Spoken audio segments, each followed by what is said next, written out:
Chapter 5:13. It was the 6th day of the 6th lunar month. Perhaps it was to celebrate the festival, and even the heavens added to the fun. It rained early in the morning.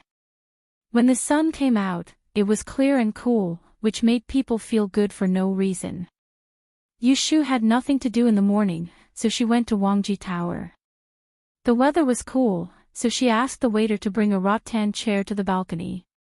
She warmed a pot of scented tea and sat next to the feng shui pool, reading the 2 volumes of chaotic sky divination record that had been kept at the bottom of the box for many days.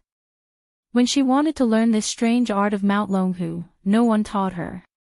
She had to memorize it several times.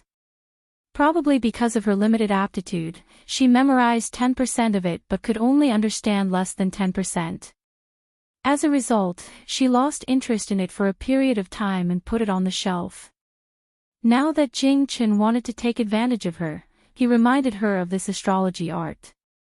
Now, she had other plans in mind. In order to deal with being forced to do something in the future, she wanted to pave a way for herself as much as possible. The more skills she learned, the more capital she had to protect herself. She sat here for the whole morning. Who knew that when it was almost noon, Shui Rui also came? The two did not make an appointment in advance, so it was a bit unexpected that they would meet in a restaurant on such a day. Dingbua Hall is going to hold a banquet today. What are you doing here? Go home and dress up. Shui Rui walked to the front from behind Yushu and put one hand on her left shoulder. He glanced at the book in her hand and vaguely saw the clear handwriting on the paper. Yushu closed the book and tilted her head to look at him. Seeing that he was wearing a formal official robe, she smiled and teased him. I'm fine. No matter how I dress up, I only have 1 nose and 2 eyes. I can't be a fairy. On the other hand, you are handsome. If you dress up well, I don't know how many young ladies you can charm at the gentleman's banquet. Find me a beautiful sister-in-law. Hearing this, Shui Rui laughed angrily. He raised his hand to pinch the tip of her delicate nose and pinched it. He lowered his head and got closer to her. Do you want to call yourself sister-in-law? Yushu's vision darkened. Seeing that he was about to kiss her, she quickly covered his mouth with one hand and slid down from the chair. She stood a few steps away with the book under her arm and leaned against the fence. She blinked at him. Do you want to be my brother-in-law? I wanted to, but you didn't agree. Shui Rui raised his eyebrows and reached out to pull her again. He happened to hold her hand that was holding the book and said, Tonight, Jing Chen will also attend the gentleman banquet. Do you think he will do something? Hearing his words, Yushu remembered that she had met Jing Chen at the tea hut yesterday. She frowned slightly and said, I was just about to tell you that I met Jing Chen yesterday and heard him talk about the reason for the fairy maiden 6 letters. Yushu repeated Jing Chen's words. When she said, kill without mercy, Shui Rui's expression changed slightly. He was silent for a moment and said in a low voice, This is not much different from our previous speculation. Yunhua probably died because of this. Shu, you must be careful. Don't let others know that you have a relationship with him. Put away that ring. Don't wear it. I'm always worried that other than Axian Lishan, someone else will recognize it. Yushu thought for a while but did not agree. She shook her head and said, Master once told me not to take off this ring at any time. I didn't listen to him at first, and disasters happened one after another. Later, when I wore it, it seemed to be much smoother. I don't know what is the relationship between the two. But Axian Lishan said that this is a treasure. I guess it will have the effect of turning misfortune into blessing. Just like the adversity blocking stone on Jing Chen. If that is the case, it is better to wear it. Don't worry, I will hide it well and not let others see it. After listening to her explanation, Shui Rui did not force her anymore. He turned to ask, Just now, you said that you met Jing Chen. He only told you this and nothing else. Yushu glanced at him and said, He asked me if I will go to the banquet tonight. Shui showed a trace of doubt on his face. He laughed and said, "Why did he ask this? If you go, just go. Can he still fight for a golden jade hibiscus and give it to you?" After he finished speaking, he saw Yushu's expression changed. He was stunned and then said in surprise, "Don't tell me that he really intends to do this. Didn't they say that they found a substitute for you to lure the snake out of the hole? Then he showed his good side to you with great fanfare at the banquet. What is his purpose?" Yushu sneered, "How do I know what they are thinking? Maybe they think that Zhanshu Yuan is attracting enough attention now, so they want to drag me out to avoid being exposed. After all, I had a friendship with Jing Chen before, and it's not that no one knows. But few people know that we have broken off our friendship these days." She thought it through. From the moment Jing Chen told Titi that she was the one who broke his life, her business was no longer up to her. Shui looked at her face and his expression changed back and forth. After a few moments, he returned to normal. He rubbed her slender fingers and comforted her, "No matter what, I will be with you."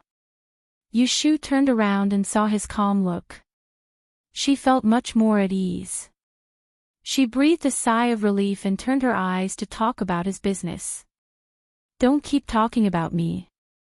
You are the troublesome one tonight. Commandery Princess Shiwen set a trap for you. She is trying her best to snatch the golden jade hibiscus.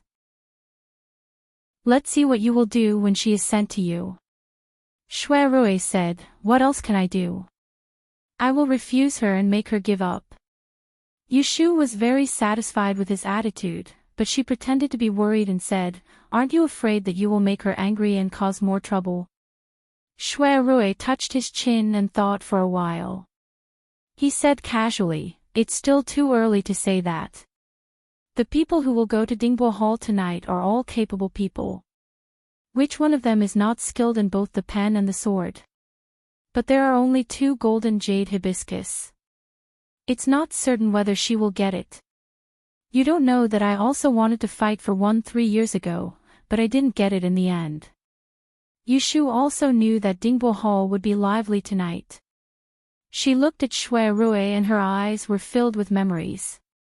She seemed to be thinking of the scene 3 years ago. Maybe there was also the beautiful 10th princess. She was a little unhappy in her heart.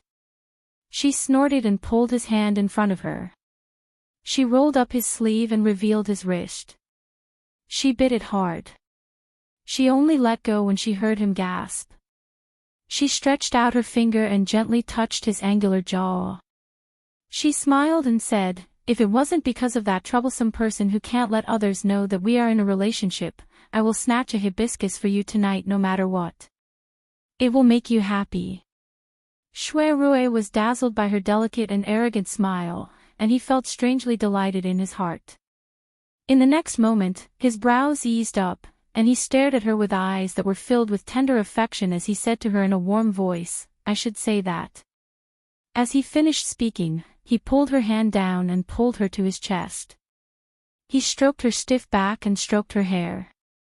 "Next time before you bite me, ask me. I was thinking of you just now." Chapter 5:14. In the afternoon, she temporarily separated from Shui.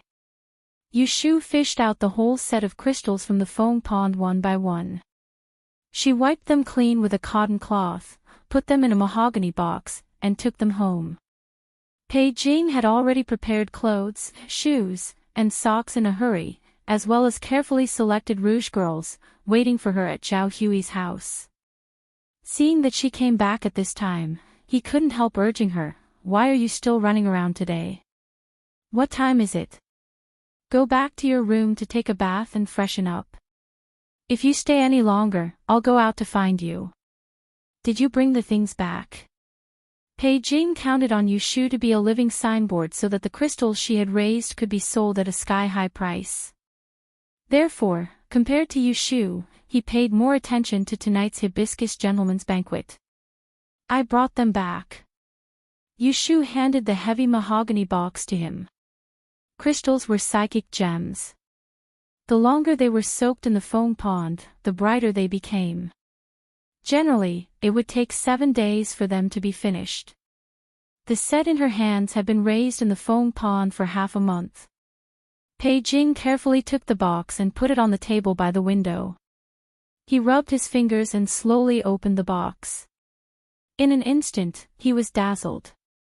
Crystals of various colors were piled up together.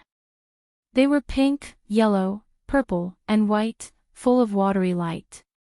Even though Pei Jing had seen it once 2 days ago, he couldn't help but click his tongue at this time.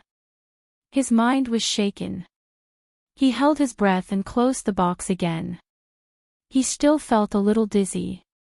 Originally, he was 80% confident, but now it became 10%. Okay, go in and get ready. This is Song Nyangzi, who is in charge of dressing and combing hair. This is Huan Nyangzi, who is in charge of making perfume and rouge. They are all people I borrowed from the Hengwu restaurant in the north of the city. Pei Jing introduced them to Yu Shu, and then reminded the 2 ladies in the suitcases, take care of them. I'll have to trouble you 2 ladies to tidy up my niece. Make sure her clothes and jewelry are ready. As for her makeup and face, it must match this set of jewelry. The 2 ladies had already sized up Yu Shu. They smiled at Pei Jing and said, Boss Pei, don't worry. This lady looks clean and elegant. It's best to take care of her. She also has such good clothes and jewelry. We'll take care of her properly. Just wait. When we come out later, we'll give you a beauty. Hearing that, Yu Shu curled her lips and thought to herself, what beauty? It's just a moving counter that's used to hang crystals. The curtain of night had just fallen, and the main street in front of the Dingbo Hall in the northern part of the city was already bustling with people and carriages. It was the annual Hibiscus Gentlemen's Banquet. Other than unmarried noble ladies and unmarried young talents, there were also many officials and nobles in the capital who came to join in the fun and watch the fun. The Empress was ill and this year's banquet was hosted by noble consort Shui. They borrowed the Xiang Wang Fu's side restaurant. Xiang Wang Fei would definitely be there. There should be someone else from the palace, but it was unknown which concubine would be accompanying. On the street, a green sedan came with a person and a horse. The person on the horse was turning his head to talk to the person in the sedan. I was not supposed to be here tonight, but my mother got a favor card from Xiang Wang Fei and sent me here. If it wasn't for the fact that I'm still drinking with the men in the camp. Feng Xiaomiao rode on the horse and complained to Shui Rui in the sedan. He looked very dissatisfied with Lady Feng forcing him to drink water. He was younger than Shui Rui by 3 to 5 years and had not passed the age where he liked to play around. It was not that there was no one in the room to accompany him in bed, but women were not as attractive to him as good wine and brothers. Shui Rui did not agree with his words and reprimanded him instead. You are not young anymore and should be sensible. Don't always let General Furen worry for you. I heard that you fought with someone in the army 2 days ago and General Feng came to apologize for you. I see that you are alive and kicking today. Could it be that you managed to get old Furen to come over and not get beaten by your father? Feng Xiaomiao smiled embarrassedly and said guiltily, it's all because of that boy. He's just a Shu's son of the second branch of the Yin family and he dared to strut around in the camp and bully people as he pleased. He even pretended to be a big-tailed eagle in front of me. It was already a light punishment that I did not beat him until his teeth fell all over the floor. I only had a few drops of blood from his nose and he was crying for his parents. He was afraid that Shui Rui would blame him again if he continued to ask, so he quickly changed the topic. Brother Rui, didn't the Lotus Branch also receive the banquet invitation? Why didn't I see her? Didn't she come with you? Feng Xiaomiao ran into Yu Shu and Shui Rui hugging each other in the restaurant that day and guessed that the relationship between them was unusual. So he was a little puzzled when he did not see Yu Shu. Shui Rui was sensitive and found out the meaning of Feng Xiaomiao's words. Thinking of Yu Shu's current situation, he said without thinking, tonight is the Hibiscus Gentlemen's Banquet.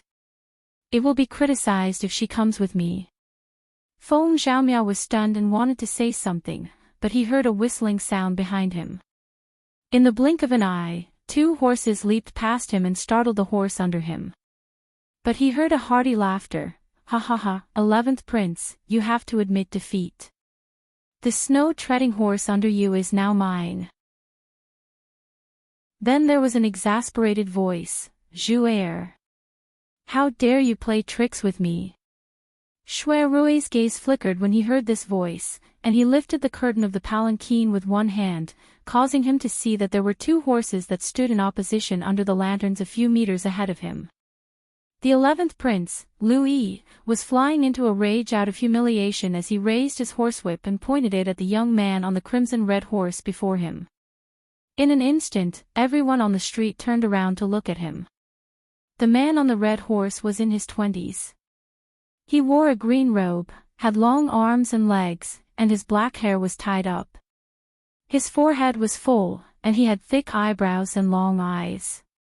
He sat high on the back of the horse and looked down with one arm holding the reins. His movements were free and easy, and he looked heroic. Shui Rui recognized him at a glance. He was one of the 3 people he suspected had something to do with the 10th princess's suicide. He was the number 1 aristocratic family in the capital, second young master Zhu Qingjue. Zhu Qingjue seemed to feel the gaze from afar.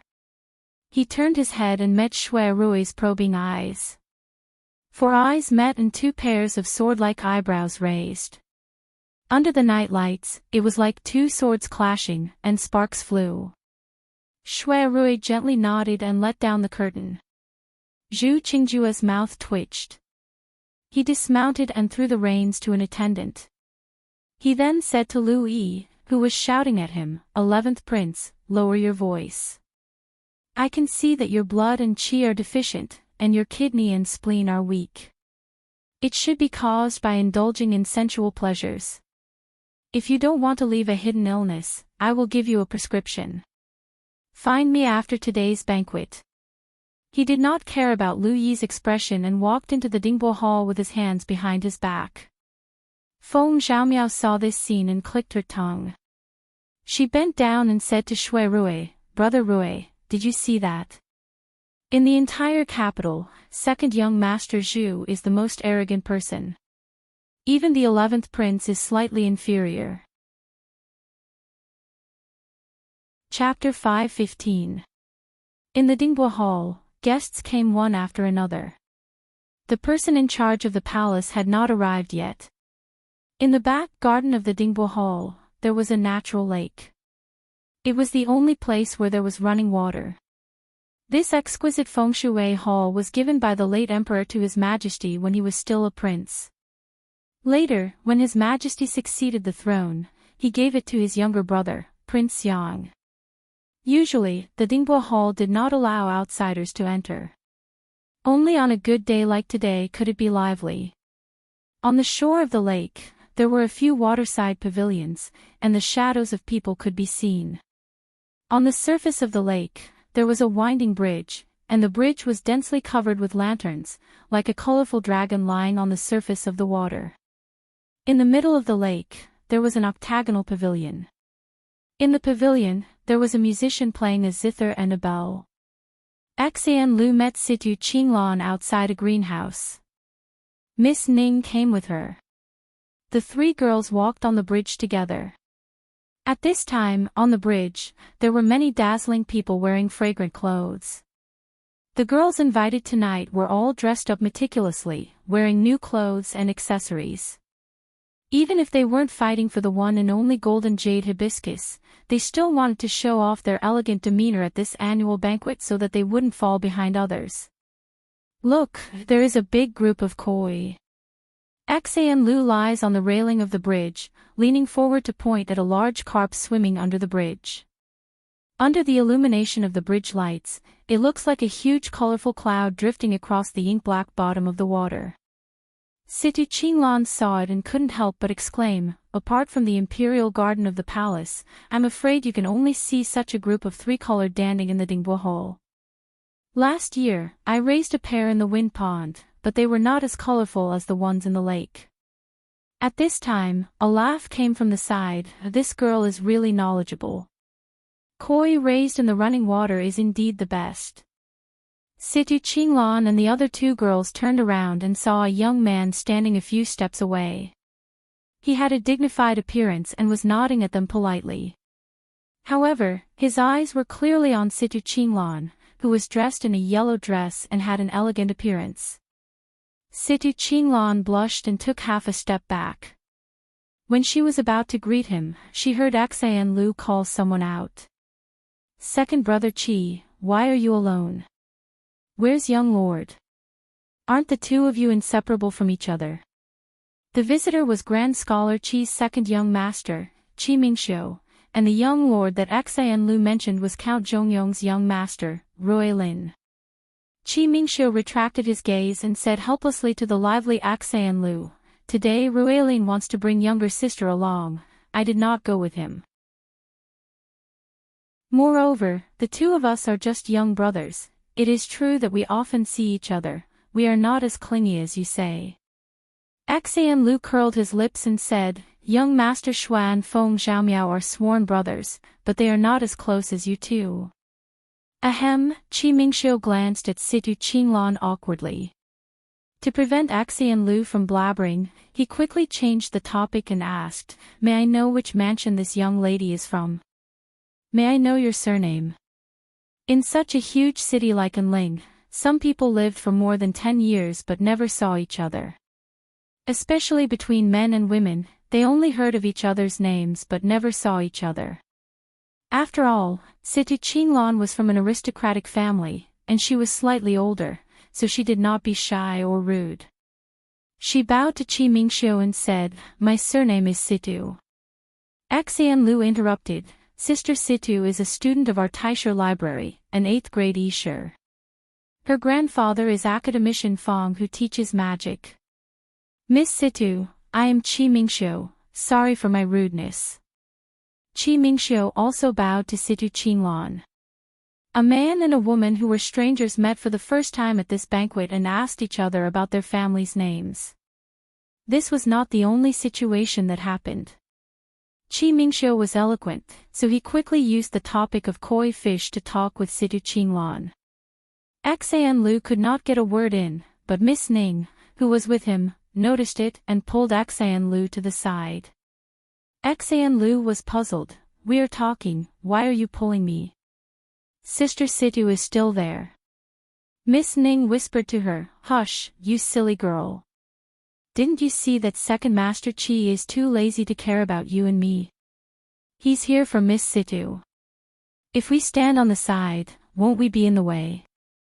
The two stood far away.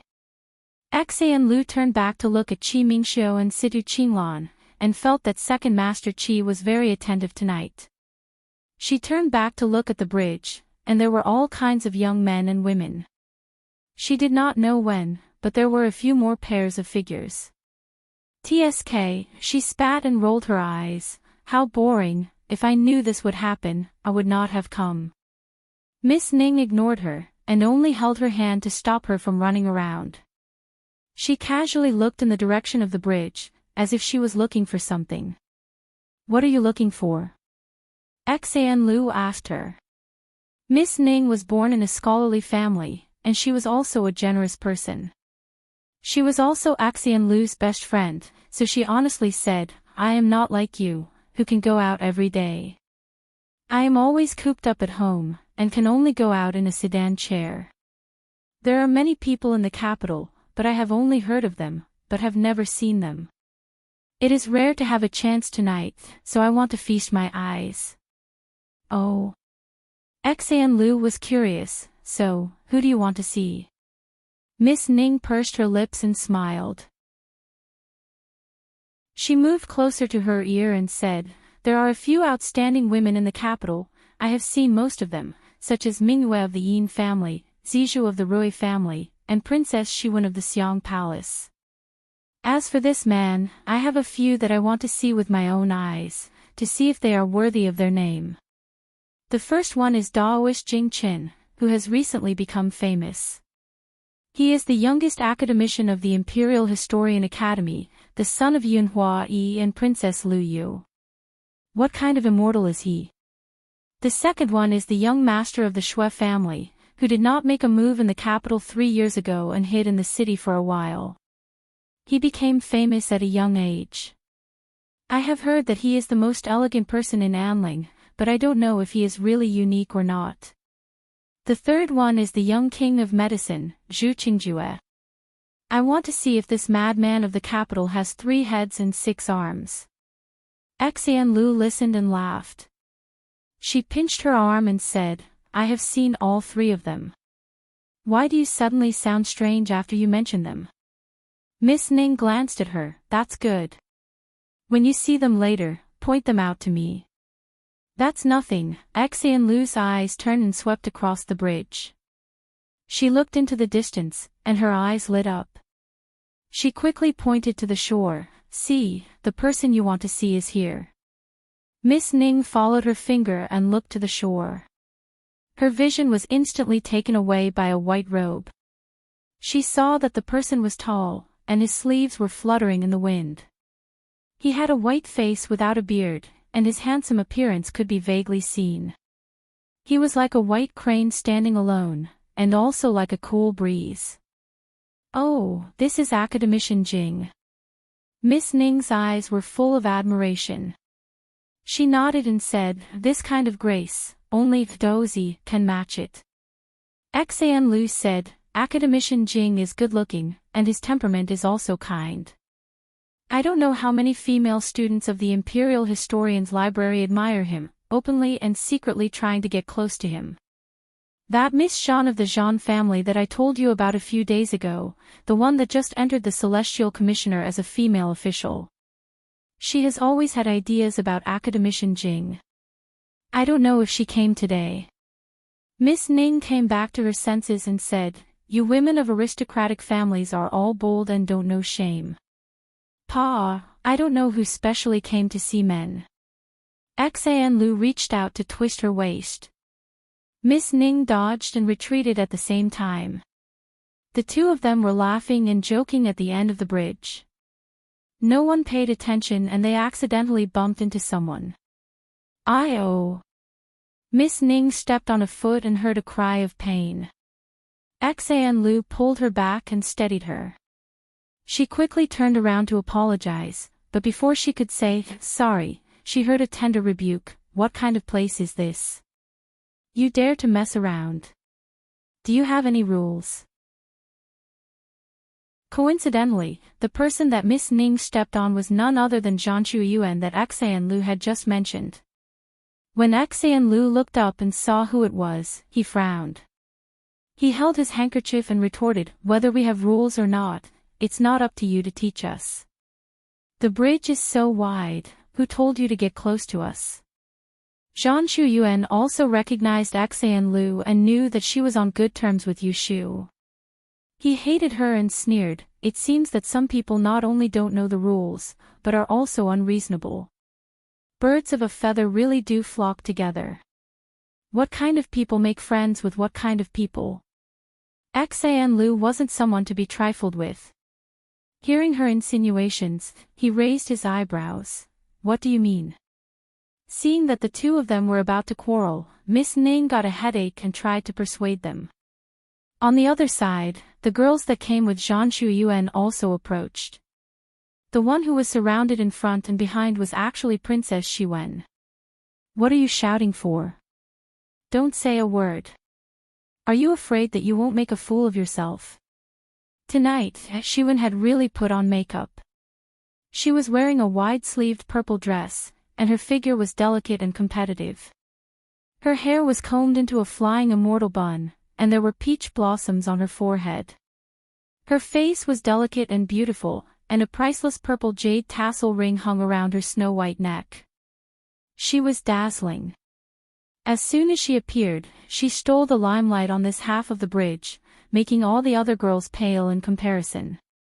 Even though Xian Lu was dissatisfied, she knew that she couldn't confront her directly, so she stepped forward with Miss Ning to greet her. Seeing that they had admitted defeat, Zhanshu Yuan was proud. She walked back to Shiwen and her expression became a little flattering. Princess, there are so many people on this bridge. Why don't we go to the greenhouse over there and sit down?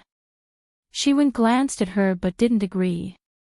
Instead, she asked Xianlu, where is Yuswanzi? Xianlu had more or less heard about the conflict between Yushu and Princess Shiwen, so he said vaguely, I came early and didn't see her.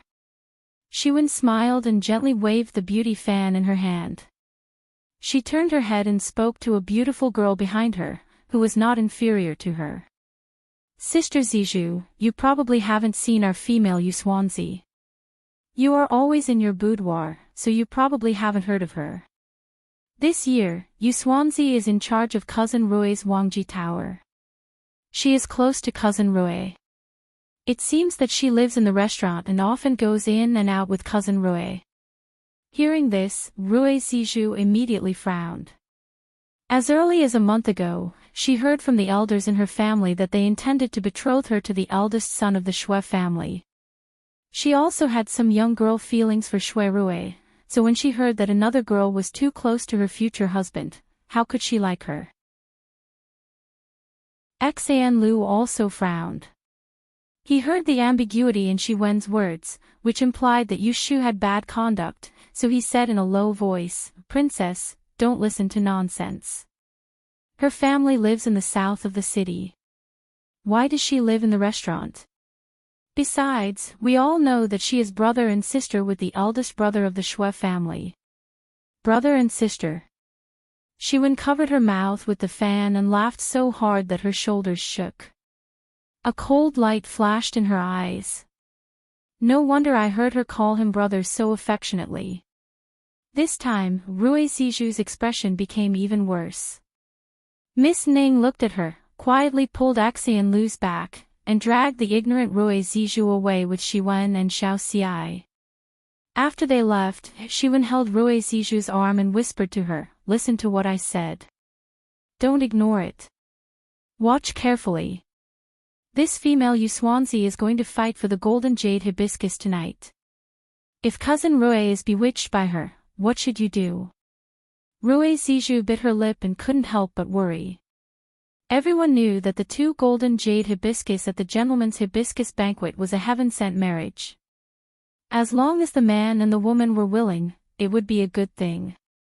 How about this, I'll fight for the golden jade hibiscus, and you help me secretly. Later, listen to my instructions, and make sure she doesn't get any benefits. Rui Zijou was already upset and didn't know what to do. Hearing Shiwen's suggestion, she hesitated for a moment, then nodded and agreed. Chapter 5:16. While Princess Shiwen and Rui Zijou were whispering to each other, Miss Ning and Xianlu retreated and walked off the bridge. Not long after, they saw a group of young men walking over from the stone path of the garden. The man in front saw Xianlu and stopped to greet him. Xianlu, I didn't expect you to be invited this year. Is there no one else in Anling? Isn't the gentleman's lotus banquet supposed to invite beauties who look like hibiscus flowers? You think you're a beauty? Feng Xiaomiao.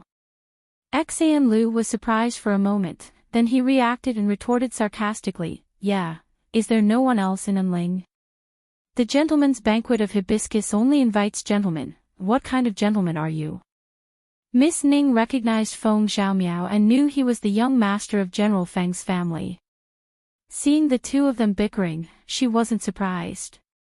Her gaze fell on the person behind and her eyes lit up for the second time tonight. She saw that the handsome young master was wearing a green silk robe with a jade belt around his waist. His robe was buttoned with beads, a silk scarf was tied around his head, and he held a fan in his hand. His figure was tall and straight, and he looked like a scholar with an indescribable gentleness and elegance. This scholarly young master had a handsome face, especially a pair of black eyes that shone like stars under his thick black eyebrows. He had a pair of peach blossom eyes that seemed to be filled with love but were fickle. Looking at him would make one fall in love with him, but looking at him would make one fearful. Who knew how many infatuated girls had fallen in love with him? Miss Ning only glanced up and down, then quickly retracted her gaze. She was already certain that this scholarly young master with peach blossom eyes was one of the 3 people she wanted to see. She had seen Daoist Jing Chen before, and he didn't seem to be as arrogant as the rumors said. He must be the eldest son of the Shui family, the junior minister of the Supreme Court who had solved many big cases, Shui Qingbai. Sure enough, after arguing with Feng Xiaomiao for a while, Xian Lu turned his head and saw Shui Rui. He looked for him to judge. Cousin Shui is also here, can you say something fair? I'm not a beauty, but can Feng Xiaomiao be considered a gentleman? Shui Rui is looking around for Yu Shu when he was called by Xian Lu. He turned around and said to her, those who attend the Hibiscus Gentleman's Banquet are not all beauties and gentlemen. Whether Xiaomiao is a gentleman or not, I am not sure, but he is definitely not a vile person. Feng Xiaomiao raised her head proudly. Yes, I'm not a gentleman, nor am I a villain. Although Xian Lu was dissatisfied, she could not find fault with it. She could only pout, of course you are speaking up for him. Shui Rui smiled and did not refute. At this moment, a light laughter came from behind. If Lord Shui says it like this, then are you a gentleman or a villain? Everyone turned to see a man walk out from a corner of the flower pond. He wore green robes and had a blue ribbon tied around his hair. As he walked, his sleeves fluttered in the wind. He wore a pair of white boots, and as he stepped on the dirt, the crescent moon behind him illuminated the people in front of him. Seeing this person, Miss Ning's eyes brightened once more. That person had just stopped right before Shui Rui. 2 men of different appearances, yet similarly outstanding, stood together, and it instantly drew the attention of the young women that wandered in the vicinity, and there were even people on the bridgehead that looked over. Shui Rui was clearly aware that Zhu Qingjue was targeting him. He frowned. It had to be known that the 2 of them had always minded their own business and never provoked each other. Whether I am a gentleman or a villain, how can I judge for myself? In second young Master Zhu's opinion, am I a villain or a gentleman? Shui Rui raised an eyebrow, asking Zhu Qingjue in response. Zhu Qingjue bluntly said, in my opinion, you are not a villain, but you are far from being a gentleman. Hearing this, before Shui Rui could say anything, Feng Xiaomiao was the first to speak. What do you mean by that? You say that my brother Rui is not a gentleman, but are you?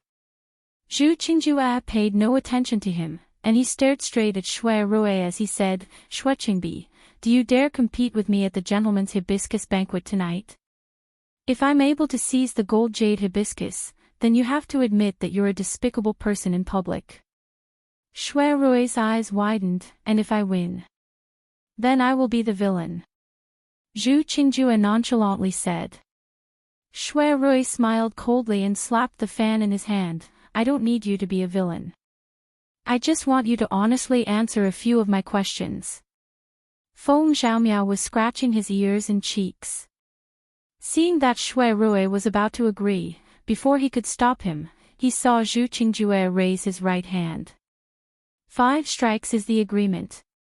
Whoever disobeys loses. Shui Rui raised his palm. Paw. Paw. Paw. The 2 struck 3 times and established the agreement. The surrounding audience was shocked and started discussing. Lu Yi stood in the flower house, still angry from Zhu Qingjue's teasing. He said to the person behind him, I want to see them fight each other. You better perform well and ruin their plan. 11th Prince, don't worry. I know. Shiwen held Rui Zizhu's arm as they stood at the bridgehead. When she heard Shui Rui and Zhu Qingjue's conversation from afar, she frowned and turned her head to ask Cui Axian behind her, second young Master Zhu and cousin Rui, what's going on? Is there anything that I don't know about recently? When did they become enemies? Cui Axian was also confused, I haven't heard of them fighting. Shiwen thought it was strange. She looked around and couldn't see Zhan Shuyuan. She asked, "Where is Miss Jean?" Someone pointed angrily towards the shore. Shiwen looked in that direction and saw Zhang Shuiyuan standing in front of the white-robed Jing Qin, saying something with a shy expression. Disdain flashed in Shiwen's eyes. She didn't say anything else and turned to smile at Rui Zizhu. "Cousin is over there. Aren't you going to talk to him?" "No need." Rui Zizhu shook her head shyly. Shiwen pulled her close and whispered into her ear, "What are you afraid of? Little sister is so beautiful tonight that even the gods would be moved. Not to mention that cousin is immortal. Let's go, I'll go with you to see him and give you some courage." Rui Zizhu was indeed a smart girl. She didn't pale in the slightest when she stood next to the beautiful Shiwen. The earl's mansion was full of gold and silver. A pampered daughter wouldn't lose out to the golden branches and jade leaves. The string of priceless purple jade tassels on Shiwen's neck was very eye-catching, but in fact, it couldn't compare to the origin of the hibiscus water droplet on Rui Zizhu's forehead. This was the relic of Empress Ningjin, the founder of the Dan kingdom.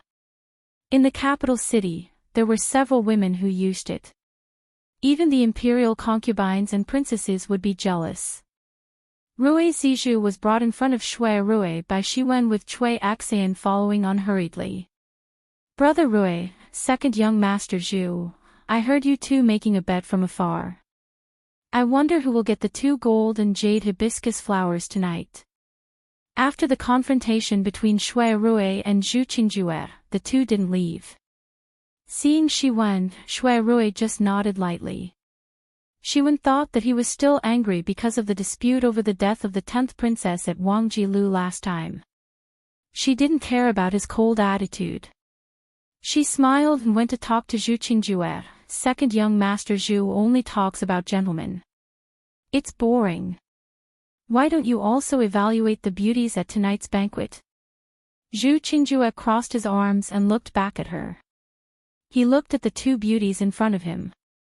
There was no ripple in his eyes. He hooked his lips and said, "I haven't seen many beauties. I can't tell whether they are good or bad." As he said this, he turned to Shui Rui and raised his hand to signal, "I heard that Lord Shui has been a playboy since he was young. You know more about the word beauties than I do. I wonder how many beauties at this banquet caught your eye. I'd like to hear the details." Zhu Qingjue clearly wanted to make things difficult for Shui Rui tonight. How could he casually evaluate beauties? If he was right, he would have a reputation of being a playboy. If he was wrong, he would offend a group of narrow-minded women. The men and women at the banquet didn't know what was going on. When they heard that the eldest young master of the Shui family wanted to evaluate beauties, they couldn't help but come forward. Pairs of beautiful eyes looked at him, waiting to hear what he had to say. "Okay, let cousin Rui be the judge. We're all ears." Shiwen gently pushed Rui Zizhu and secretly winked at her. Rui Zizhu blushed, but she slowly straightened her back. Shui Rui swept a glance at Zhu Qingjue, who was looking for trouble, and then he unhurriedly opened his ink-folding fan. From near to far, he saw that in the brightly lit flower garden, there were numerous beautiful faces in fragrant cosmetics and fresh silk clothes, all of them contending with each other for beauty, and it was a scene of great beauty. 3 years ago, when he was admiring Xiaoai, he was still in the mood to appreciate it. Later on, he was blinded by one of the flowers and suffered the consequences. 3 years later, when he attended the banquet again, he had already found a female confidant. Even if she was beautiful enough to captivate the birds and beasts, or to obscure the moon and flowers, it had nothing to do with him. At this time, facing the expectant gazes of the crowd, he looked at the bridge in the distance and was lost in thought. When he arrived at the head of the Permitha Bridge, a floating light entered his eyes. His heart suddenly moved and his lips moved. The so-called beauty uses flowers as her appearance, birds as her voice, and the moon as her spirit. Everyone was engrossed in the story, and no one noticed that a dazzling figure had appeared on the bridge. She was dressed in a long gauze dress that was whiter than snow. She was slim and slender, and she was strolling leisurely in the courtyard, like clouds and mist, like a light smoke. Willow as her form, jade as her bones, and ice and snow as her muscles. The person on the bridge had dark clouds hanging down her temples. Her hair was covered with silver pearls and a red dot fell on the center of her forehead. Her eyebrows were slanted. With autumn water as her form, and poetry as her heart, I am inseparable. It was her dazzling and translucent body that was shining and moving. It was her eyes that were like cold stars that stood proudly above the crowd. It was not because of her beauty, but because of her unparalleled heart.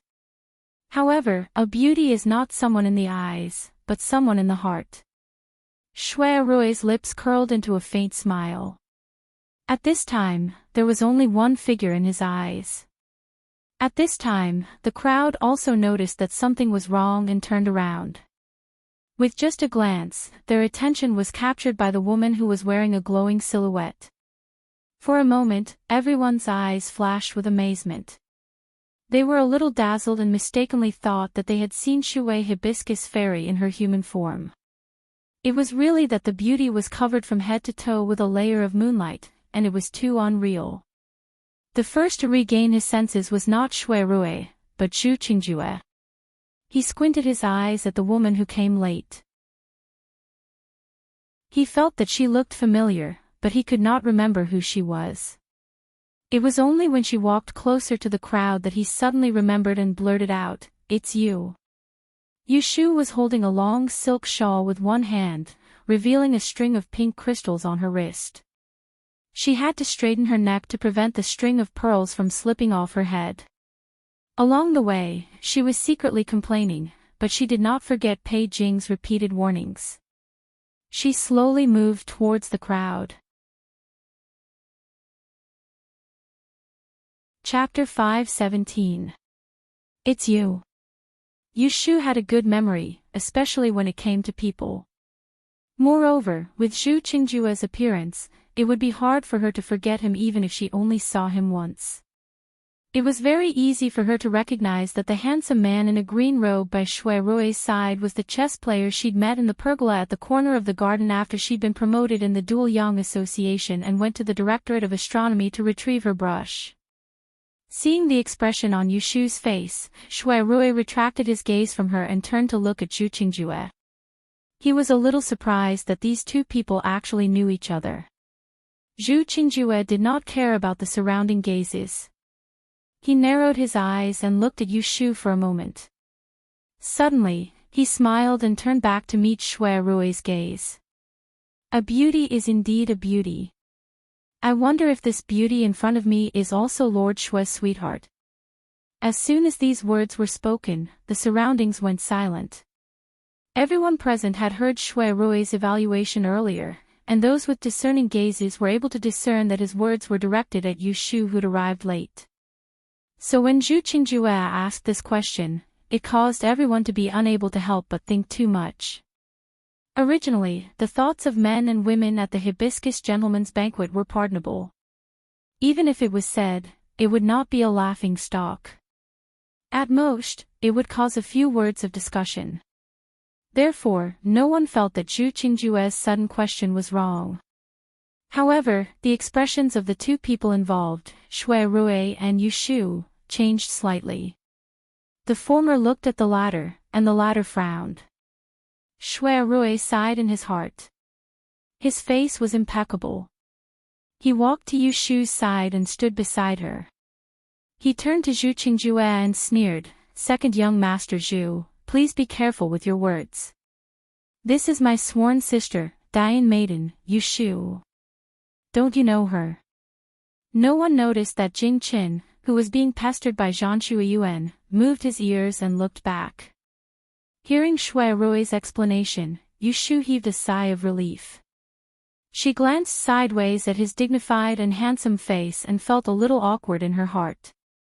They were clearly lovers, but they acted like thieves and couldn't let anyone know.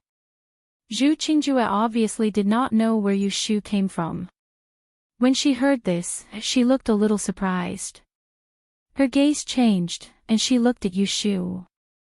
You're the female fortune teller who's ranked third in 2 rankings.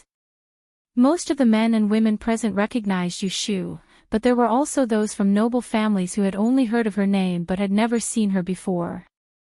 Now that they knew the name of the beauty in white in front of them, they were as surprised as Zhu Qingjue. Some people were puzzled. He had heard that this new female fortune teller was a shrew who dared to challenge Han Wenguang, but he had never heard that she was such a rare beauty. Yu Shu's first impression of Zhu Qingjue was mediocre. She didn't have a good impression of Zhu Qingjue at all. Thus, she nodded her head indifferently. Seeing her attitude, Zhu Qingjue's interest in her eyes grew stronger. Hee, so it's you, Swansea. It's my fault that I didn't recognize you when I saw you changed your clothes. A sweet laugh interrupted them. Shiwen held her beauty fan and moved 2 steps forward. She looked at Yu Shu, who was dressed in white and crystal, which highlighted her cold temperament. She secretly gritted her teeth. She suggested that Shui Rui judge the beauty, but she didn't expect that Yu Shu came at the right time. Accompanied by Shui Rui's beauty theory, she stole all the limelight as soon as she appeared. Accompanied by Shui Rui's beauty theory, Yu Shu successfully stole all the limelight as soon as she appeared. Instead, she, the main character, was left to the side and became a wallflower. Sister Zijou, come and meet her. This is the one I mentioned to you before. Shiwen waved at Rui Zijou, who was also left out in the cold. She pointed at Yu Shu and introduced her to Rui Zijou. Rui Zijou pursed her lips and looked at the woman who stood next to Shui Rui. She felt that the woman looked familiar, but she couldn't remember where she had seen her before. Because of Shi Wen's words, she was unhappy. However, due to her upbringing, she forced herself to smile at Yu Shu. Nice to meet you, Yu Swansea. She didn't know Yu Shu, and Yu Shu wasn't familiar with her either. She only remembered that they had met by chance in the Axayan family's big exchange shop. She didn't know that the Shui family and the Count's mansion were privately discussing the marriage of their children. She also didn't know that this beautiful girl in front of her was Shui Rui's grandfather's granddaughter-in-law. This is... Yu Shu didn't know how to address Shui Rui, so she turned to ask Shui Rui. Shui Rui didn't even blink and said to her, "This is the daughter of Count Zhongyong's mansion, Miss Rui. You know Rui Lin. This is his sister." Yu Shu nodded and greeted Rui Zijou. She was too lazy to pay attention to the pretentious Shi Wen. Fortunately, she didn't have to bow to a princess because of her status as a 4th-rank female fortune teller. At this moment, the spectators nearby saw that there was no more excitement, so they dispersed in 2s and 3s. The banquet is about to start. Lord Shui, don't forget the bet with me. Zhu Qingjue threw a sentence at Shui Rui and glanced at Yu Shu. Then she flung her sleeves and strode away. Xan Lu anxiously moved forward. "Lotus Room, let's go over there to talk." Yu Shu looked at Shui Rui. Shui Rui warmly smiled and said, "Go, don't go too far. Guifei Nyang and Wang Fei should be arriving soon." The two often saw each other in private. There were too many people tonight, so it wasn't suitable for them to be together. Xan Lu pulled Yu Shu to the side, his eyes shining as he looked her up and down.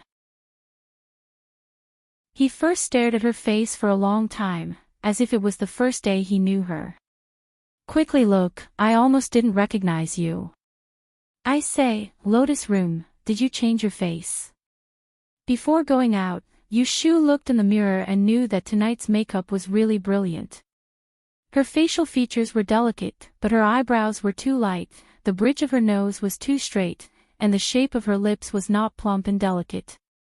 But under her suggestion and the skillful hands of Rouge Lady, these flaws were corrected.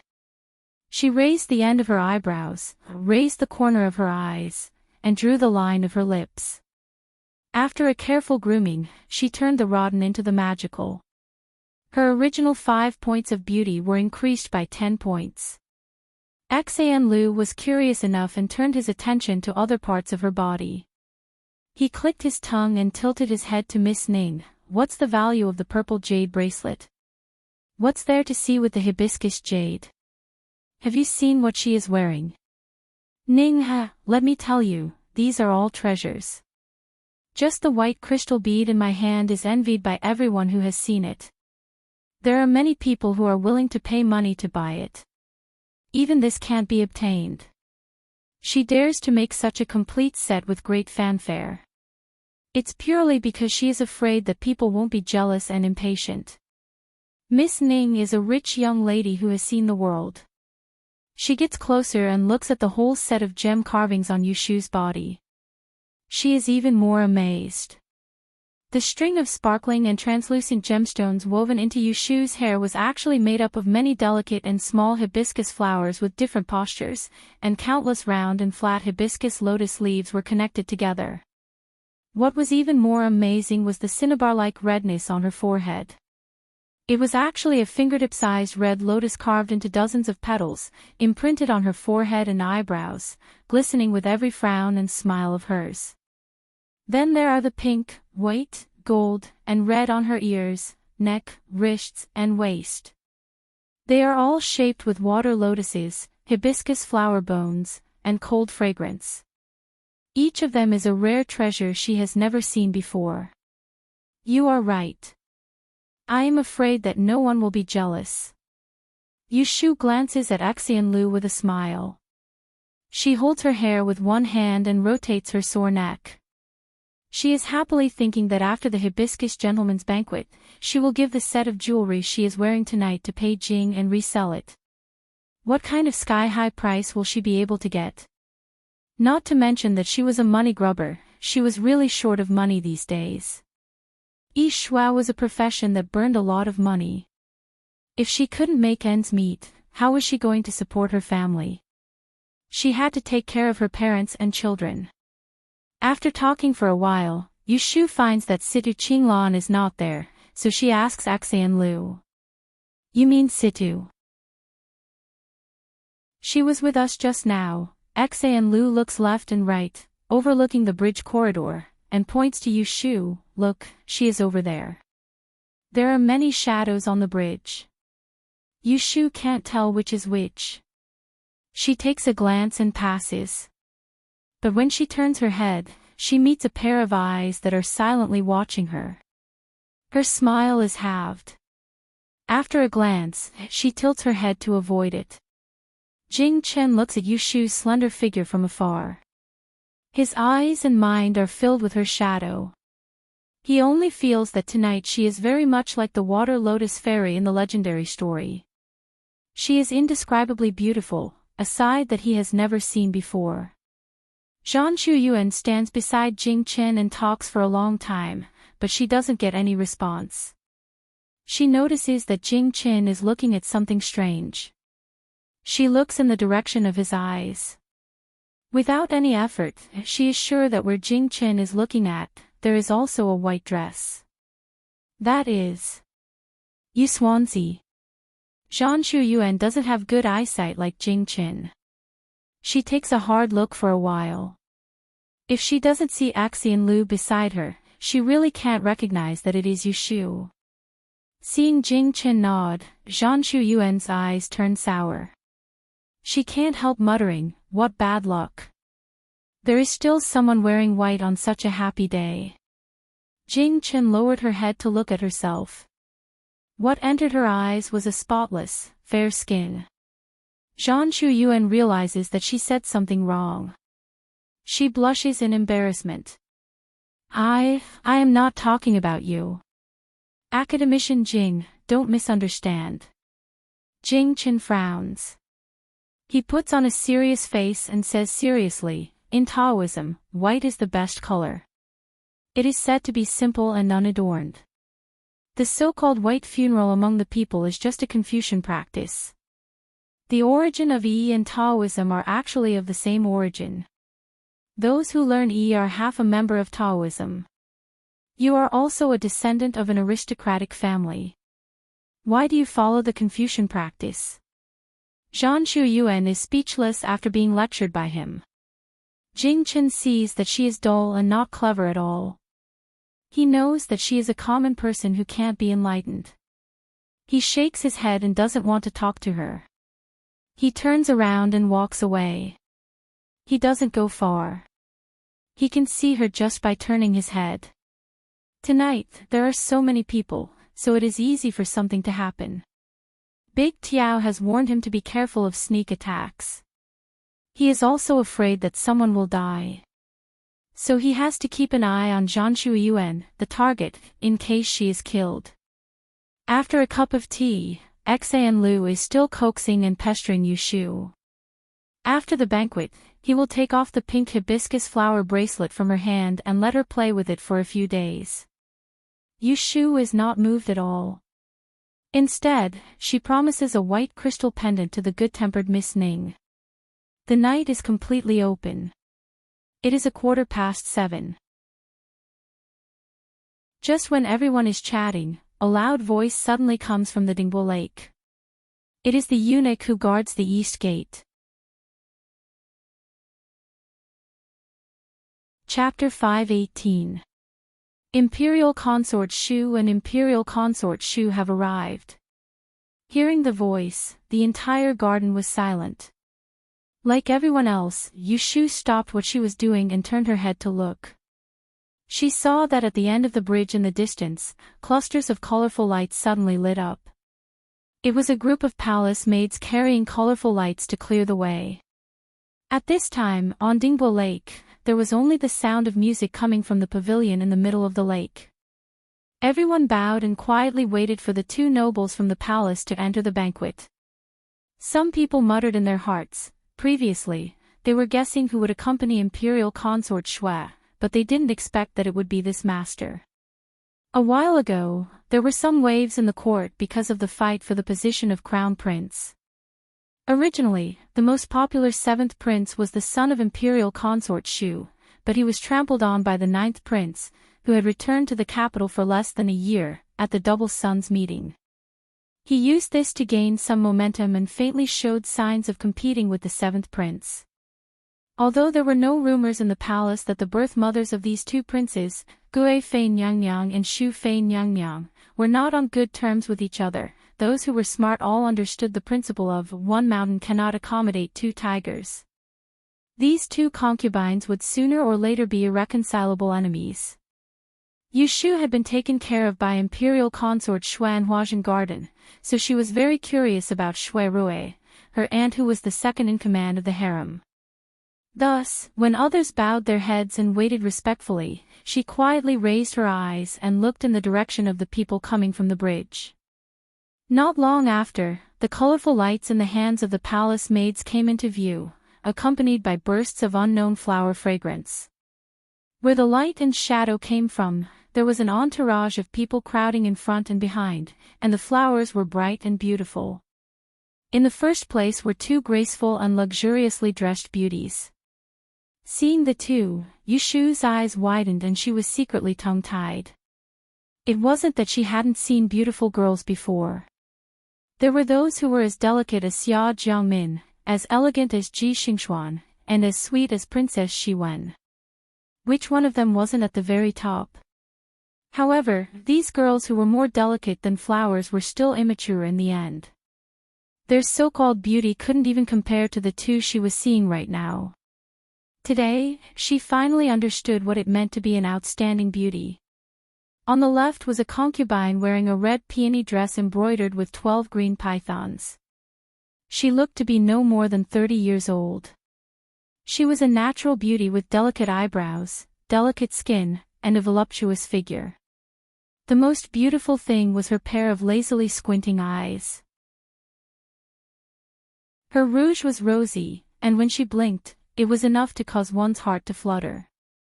The one on the right was dressed in the red robes of Xiang Fei. She had a head full of golden hairpins, and a huge mermaid pearl was placed on her forehead, reflecting the peach blossoms on her face. Her skin was as clear as snow, and her lips were slightly pursed. Her expression was dignified, noble and inviolable. From their clothes, Yushu could tell that the languid consort on the left was noble consort Shui, and the slightly serious one on the right was consort Shu. Receive the emperor. Welcome, imperial consort Shu and imperial consort Shu. All the men and women in the garden bowed and kowtowed. No one dared to be disrespectful. Yushu also withdrew her gaze and bowed obediently. Dispense with the formalities. Raise your heads and let Ben Gong recognize who you are. Noble consort Shui spoke in a clear voice. Seeing the crowd around her stand up, she stood high up and swept her gaze across the crowd. Her gaze paused a few times, and her eyes flickered. She turned her head and said to consort Shu, "Every time I see these young people, the delicate ones and the young ones, they all feel that we are old." "Mimi, don't you think so?" Consort Shu did not smile and said methodically, "Jijia has a technique to preserve your looks. I can't see how you look old." Ha! Noble consort Shui laughed, and the corners of her eyes curled up. In an instant, her face lit up the surroundings, and she was incomparably beautiful. "Consorts, it's time. Why don't we start the banquet early?" A beautiful woman walking behind noble consort Shui asked. Only then did Yushu notice the person next to the two beautiful consorts. Looking at that woman, she looked somewhat similar to noble consort Shui. She thought that she must be Xiang Wang Fei. There's no hurry. Ben Gong has seen many unfamiliar people and is curious. Let's get to the bottom of it first, noble consort Shui said and waved at Shi Wen. Wen, come over and point out the people for Ben Gong. Yes, consort. Commandery Princess Shi Wen obediently walked forward and bowed to consort Shu. She took over the position of the palace maid and supported noble consort Shui's arm. Which one is the daughter of the count's residence? The first person noble consort Shui mentioned was Rui Zizhu. This caused Shi Wen's eyes to darken, but she quickly pointed her out. The one in pink is little sister Zizhu. Rui Zizhu hurriedly lowered her head and bowed. She was a little flustered, but not rude. Noble consort Shui looked her up and down and didn't ask much. She lazily shifted her gaze and asked Shi Wen and the others, asking her to point them out one by one. Yushu and Miss Axian Liuning stood in the corner of the flower pond. When they heard noble consort Shui call out their names one by one, it would be a lie to say that she wasn't nervous at all. Noble consort Shui was Shui Rui's maternal aunt. Even if her relationship with Shui Rui was hidden in the dark, she couldn't help but feel a sense of awkwardness when meeting the family. Based on her intuition, she thought that noble consort Shui would definitely not miss her. Sure enough, just as she thought this, she heard noble consort Shui's voice, "Who is that young lady in white?" Shi Wen saw that noble consort Shui pointed at Yushu and secretly pinched her nails. She faked a smile and said, "This is the famous diviner of Great Yen, Miss Yu." Yushu stepped forward. "This lowly one, Yushu, greets imperial consort Shu, greets Princess Yang." Noble consort Shui looked at her more than she looked at the others. In the end, she said, "I've heard of your abilities. I want to see them tonight. It's better if you don't hide your abilities." Yushu's eyelids twitched. She didn't know what noble consort Shui had heard from her, but she could only respectfully agree, Yushu doesn't dare.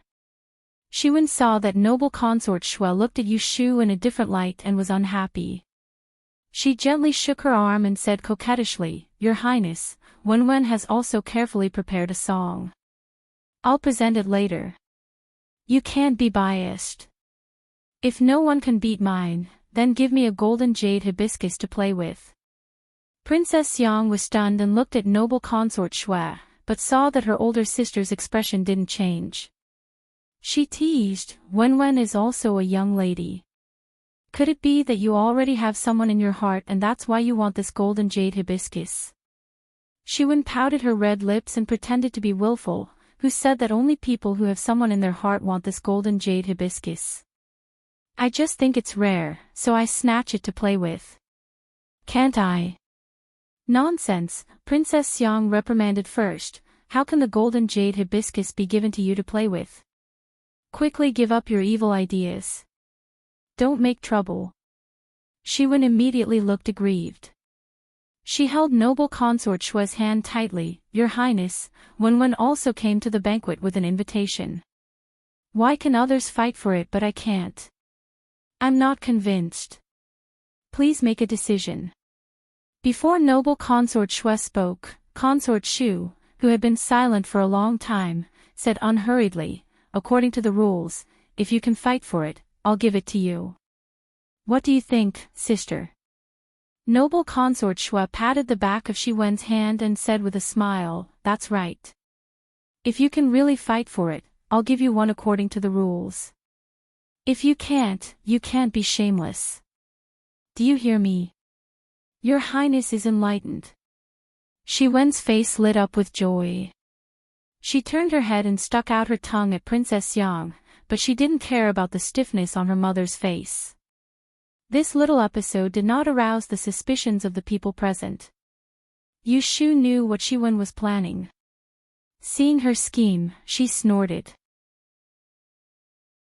In order to escape the fate of marrying to the Eastern Commandery, Shiwen did not hesitate to drag Shui Rui into the water. She used the death of the 10th princess as a threat to force Shui Rui to give in. This selfishness became the disaster of love for Shui Rui today. If they hadn't seen through her scheme early on, Shui Rui would have been caught unprepared by Shiwen tonight. Now, she had already calculated that the 10th princess died of self-harm. Shui Rui had untied the knot in his heart. Shiwen was destined to draw water with a bamboo basket and waste her efforts. The moon rose above the willow trees. Noble consort Shui, consort Shu, and the other nobles sat in the waterside pavilion by the lake. The young men and women who came to attend the banquet finally took their seats. They either took their seats in the greenhouse on the two sides or stood in groups of 2s and 3s nearby, watching the lanterns on Dingbo Lake and waiting for noble consort Shui to host tonight's banquet. Last year at the Gentleman's Hibiscus Banquet, there were Western fireworks for the entire night. Ben Gong wasn't able to be there, but I heard that you children all like it very much. Originally, I wanted to prepare one this year, but the Shu Wu workshop didn't have enough fire powder, so I could only give up. In the waterside pavilion, noble consort Shui sat in the main seat. The sound of her voice traveled far. Noble consort Shui has worked hard. If this old woman wants to say, there's nothing to see with those gaudy Western fireworks. It's just for liveliness. It's too noisy.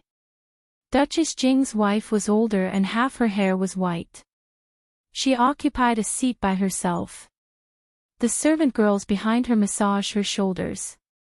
After she finished speaking, many people agreed. Consort Shu sat in the second seat. She turned her body and asked, then what did elder sister prepare for the banquet tonight? It can't be that we're just going to sit around and do nothing, right? Noble consort Shui leaned against the couch. Seeing that everyone was looking at her and waiting for her to speak, she no longer kept them in suspense. She turned her head and lightly nodded to the main palace maid standing behind her. Yu Shu and Axan Lu and Miss Ning were in the second greenhouse on the right side of the waterside pavilion. They listened to the people around them discuss the competition for the gold and jade hibiscus. There were 2 gold and jade hibiscus. At the end of the banquet, one would go to the most outstanding woman of the night, while the other would go to the most valiant man of the night. This man and woman, with the gold and jade hibiscus in their hands, could choose a good marriage of their own. As for how the man and woman would compete, it would depend on the intentions of the host of the banquet. In previous years, the men and women who wanted to compete for the gold and jade hibiscus would show off their skills at the banquet. They would use all sorts of tricks to win the favor of the nobles at the main guest seats. It was unknown if there were any new ideas this year. Yu Shu carried a plate of green grapes and sat on the railing with Axan Lu. She peeled the skin and put it into her mouth. At the same time, she pricked up her ears to listen to the specialties of the people around her. After listening for a while, she didn't find it strange. Most of the descendants of civil officials had to recite poems, paint, and play music. Those who came from families of generals had to wield their swords and sabers. "What did you prepare in the lotus room?" Xianlu asked. Yushu had no intention of competing. She really hadn't prepared anything in advance. She could only perfunctorily say, "I won't tell you for now." Xianlu became even more curious after hearing this. She was about to ask more when suddenly, she saw something out of the corner of her eye. She opened her mouth wide and hurriedly swallowed half a grape. She pointed to the far shore of Steady Wave Lake and pushed Yushu's arm to turn her head. "Quick, look! Isn't that end on fire?" Yushu turned around and saw that on the other side of the dark and tranquil lake, a long streak of sparks shot up from the east, like a meteor falling to the ground. Chapter 5:19. The flames on the other side of the lake alarmed the people at the banquet. Yushu's arm was hugged by the timid Xianlu. She was puzzled as she looked at the strange scene of the lake burning in the distance. She was not as panicked as the other female guests. According to what she thought, the banquet hosted by noble consort Shui was in the garden of the Xiang prince. No matter how much trouble there was, there shouldn't be such a big commotion. In the waterside pavilion, noble consort Shui pinched her scarlet fingernails. She took in the expressions of the people in the greenhouse on both sides and pursed her lips. This silent chuckle was like a signal. The flames burning far behind her actually exploded with a boom in the next moment. The sky was filled with sparks jumping, as if they had grown wings. They floated in the air and slowly landed on the surface of the lake. They stopped and flashed, from far to near, piece by piece. Hua! There was another commotion in the crowd. Not long after, there was the first exclamation of surprise. "Ah! It's hibiscus." "No, it's lanterns. There are so many lanterns." Very quickly, everyone could see clearly that the resplendent firelight that was constantly approaching was actually innumerable hibiscus lanterns. The golden and enchanting petals and the fiery red stamens were as if someone had scattered them from the sky. One by one, the lanterns floated on the surface of the water, blooming piece by piece, gradually lighting up the entire Steady Wave Lake, illuminating the night sky. Xianlu's shock turned to excitement. He let go of Yushu and leaned against the railing. He stretched half his body out, wanting to see the floating hibiscus flowers in front of her. Lotus room, your hands are long. Quickly come and help me fish one." Yushu was urged by Xianlu. With great difficulty, she managed to fish up a floating lantern from the nearby water. She shook off the water droplets on her hands and gave it to Xianlu.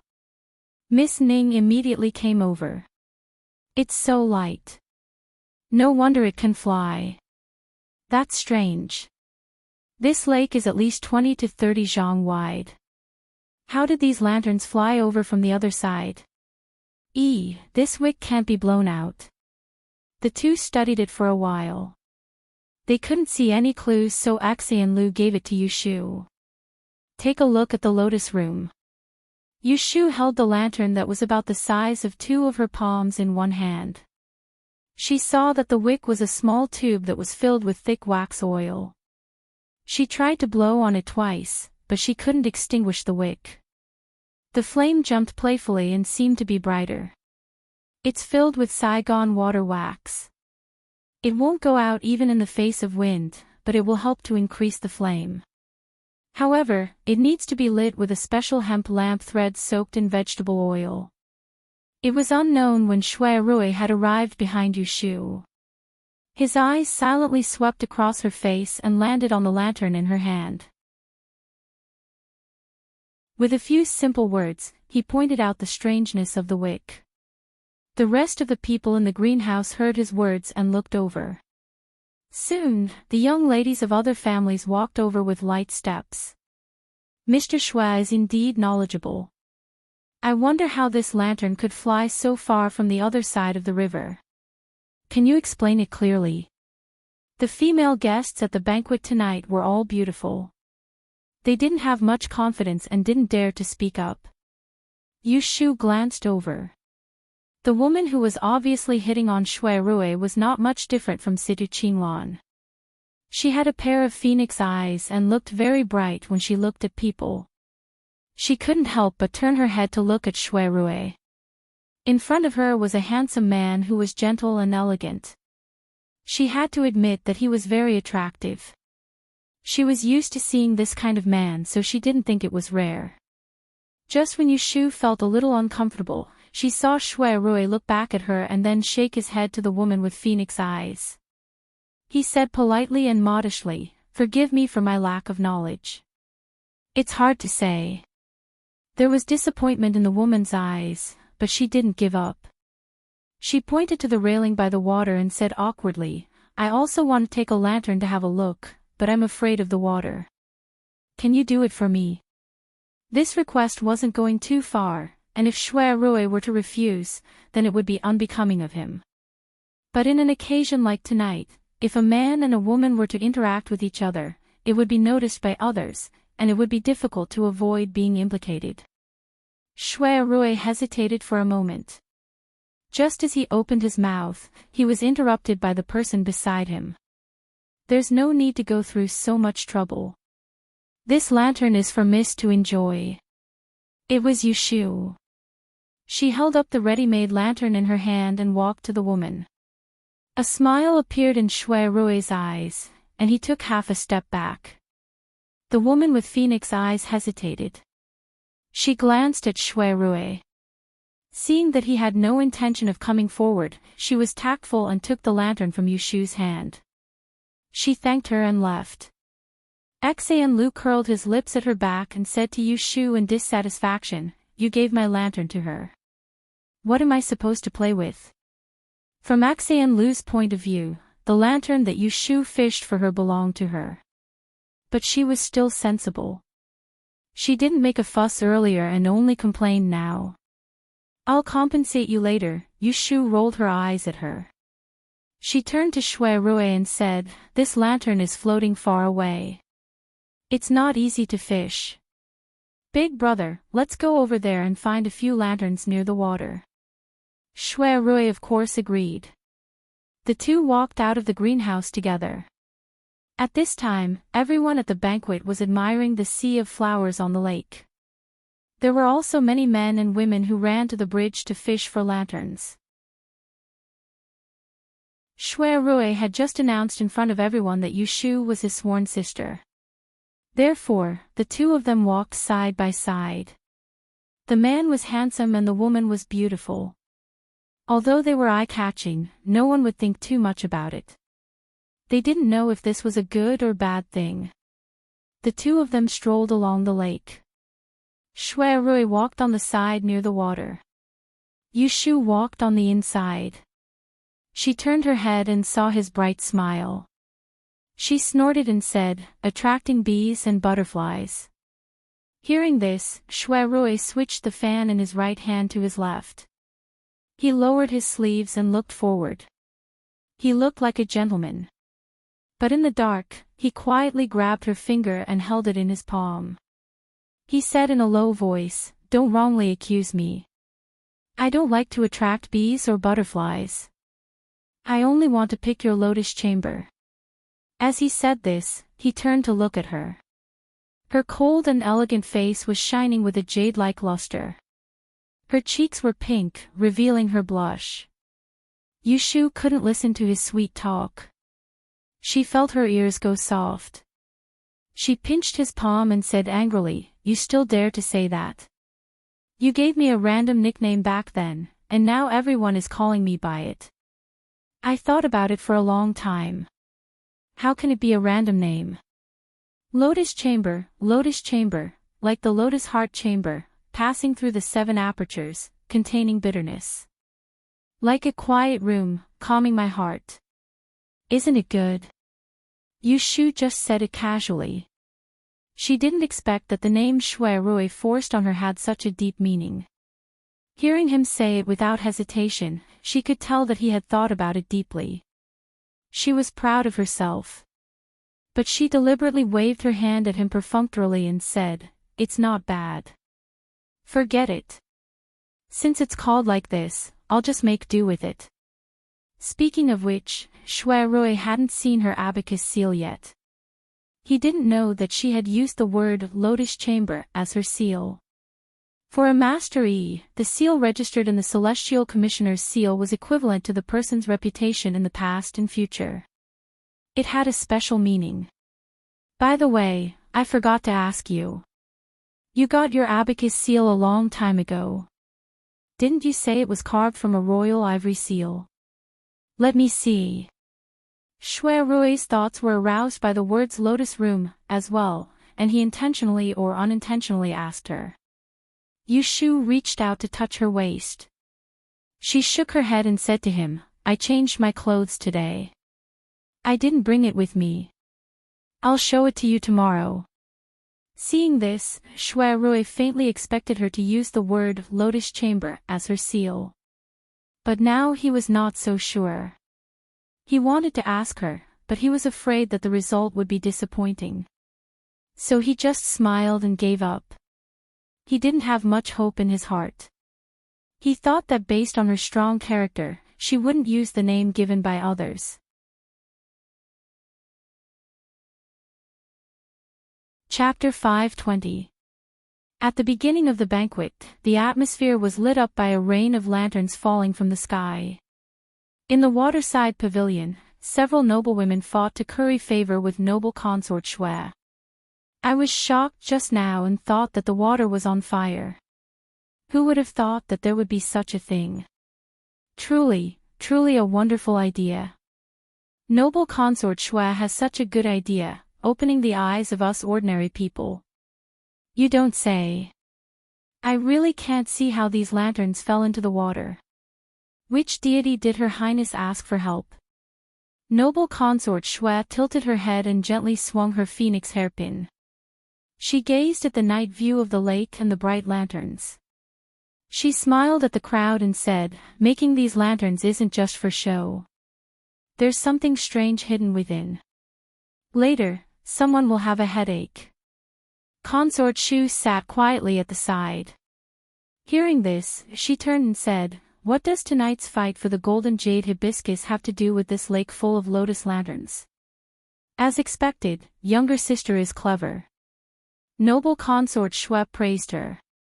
With one hand on the golden pillow, she was helped into a sitting position by the palace maids. The palace maids knelt by her feet and smoothed out the small creases on her dress. "Go and summon the young masters and daughters of the various families. Tell them not to be greedy and play. I need to explain the rules tonight." Noble consort Shui waved her hand and half of the palace maids guarding the four corners of the waterside pavilion complied and retreated to summon the people. Yu Shu and Shui Rui had just walked to the center of the bridge when they were called back. Hearing that noble consort Shui was going to announce the rules tonight, the men and women scattered in the flower rooms and on the lakeshore to watch the lanterns all returned. The two of them were sandwiched in the crowd. In order to avoid being seen by others, they had long since let go of their hands. Nearing the end of the bridge, Yu Shu raised her head and saw Jing Chen standing there alone. Looking at the situation, it was clear that he was waiting for her. There were many eyes at tonight's banquet. The last thing Yu Shu wanted to do was interact with Jing Chen. She was afraid that he had been instigated by someone above him and used the name of the gentleman's lotus banquet to do something out of line. However, she couldn't avoid it, so she could only brace herself and walk towards it. Shui Rui also saw Jing Chen, so he took 2 quick steps and passed in front of Yu Shu, blocking Jing Chen's sight. He said, "I haven't seen you for a long time. How are you, Daozi?" Jing Chen shifted his gaze to Shui Rui and nodded, "Everything is fine, Lord Shui need not worry." Yu Shu listened from behind and sighed with emotion. After staying in the capital for half a year, Jing Qin, who could not even take care of himself when he left the mountain and entered the world, had learned to be polite now. How is the recovery of Miss Shui Yun's legs? Didn't Daozi obtain a set of tiger bones a few days ago? I asked about a few old herbs and heard from the imperial physician that it is best to make medicinal wine. I will have someone send the herbs over tomorrow. There should be one or two that can be used. As Shui Rui spoke, he gently waved his hand behind him. When Yu Shu saw this, she secretly let out a sigh of relief. She quickly walked to the side and got off the bridge. She didn't look at Jing Qin again, so she didn't see the two men's line of sight behind her. As soon as she left, Shui Rui's expression became a lot lighter. He stretched out his hand and gestured to the side, saying to Jing Qin, "I have a few words to say. This way please." Jing Qin nodded and didn't ask any more questions. They left the crowd and walked to a quiet place. Shui Rui gazed at the quiet and tranquil man before him, and when he thought of how Yu Shu had once fallen in love with this person and suffered many hardships in exchange for being imprisoned in a single day, it was extremely difficult for him to not be slightly cold. Although I don't know the details, I also know that you have broken off relations with Shu. Since you have cut off all ties with her, why are you still pestering her now? Shui Rui didn't beat around the bush and directly questioned him. Jing Chen's impression of Shui Rui has always been mediocre. However, he knew that Shui Rui took care of Yu Shu a lot and the two of them called each other brother and sister. Therefore, facing Shui Rui's cold words, he didn't feel unhappy. Instead, it reminded him that he had let down Yu Shu a lot. Jing Chen's heart of guilt arose once more, yet he truly had nothing to say to Shui Rui, so he could only speak with an expressionless face. Forgive me for not being able to explain the matter that day to you, but I'll surely seek her forgiveness for my mistake. Seeing his insistence, Shui Rui frowned and said in a low voice, "It's not convenient for you to say, and I'm not interested to hear it. As for you asking for her forgiveness, I have a piece of advice for you: don't cause her any more trouble. If she can't live in peace because of you, as her big brother, I will never forgive you." He really wanted to stand in the position of a man and say these words to Jing Qin, but because he couldn't reveal the secret that he already knew, and he couldn't let Jing Qin find out that he was intimate with Yu Shu, he could only settle for the next best thing, warning Jing Qin as an elder brother. He couldn't openly stop Jing Qin from winning back Yu Shu's heart for the sake of his misfortune, but he couldn't turn a blind eye to it. Jing Qin looked at the stern eyes of Shui Rui and could feel that he was protecting Yu Shu. He didn't know why, but he felt a little uncomfortable in his heart. This feeling seemed familiar. He recalled something. When he was cultivating on Mount Longhu, he knew his identity from the age of 7. Because of the warnings of the head and master, he almost didn't get along with his fellow brothers in the same sect in order to not cause trouble for others. When he was a child, he often accompanied a wild monkey day and night on the back mountain. Later, the monkey disappeared. One day, he saw the fifth brother carrying the monkey to the main kitchen to find food. He recognized the monkey and wanted to get close to it, but was stopped by the fifth brother. The fifth brother said that the monkey liked to scratch people, so he shouldn't touch it. Otherwise, if the monkey scratched him, the master would scold him and the monkey would also be locked in a cage. Jing Qin didn't have much contact with people since he was a child, so he had a clear memory of the mountain monkey who lived on the path of animals and didn't fear him. And Yu Shu was a human. She knew how terrible he was, but she still took care of him when he lost his memory. To him, the significance of Yu Shu was not something that monkey could compare to. When he was a child, he didn't get close to the monkey because of the words of his senior brother. But now, he wouldn't give up just because of a few words of warning from Shui Rui. Yu Shu was the only person in his 19 years of muddle-headed life that he couldn't give up and didn't want to give up. It was not just because she was the one who broke his fate. "Don't worry, I won't cause trouble for her anymore," Jing Qin told Shui Rui. He also thought in his heart, "This time, I will definitely protect her and not let her be disappointed or sad. I hope you can do what you say. Shui Rui said coldly. The two men, each with their own thoughts, faced each other for a moment and stopped talking tacitly. One went first, and the other followed.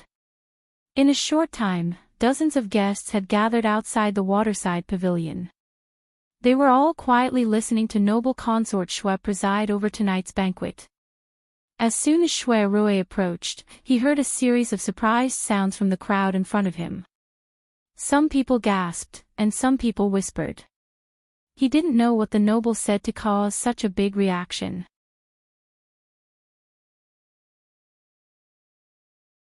Chapter 521. Imperial Consort Shui's move tonight was unexpected and many people did not expect it. There were more than 30 male guests on the scene, so it was not too difficult to find the one with the real gold wick among more than 6,000 hibiscus lanterns. If worst comes to worst, they could check each lantern one by one. But these more than 6,000 hibiscus lanterns were floating in the steady wave lake with a depth of 20 feet, so it was a different story. Did they have to jump into the lake to find it? Yushu saw the worried faces outside the waterside pavilion. Only a few people seemed to have a well-thought-out plan. She couldn't help but guess noble consort Shui's intentions. Did she make such a big scene just to make things difficult for those people tonight? Xan Lu pulled her sleeve and whispered in her ear, although it's summer, the water is so deep. I'm afraid not many people would dare to jump into the water. What if something happens? Just as she finished speaking, a similar questioning voice came from the waterside pavilion. Jiejia's move is ingenious. But it's late at night and the water is cold. If you want this group of children to go into the water to find it, isn't it a bit inappropriate? Most of the guests who were able to attend tonight's banquet were young masters from the capital. Their family backgrounds were not ordinary. If one or two of them ate water or caught a cold, it would cause some of the old foreigners heartache when they returned. Those who really doted on them might even complain to the Empress. Empress Shu's words first received the approval of the older Duchess of Jing. She then persuaded Imperial Consort Shui to change her mind. Imperial Consort Shui sat with confidence and smiled at them, saying, "No problem. I've discussed this with His Majesty. His Majesty's meaning is that there is nothing wrong with doing this. There is a gentleman's hibiscus banquet every year. There are 2 golden and jade hibiscus, 2 good fates. If it is too easy to obtain, it will inevitably attract some wishful thinking. It is better to make it difficult. Those who are really determined will fight for it no matter how difficult it is." At this point, she paused and turned her head to ask Princess Yang, who was sitting below her, 5th sister, "Do you agree?" Princess Yang, who was sitting below, slightly lowered her head and said, "That should be the case.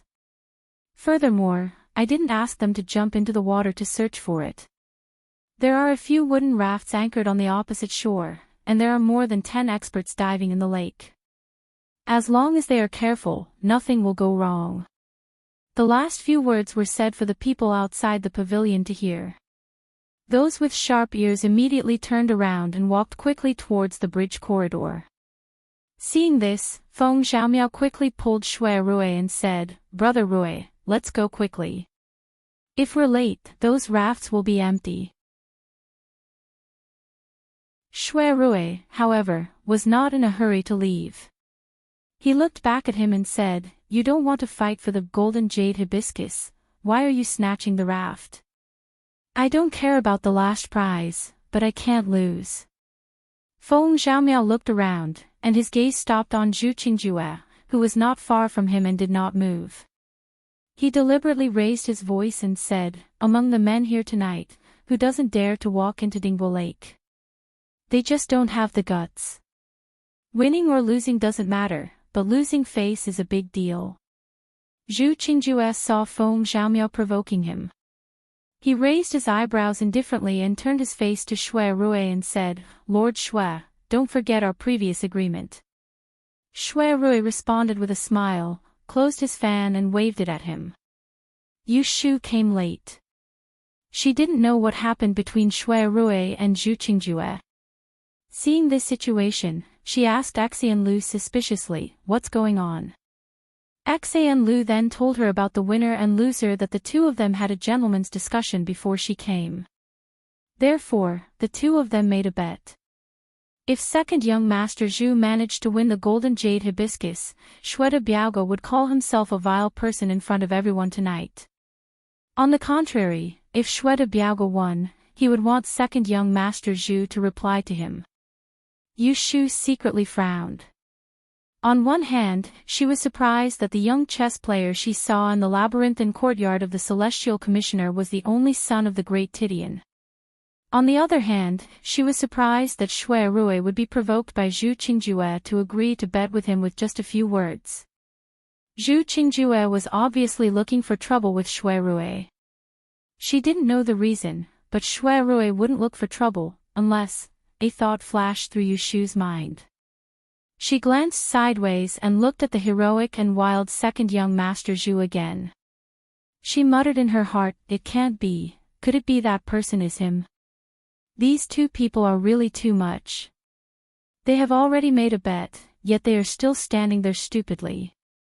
Aren't they afraid that someone else will take the lead?" Xian Lu, who was watching the hot draw, was anxious. Yu Shu looked at the brightly lit steady wave lake for a moment, then turned back to look at Shui Rui's calm and composed expression. She thought, cunning. How can one find a golden wick among 6,000 hibiscus lanterns by relying on luck? Let those who ran away first go and check it out. Those who catch up later are the truly shrewd ones.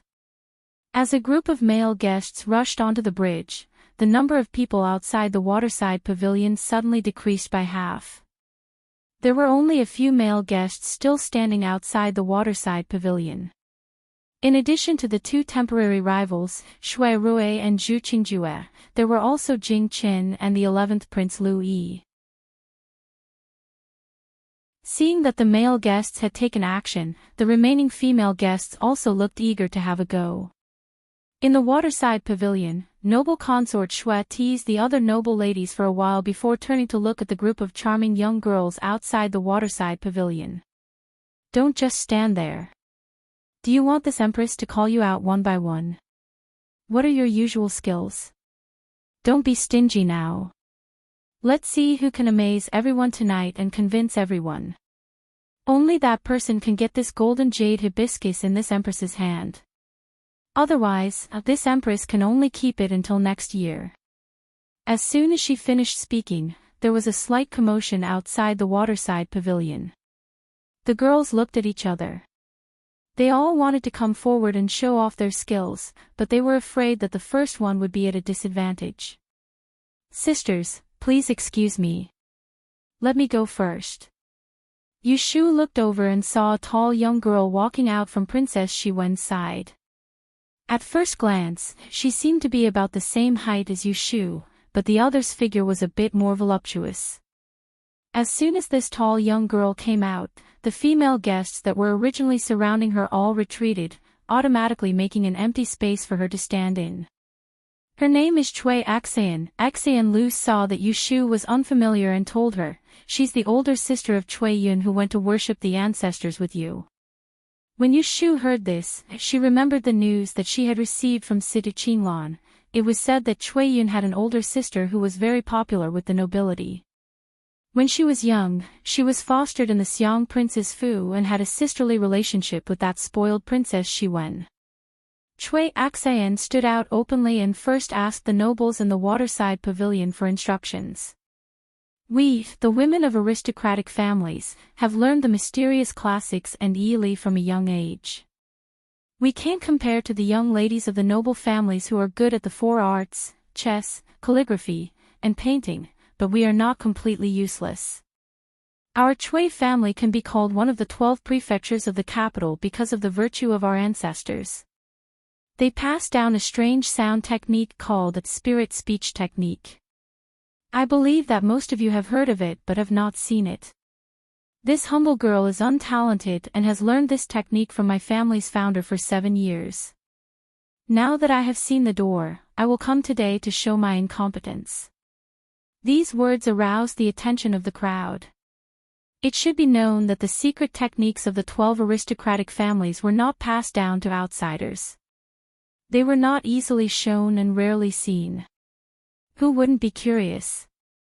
The older Duchess of Jing immediately sat up straight and stared at Cui Axian with great interest. She said to the two palace masters sitting at the head of the table, "As the two Niangs know, before I married, I was also born of an aristocratic family. At that time, I had heard of this strange technique of the Cui family. My late father personally praised it and said that this spirit speech technique should be renamed to mind-reading technique, which would be more suitable."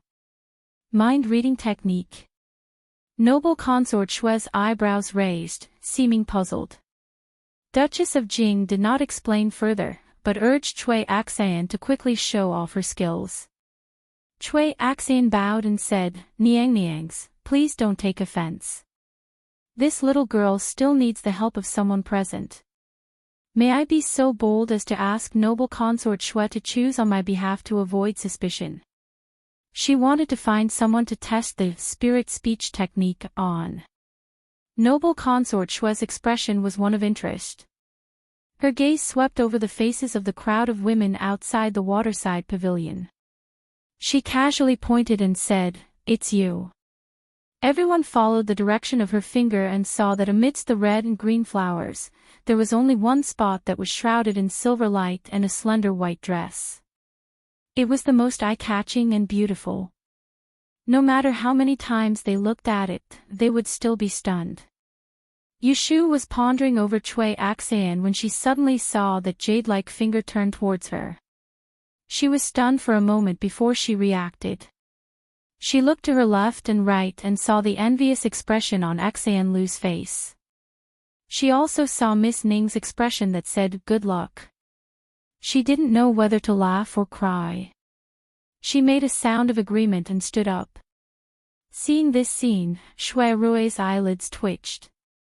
He turned his head to look at the waterside pavilion and saw that noble consort Shui was still as lazy as before. It didn't seem like she was doing it on purpose. Yushu didn't recognize Cui Axian, but Cui Axian knew who she was. She smiled at her without any hostility. Yushu had long believed that she and Shiwen were jackals of the same tribe. She wasn't the slightest bit confused by her. She returned a fake smile and opened her mouth to ask, "How do you need my help?" Female Oracle, please wait a moment. Cui Axian asked for instructions from the waterside pavilion and brought out a table from the nearby greenhouse. She also prepared a brush and ink before indicating for Yushu to step forward and stand beside the table. Tonight the moon is bright and the flowers are beautiful. There are countless fragrant grasses in the back garden of Dingbo Hole. There are no less than 100 types. Whether it's weak willow or small tender, female oracle, please choose one for yourself. When my back is turned, you can write on the paper. Don't let others see. After saying this, Cui Axian turned around. Her eyes were looking forward and she gently closed them. Yushu was suspicious. She touched the paper on the table with one hand. Seeing that there was nothing strange, she bent down and covered it with her sleeve. She followed Cui Axian's suggestion and wrote down what she thought. After she finished writing, she said, "I've written it." When Cui Axian heard this, she didn't hurry to turn around. She still had her back to her and asked an unrelated question, "Female Oracle, can you tell me whether you like the clear or the rainy weather?" Yushu looked at her back and thought for a moment before saying, "The rainy day." As she spoke, she could clearly see that Cui Axian's ears moved slightly. After a moment, she heard Cui Axian say with certainty, "Female Oracle, did you write immortal grass on the paper? Please pick up the paper and let everyone present look at it for me." Yushu frowned. With a slightly strange expression, she moved her hand away from the paper and lifted it up to show it to everyone.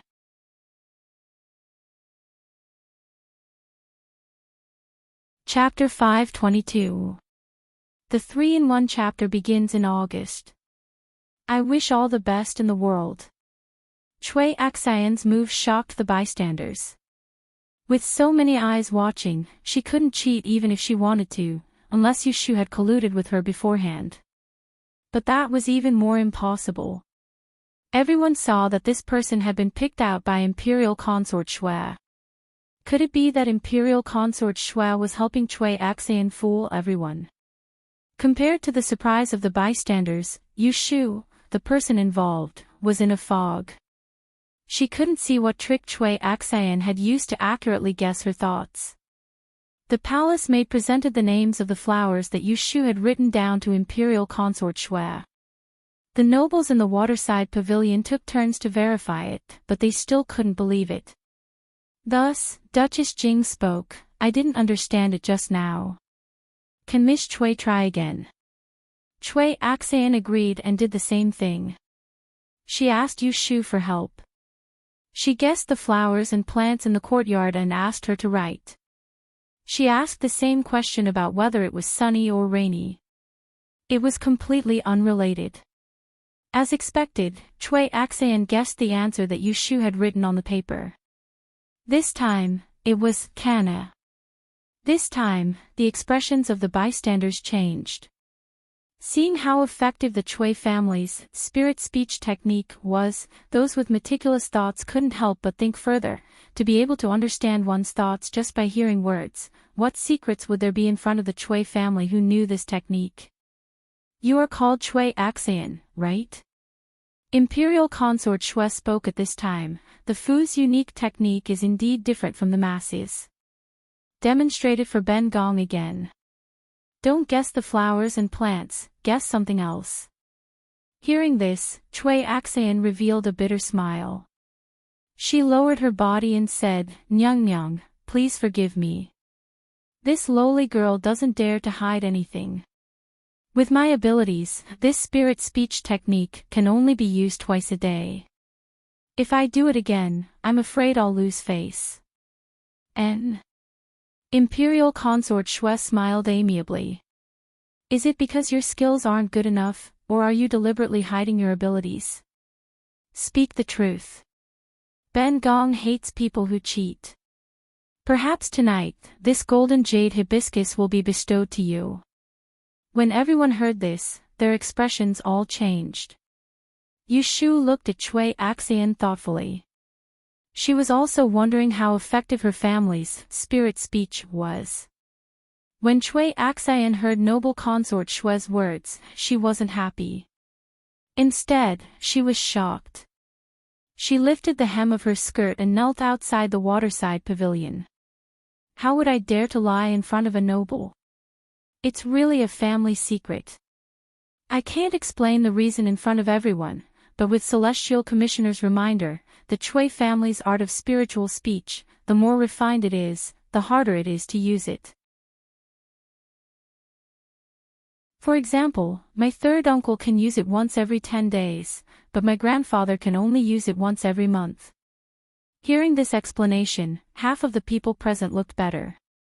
Noble Consort Shui turned her head to ask Duchess Jing, what does old foreign think? The Duchess of Jing leaned back in her chair and said, I see that with this girl's ability, she can only guess the flowers and plants in this garden. As for her grandfather, Duke Chui, he doesn't only have this bit of ability.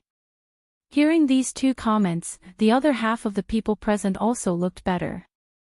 Princess Yang looked at Chui Axian who was kneeling on the ground. After all, she was the child she had watched grow up. She couldn't help but help and whispered a few words in noble consort Shui's ear. Her words probably had an effect. Noble consort Shui's smile disappeared and her expression became much calmer. She waved her hand at Chui Axian who was still kneeling on the ground.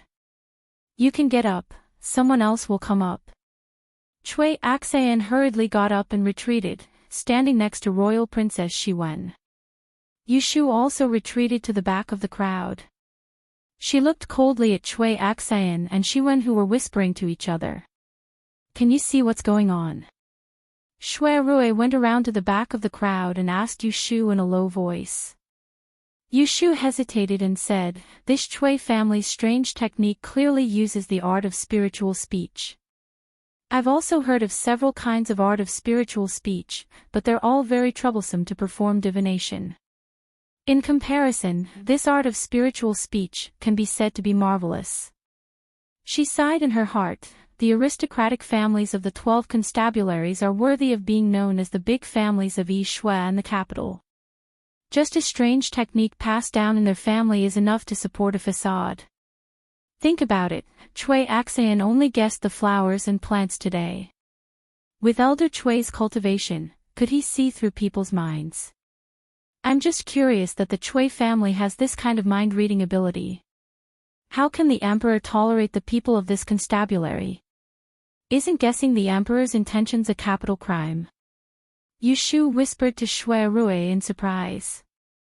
Shui Rui shook his head and waved his fan. He stood in front of the two and whispered in her ear, "Silly girl, what do you do as a celestial commissioner? Do you think the great advisor is someone who does nothing?" "I don't know much about Yi Shui, but I have heard of a secret. His Majesty carries a rare treasure with him. It has been around since the founding of the Dan Empire. It is passed down from generation to generation to his successor. Other than the current great advisor, no one can predict the good or bad luck of the emperor." Yu Shu's knowledge was broadened again. She was surprised. She had the Axian family's list of rare objects in her hands. She had seen all kinds of treasures, but none of them could stop people from predicting. She really didn't know what kind of treasure the emperor had on him was. With Chui Axian's skill in front of them, there were a few young ladies playing the zither and flute, embroidering and kicking, but none of them were worth watching. Yu Shu turned her attention to the movements on the lake. She discovered that there were a couple of wooden rafts rowing from the other side of the lake to the center of the lake. The lanterns on the surface of the lake were dimmed. It seemed that these people had extinguished all the paper lanterns in order to find the one with the real gold wick. Yu Shu glanced at Shui Rui and said, "When are you going into the water? If you wait any longer, someone will find the gold wick by sheer luck. Then you and that second master Zhu will become a joke." Shui Rui saw that she already knew about the bet between him and Zhu Qingjue. He smiled and glanced at Zhu Qingjue's direction. He said to her, "If the enemy doesn't move, I won't move. At most, it will be a draw. What am I afraid of?" Yu Shu saw that he seemed to be at ease, so she didn't worry for him. She was about to continue to observe Shi Wen's movements when she saw Jing Qin, who had been waiting outside the waterside pavilion, turn around and walk toward the shore. He walked to the shore, broke a willow branch, and fished out a few lanterns. He weighed them in his hand, fiddled with them for a moment, and then put them back into the water. What is he doing? Yu Shu just had a question, but in the next moment, she was tongue-tied. She saw Jing Chen retreat one zhang, and then with a leap, he lit the lanterns on the water. One after another, his wide white sleeves fluttered in the wind. He was like a swan goose spreading its wings, leaping across the water. Look! Dozi is flying on the water. This was the daughter of a civil official. Wow! What a beautiful qinggong! This was the daughter of a military general. Very quickly, no one cared about the young girl who was performing. Everyone's attention turned to Jing Qin, who was flying across the surface of the lake as if he was walking on flat ground. What is going on? The nobles in the waterside pavilion asked each other. Yu Shu frowned. She began to worry that Jing Chen might have been instigated by someone to steal this golden jade hibiscus. Shui Rui carefully watched Jing Chen's movements. His eyes flashed, and his face slightly sank. He said, "What a cheap way." Yu Shu turned her head and asked, "What do you mean?"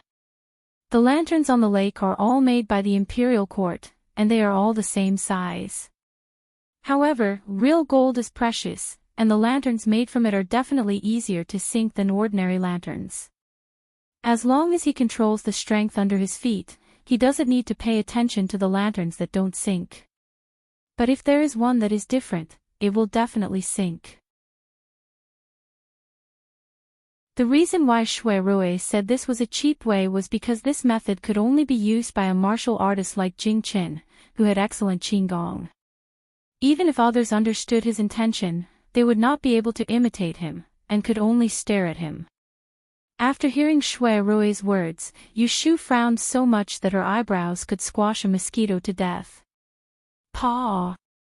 She was knocked on her forehead. When she came back to her senses, she saw Shui Rui put away his folding fan, and the corner of his mouth curled up. What are you worried about? With me here, no one can take advantage of you tonight. After saying this, he turned around and strode to the bridge in the distance. Yu Shu touched her forehead and looked at his departing figure. She suddenly had an impulse to run after him. Brother, wait. Shui Rui turned his head and stopped. He saw Yu Shu running in front of him. With her back to the crowd, she fumbled in her sleeve for a while, took out a triangular sachet, and stuffed it into his hand. This is. Shui Rui touched it and felt that there was something hidden in it. It seemed to be made of jade. This is good luck. Yu Shu looked up and blinked at him. Her eyes were sparkling, and she said, I was going to give it to you as a birthday gift, but now I changed my mind. I will give you half of it first. As for the other half, you have to give me that golden jade hibiscus in exchange. Their relationship was now a secret. The golden jade hibiscus was useless to them. Even if they got it, they could not give it to each other openly. However, it did not mean that it was meaningless. The golden jade hibiscus was a gift from the heavens. So what if it was not recognized? The hibiscus fairy who fell in love with a mortal was also blocked by the Sky Emperor. At the last moment, she still succeeded. She did not want the use of the golden jade hibiscus. She only wanted the good intention behind it. If there was a person who was willing to wait for her, even if there were thousands of difficulties and dangers, how could it be against a person's heart? Being dazzled by her eyes, Shui Rui was stunned for a moment. For a moment, he seemed to be able to read her mind. He could actually read her mind from her eyes. Thousands of words, how could a single sentence express one's mind? At this moment, Shui Rui was full of joy, but he could not express it. He could only clench the sachet in his hand. His eyes were full of love, and he lowered his head to promise her, just you wait. I will definitely snatch that golden jade hibiscus to please you. Tonight's fight was not for hatred, but for love. As soon as Shui Rui left, Zhu Qingjue could not wait any longer. She followed closely behind and went on the bridge. Yu Shu walked back to the waterside pavilion. She looked around, but Lu Wei was nowhere to be seen. At this moment, there was not a single male guest outside the waterside pavilion. It was all women competing. What did you say to Cousin Shui just now? Xian Lu tilted his head and asked curiously. Yu Shu smiled casually and said, I taught him a method so that he can find the true core. Xian Lu believed her and held her to ask more questions. However, Yu Shu refused to say a word and let him coax her. Just now, there was a young lady who finished a painting in the time it took for half an incense stick to burn. The nobles in the waterside pavilion commented a little and praised her, but it was obvious that they were not in a good mood. That young lady did not gain any favor. Knowing that there was no hope, she retreated to the side in disappointment. Imperial consort Shui wrapped a handkerchief in one hand and gently pressed the corner of her eyes. She let out a small yawn and talked to the people outside. Looking at it, the first one is more interesting. It's not that the others are bad, but there's not much novelty. It lacks some surprises and makes people not spirited. Honored consort Shu coughed lightly and had a different opinion. The Chui family's spiritual language technique is ingenious. However, in my opinion, the young lady of the Zhao family's skill of writing with 2 brushes is also from hard work and practice. There's not much novelty in the writing, but the intention is sufficient. Imperial Consort Shui glanced at her and smiled. That makes sense. Let's not talk about it first. Let's finish reading first. Honored Consort Shu softly said, okay. In the imperial court, the Yin family might be more powerful than the Shui family. However, in the harem, Imperial Consort Shui's position was above Honored Consort Yin. Oh right. Imperial Consort Shui thought of something and turned her head outside. She said with a proud expression, "Where's Wenwen? Didn't you say that you've meticulously prepared? I haven't seen you for a long time. Did you show your fear after seeing the good ones? Your Highness, please make fun of me." Shiwen pouted and stood out. Her beautiful eyes swept across the surroundings. She raised her chin and said with a proud expression, "I'm afraid that you won't be able to say that they're good after seeing mine." His words made the girls who had behaved earlier embarrassed. Princess Xiang frowned slightly and turned to look at Imperial Consort Shui's expression. Oh. Imperial Consort Shui waved her handkerchief at her and said curiously, "I want to see how you dare to boast like this." "Yes, Your Highness, please wait a moment." Shiwen bowed. When she stood up, she ordered the servant outside the pavilion, "Go and get my zither." Playing the zither was not new. It was a bit difficult to win with this. Yu Shu saw that Shiwen was determined to win and knew that there was something else going on here. As expected, when Shiwen got the zither, she was not in a hurry to perform. Instead, she first played. "The song I'm playing today is called Cold Cicada. When the sound reaches its peak, it can move the cicadas." As she spoke, she sat on the soft mat that had been set up. She slowly played the zither with one hand and the tune was slow. It was a summer night. The cicadas in the back garden were constantly chirping.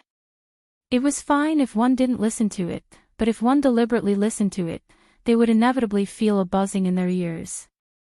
However, Shiwen's zither perfectly added syllables to the monotonous chirping of the cicadas. The two complemented each other and were actually very pleasing to the ear. After 5 minutes, someone whispered. Even Yu Shu, who did not know much about music, could hear that the cicadas in the garden seemed to be directed by someone. Sometimes it was high and sometimes it was low, sometimes it was long and sometimes it was short. For a moment, there was a rhythm.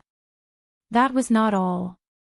As the zither reached its climax, in the end, when Shiwen finished the song, the originally loud chirping of the cicadas was like a broken string.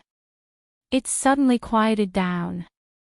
After a few breaths, the back garden was completely silent. Not even the sound of cicadas could be heard. Cicadas. It wasn't until the noisy chirping of the cicadas rang out again that everyone came back to their senses. They looked at each other and clicked their tongues in wonder. What a good, cold tremble. The song is rare, but the meaning is rare. Royal Princess Shiwen has put in a lot of effort. Ben Gong has a whole new level of respect for you. The taciturn honored consort Shu was the first to speak her praise. Her fair face, which was like a young girl's, was slightly flushed. It was a rare expression that only appeared after seeing something she liked. Duchess Jing was still a little confused. She leaned forward and asked, "Did I have a bad hearing just now? Why did the cicadas in the garden suddenly stop chirping?" Someone on the side joked, "Old madam isn't deaf. The cicadas just stopped chirping, but we all heard them." Shiwen saw everyone's reaction and raised the corners of her eyes. She couldn't hide the pride in her eyes and sent a look towards Cui Axan. When Yu Shu saw this situation, she couldn't help but praise Shiwen's good intentions in her heart. First, she called Cui Axan to come forward and use her family's unique skill to control the situation, making it so that the people who came later couldn't surpass her. When the people in the seats were all bored, she stood up and swept away the depressing situation.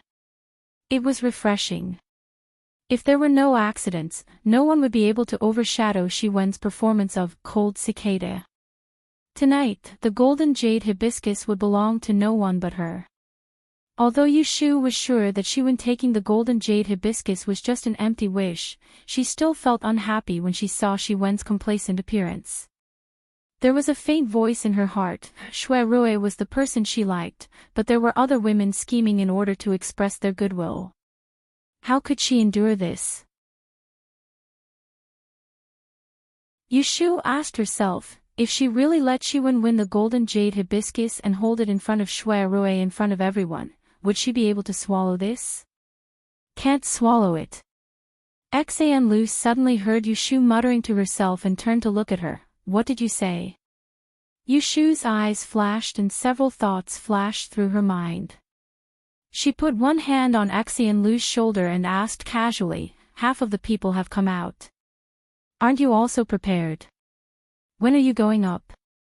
Xan Lu scratched his head and said gloomily, with my little weight, I'd better not join in the fun. At most, my mother will scold me when I go back. There were many female guests like Xan Lu who had no intention of fighting for the golden jade hibiscus. Seeing that there was someone in front of them, they were even more unwilling to show their heads. Therefore, after Shi Wen passed, everyone was still immersed in the lingering sound of the cicada. For a long time, no one dared to stand up and compete with her. Seeing this scene, a group of nobles in the waterside pavilion exchanged a few glances and started to discuss which one was the best. Those with sharp ears all heard that Cui Axayan and Shi Wen were mentioned the most and Shi Wen was praised the most. At present, Wen Wen is slightly better than Miss Cui. Imperial consort Shui's gaze swept around and landed on Princess Yang. She recalled, looking at this child, I think of fifth sister when you were young. You were also full of vitality, mischievous and clever. You were very likable. Princess Yang's hand holding the tea paused and looked back at her, trying to see something from Imperial Consort Shui's beautiful face. After a moment, she smiled bitterly. When I was young, I was not sensible and caused a lot of trouble for eldest brother. Hearing her mention the Shui family's eldest brother who passed away early, the people present just felt that there was something unusual between the two sisters. Then they heard Imperial Consort Shui's crisp laughter. Hee, I digressed. Back to the main topic. Who else wants to come up and try? If there is no one, then I will betroth this golden jade hibiscus in my hand. Hearing this, Shi Wen quietly took a step forward. She was so excited that she couldn't hold back the corner of her mouth. But the people around were in low spirits. Seeing this, Yu Shu secretly sneered. She didn't have time to think carefully and stepped forward. However, before she could step forward, Cui Axayan, who had been secretly watching her, saw her move and pushed Rui Zizhu who was standing in front of her. Rui Zizhu reflexively took 2 steps forward and suddenly jumped in front of others. When she looked up and saw Yu Shu who was about to step forward, she hurriedly said, Me too. Everyone turned to look at her and whispered to each other. Shi Wen looked at Cui Axayan with a questioning look. Cui Axayan moved closer to her ear and whispered a few words. Soon, Shi Wen showed a hint of schadenfreude on her face. She looked at Rui Zizhu and then at Yu Shu, and a sly smile appeared at the corner of her mouth. Rui Zizhu instantly blushed. She quickly glanced at Yu Shu, who was covered in a misty light, and no one dared to look at her directly. She bit the tip of her tongue hard and calmed herself down before asking for instructions in the waterside pavilion. I have also prepared. Please allow me, your highnesses. Few people present didn't recognize that she was the Empress's niece. Noble consort Shui narrowed her eyes and glanced at the person who was about to step forward. She curled her lips and said, Girl of the Rui family, what are you good at? Tell me. I have a story to tell. Rui Zizhu's hands hung by her side and her toes were pressed together, revealing her nervousness. You want to tell a story? Noble consort Shui looked at her in surprise. Is it interesting? Yes, it is. Duchess Jing laughed. I have attended the gentleman's hibiscus banquet for more than a decade and have never seen anyone come here to tell a story. Your Highness, why not listen? Noble consort Shui nodded and tilted her body toward the couch. She raised her hand and gestured around. All of you be quiet and listen to what she's going to say. Rui Zizhu was, after all, the daughter of a duke. Because her back was facing Yushu, her initial nervousness had passed. She put on the proper bearing. She straightened her skirt, raised her head, and lowered her eyes slightly. She thought for a moment. She first organized the words that Xuan had taught her tonight before speaking. This story says that there is a city in the south where a wealthy family lives. This wealthy family has a master. After the main wife passed away, he took in a few concubines. One of them was a Yinyang. Before entering the family, she was a widow. She raised a son and a daughter with great difficulty. After remarrying, because the master was kind, she brought them into the wealthy family so that they didn't have to worry about food and clothing. What I want to talk about today isn't about the widow, but the daughter that she brought into the wealthy family. Rui Zizhu wasn't a proper storyteller. Her opening was dull, but her voice was tender and crisp. It was pleasant to listen to. Thus, both standing and sitting, everyone listened. No one was distracted. Yushu only needed to hear this opening to know that it was directed at her. She stared at Rui Zizhu for a while. Her gaze shifted and met Xuan's smiling face. Her eyes darkened. That girl was born with a lowly life. Her father died suddenly, her mother worked hard, and her younger brother was sick and weak. With great difficulty, she entered the family of a wealthy family, but she refused to be honest. She often did those sneaky things and was caught more than once. Gradually, she was given the cold shoulder. The people around discussed in low voices. Most of them said that the girl in the story didn't know any better. Once, she stole something valuable and was caught by the servants. She was sent to the old madam of the family and was punished in public. She didn't realize that she was in the wrong first and harbored a grudge against the rich family. One time, she got a chance and actually slandered the reputation of the family that raised her. Later, the rich family didn't reciprocate their kindness. Seeing that the girl was stubborn, they hardened their heart and chased her out. Hearing this, someone in the waterside pavilion couldn't help but scold. It was Duchess Jing, who had a clear distinction between likes and dislikes. Well done. What a cruel and unscrupulous thing. Noble consort Shui calmly advised, Old madam, continue listening. The story isn't finished yet. Rui Zizhu licked her lips and continued, Your Highness is farsighted. This story isn't over yet. Who would have thought that after that girl was chased out of the family, she actually had good luck. Her life was smooth sailing, and she made friends with noble people. Now, she is living a glorious life outside. And that rich family, more or less because of this girl, from then on, the family declined. In the end, they lost their flesh and blood, and ended up in ruin and dejection. They say that good and evil will be rewarded, but who would have thought that the heavens would close their eyes? When everyone heard her say this, they all felt that something was strange. It was still Duchess Jing who first asked, Zizhu girl, from what you said, it sounds like it's true. Could it be that this isn't a made-up story, but a real person? This is indeed true. To tell the truth, old madam, that girl who returned kindness with ingratitude is now settling down in the capital. Rui Zizhu said in one breath. Her forehead was covered in sweat, and her mouth was dry. A stone stirred up 1,000 ripples. Everyone was shocked.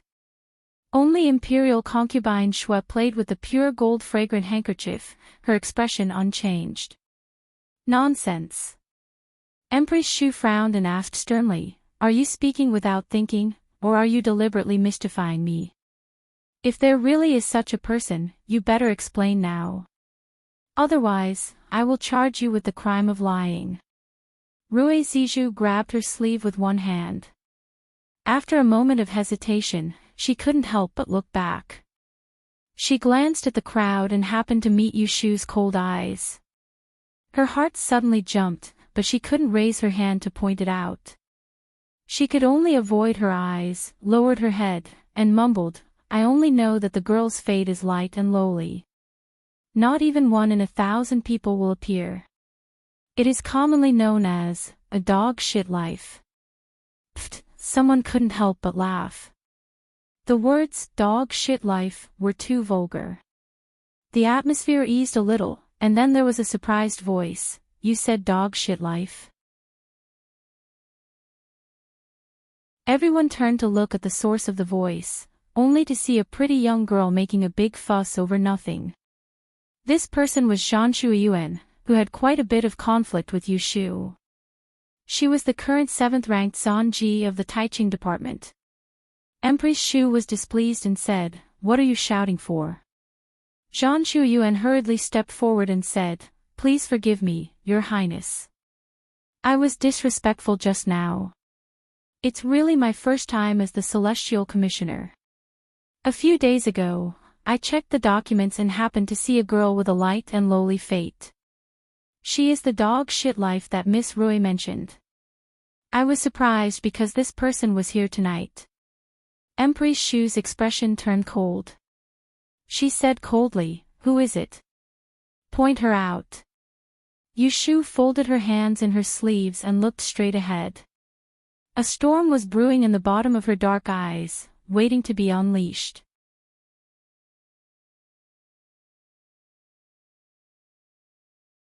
Chapter 523. Rui Zizhu had told a story of repaying kindness with evil, and not repaying kindness with kindness. Many people at the banquet were filled with righteous indignation, but no one had expected that the protagonist of the story, who had a dog shit life, was here tonight. This person is this year's great divination girl, Yushu. Zhan Shuiyuan pointed out Yushu based on the fact that she had a dog shit life. In the next moment, Yushu became the focus of the crowd. Almost everyone was thinking, is this a coincidence, or is the ungrateful villain in the story her? Xan Lu and Miss Ning, who were standing next to Yushu, were stunned. "Operator Yu, is it?" Honored Consort Shu's expression was not good. She scrutinized Yushu and said coldly, "Say it yourself. Are you the person mentioned in the story?" Xan Lu quietly grabbed Yushu's hand and said nervously, "The Lotus Room." Yushu gave Xan Lu a reassuring look, then gently pushed her away and stood out. She walked to the center of the crowd. She didn't look at Zhan Shuiyuan, who had come out to identify her, and stood next to Rui Zizhu, who had been lying to her for a long time. She lowered her head and replied, "Honored Consort Shu, I don't know if the person Miss Rui was talking about is me." Her answer caused people to whisper. According to the situation, she was either mistaken, or she didn't admit it. How could she say she didn't know? What are you talking about? You don't even know about your own matters. Be honest. Duchess Jing pulled a long face and said sternly, "The gentleman's hibiscus banquet cannot tolerate a woman of low character. If you really did such a cruel and unscrupulous thing, you can leave now." Apart from the two imperial consorts, Duchess Jing's position was the highest. As soon as she spoke, a group of girls looked at Yushu with sympathy. She had been kicked out of the gentleman's hibiscus banquet. If this got out, would she still have the face to see others in the future? She uncovered half of her smiling face with her fan. She tilted her head and whispered to Cui Axayan, "You're the best. That girl is vengeful, and Rui Zizhu has offended her this time. Neither of them will gain anything today.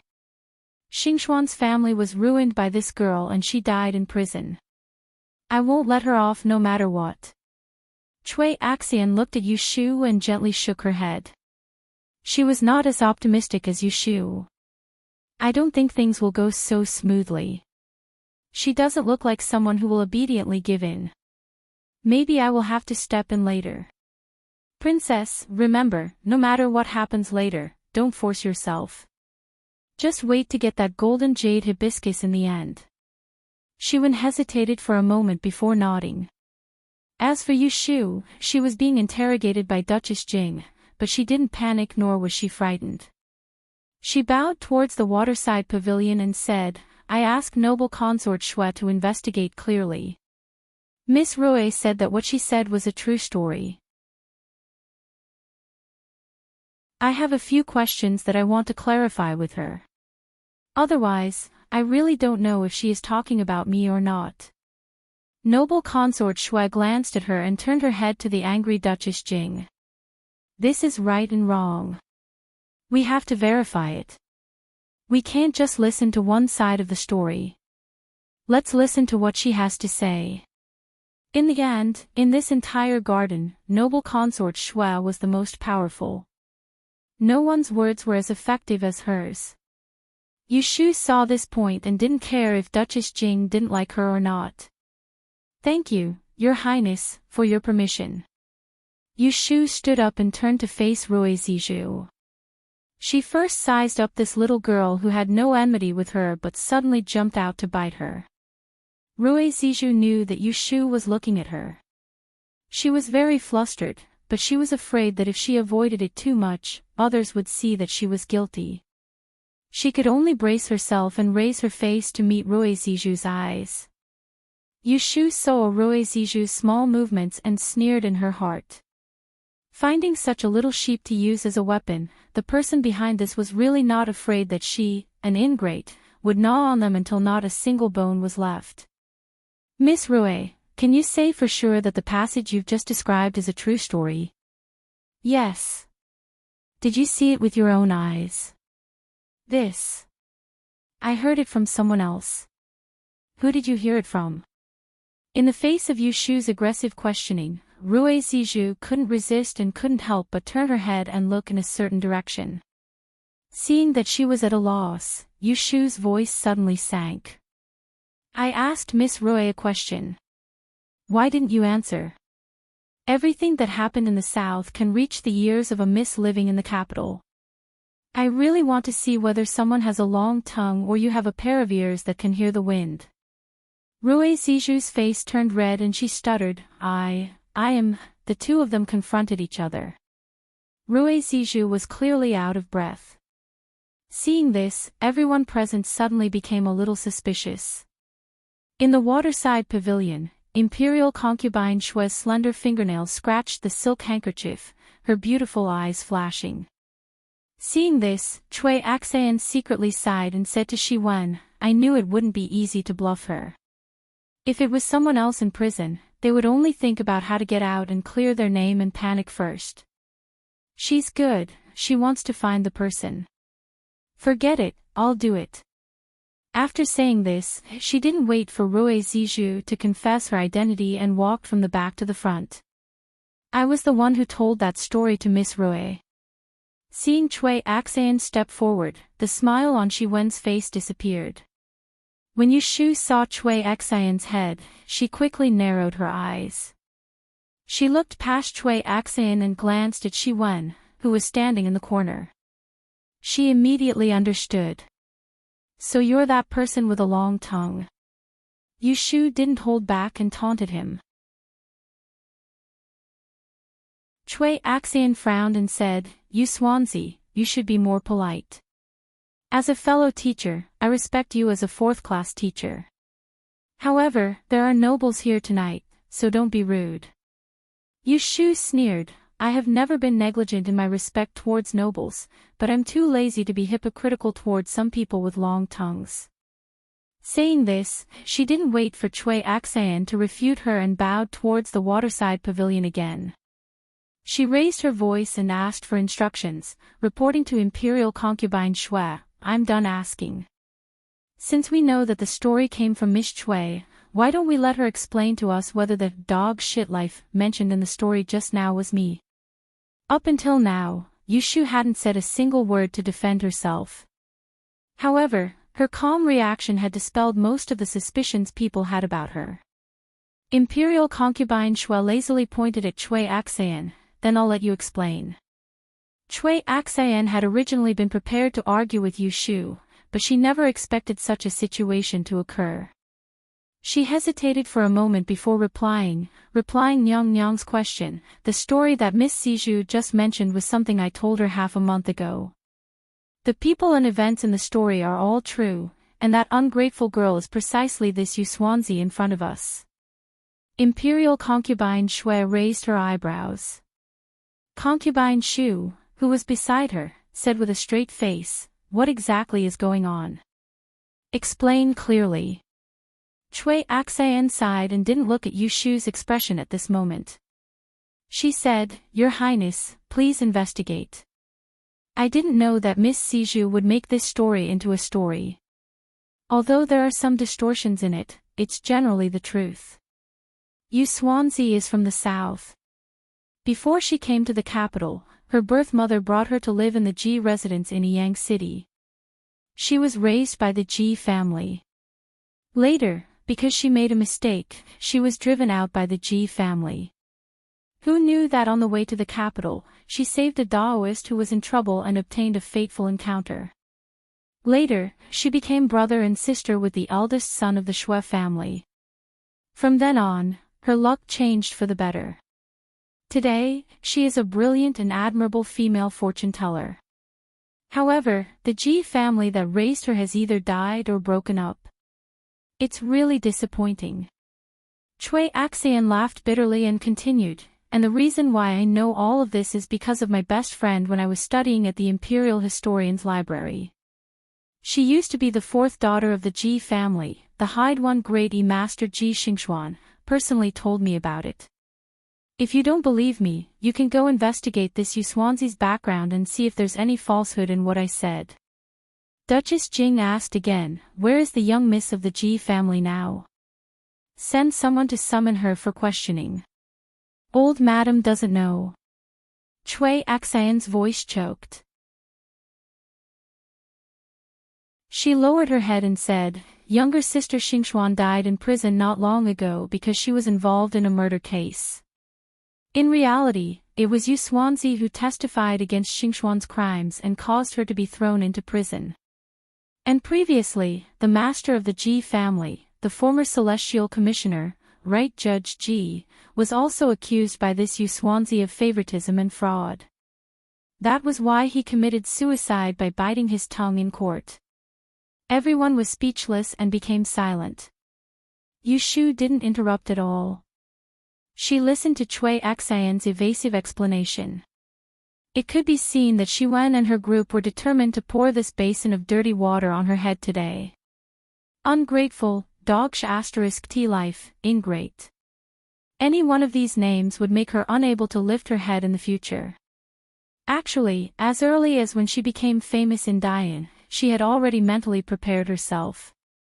There would be a day when her unbearable body would be used as a pretext to make a fuss. If it wasn't now, then it would be later. Today, she would borrow the knife in the other party's hands to completely eradicate this hidden danger. Duchess Jing's face became colder and colder. The way she looked at Yu Shu also became more and more unfriendly. "Yu Xuanzi, let me ask you. Do you admit to the things that the Cui family's girl just said?" When Yu Shu was called, she raised her pair of almond-shaped eyes. She stared at the red figure sitting on the highest seat in the waterside pavilion. She calmly said, "What are the things that Duchess Jing is asking about? Is it about how I used to live with my birth mother in Yiyang Ji Fu? Or is it about how I was later chased out by the Ji family? Or is it about how the right judge of the Ji family was accused of corruption by me? Or is it about how Ji Xingxuan was accused of murder by me? If you're asking about these things, then I admit to them. These were all facts." She would know if she asked around a bit. She wasn't stupid enough to argue. As soon as Yu Shu's voice fell, there was a buzz below and the crowd became restless. Xan Lu was so anxious that his forehead was covered in sweat. He tightly grasped Miss Ning's hand and cursed in a low voice, "This idiot, what is the point of admitting to it?" "Humph." Duchess Jing immediately threw a dagger in Yu Shu's eyes. Without asking the two concubines, she made the decision and raised her voice, "Someone come, drive this heartless and unscrupulous thing out." Two little eunuchs ran up from below. Without another word, they grabbed Yu Shu's shoulders and pulled her out. Yu Shu didn't struggle. Her eyes were still fixed on the waterside pavilion. She was gambling on a single thought that noble consort Shui would have. Tonight's banquet was personally hosted by noble consort Shui. She wouldn't allow anyone on her guest list to be driven out on the spot because of their poor conduct. In the waterside pavilion, noble consort Shui restrained the faint smile that had been hanging on the corners of her mouth. Tonight, for the first time, she looked at someone.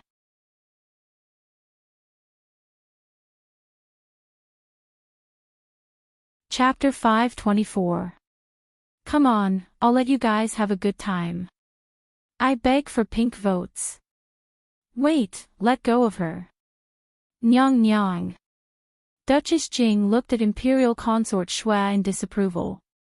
Consort Shu also said, "Jijia, how can this kind of person be allowed to attend the gentleman's lotus banquet?" Imperial Consort Shui ignored them and waved her hand. The two eunuchs didn't dare to disobey and immediately let go of Yu Shu. "From what you said just now, Ben Gong heard that you didn't have any regrets and didn't feel that you were wrong, right?" Yu Shu first tidied up her wrinkled clothes, then lifted the hem of her skirt and knelt down. She raised her head and said, "Yu Shu indeed doesn't feel that I was wrong." Duchess Jing was enraged by her bold and confident manner. She was about to slam the table and scold her when Imperial Consort Shui intentionally or unintentionally cast a glance at her that froze her on the spot. There was less indolence than before. At this moment, Imperial Consort Shui didn't have any amiable and approachable aura. Her every action carried the dignity of the mistress of the inner palace, making people not dare to easily overstep her boundaries. Duchess Jing awkwardly put down her hand and Consort Shu imperceptibly furrowed her brows. Chui Axian, Imperial Consort Shui suddenly called out a name and turned her head to the other side of Rui Zizhu. Chui Axian was bowing and said, "You heard her. She said that she doesn't feel that she was wrong. Tell her where she did wrong." "Yes," Chui Axian obeyed and turned to look at Yu Shu kneeling on the ground. Her face was stern and she criticized without hesitation, "The Ji family raised you, but you didn't feel grateful. Instead, you took advantage of benefits and took revenge, repaying kindness with evil. You accused official Ji of favoritism and fraud. Although it was a righteous act, your birth mother was a concubine of the Ji family. You used to be half a servant of the Ji family. To act so pretentiously, you are a villain who betrays his master for glory. This is your first mistake. When the Ji family was in trouble, you didn't go to visit them. You didn't help them in their hour of need, but instead, you hit them while they were down. You took advantage of the day when the Ji family's old master was holding a memorial service to kidnap your biological mother from the Ji mansion. This kind of disregard for human relations is your second mistake. You accused Ji Xingxuan of murdering someone, causing her to seek refuge in prison. She had a bright future ahead of her, yet you ended her life in anger. You didn't kill Bo Ren, but Bo Ren died because of you. Such a cold-blooded heart, heartless and unjust, is your third mistake." Chui Axian's eyebrows were stained with a layer of anger. It was obvious that she was grieving over her best friend's death.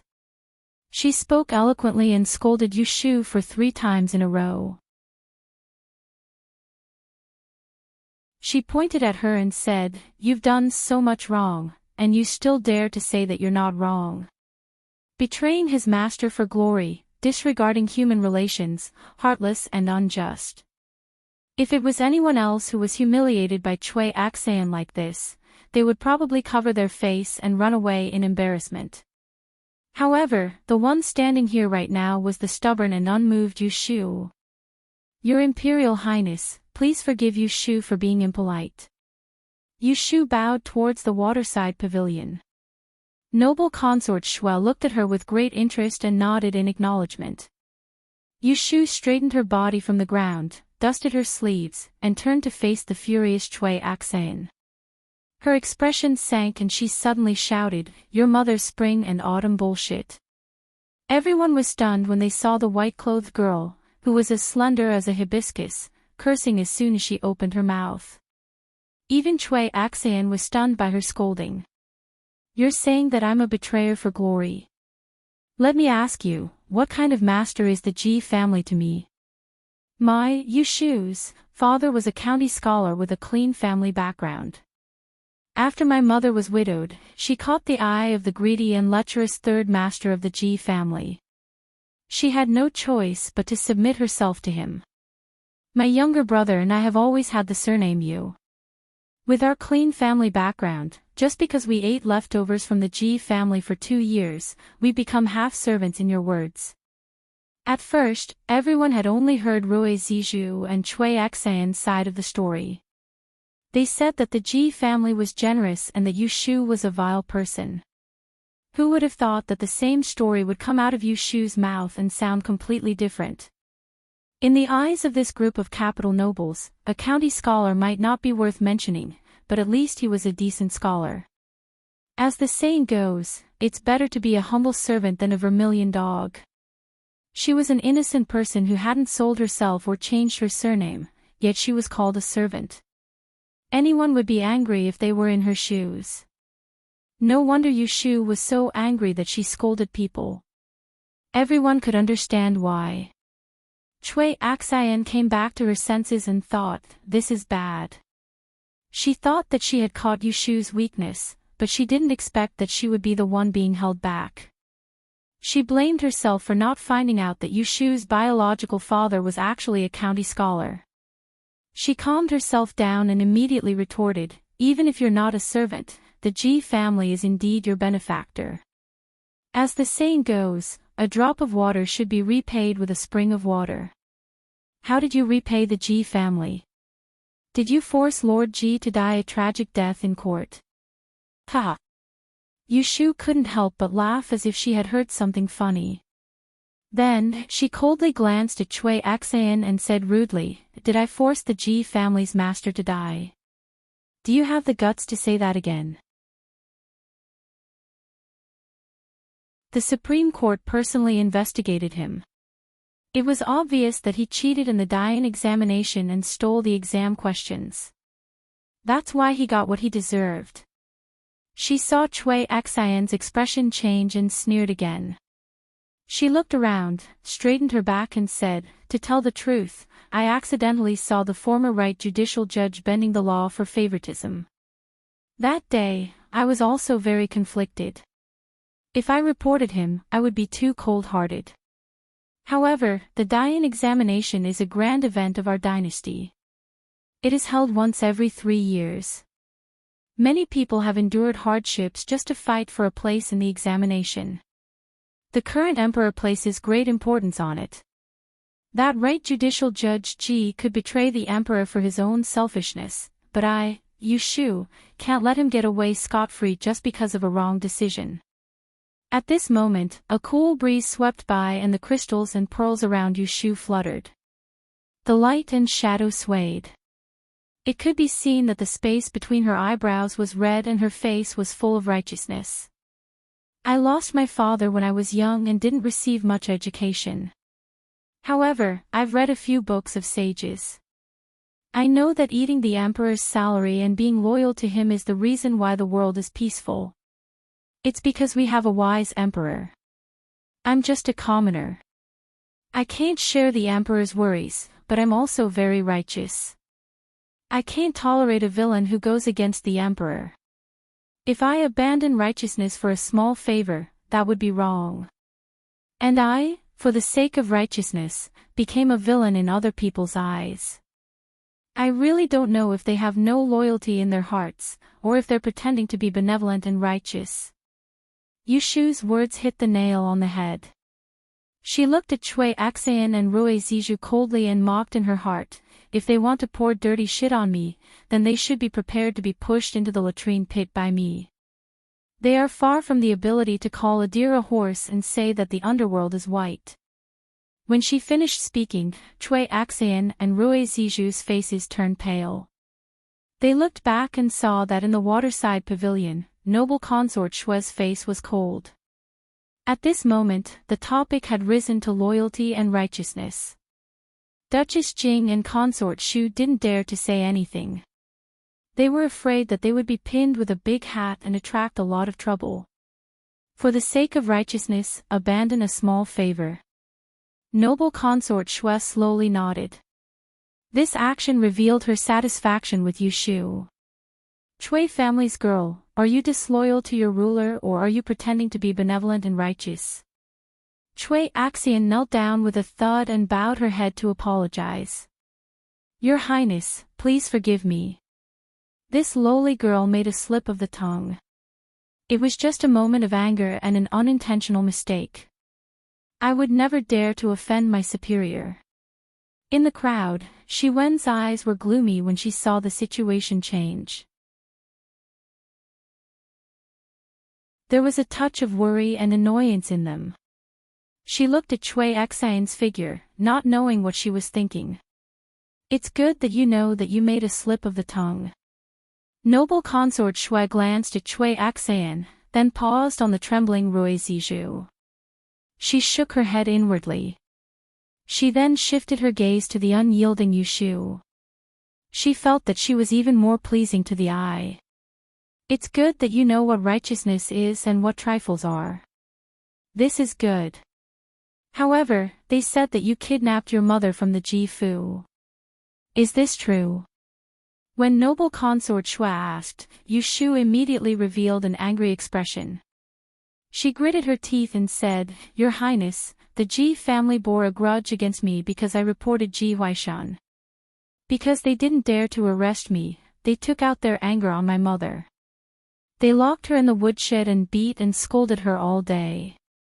When I went to the Ji Fu to visit, I saw that my mother was being tortured to the point of death.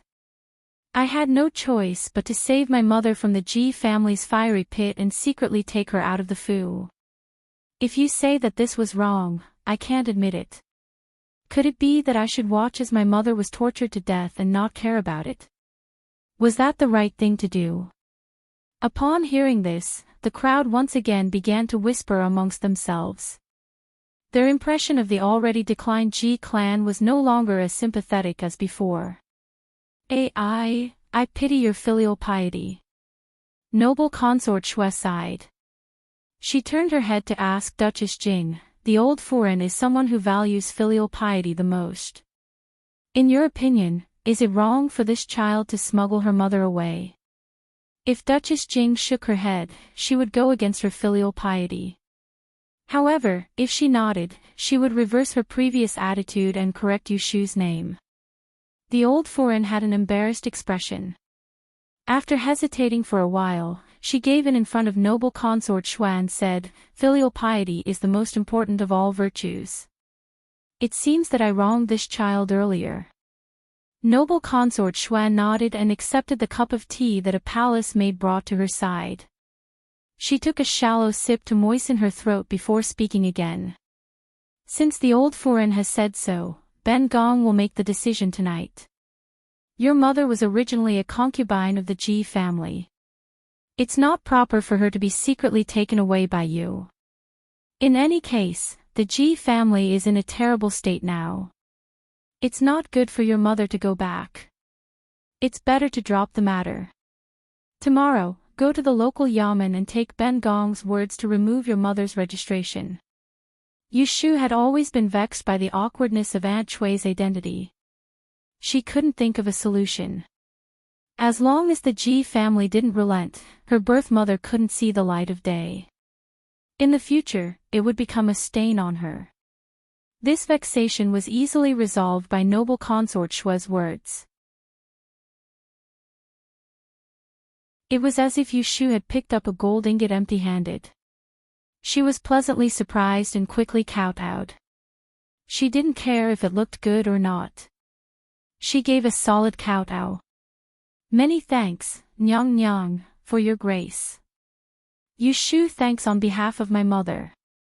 Noble consort Shui smiled and said to the two sides, looking at her like this, I can see that she's even more filial. The people in the pavilion didn't dare to say anything and all responded to her words. Not long ago, Yushu had been looked down upon and regarded as a shameless villain. In the blink of an eye, she had become a loyal and filial child. Yushu didn't feel guilty at all.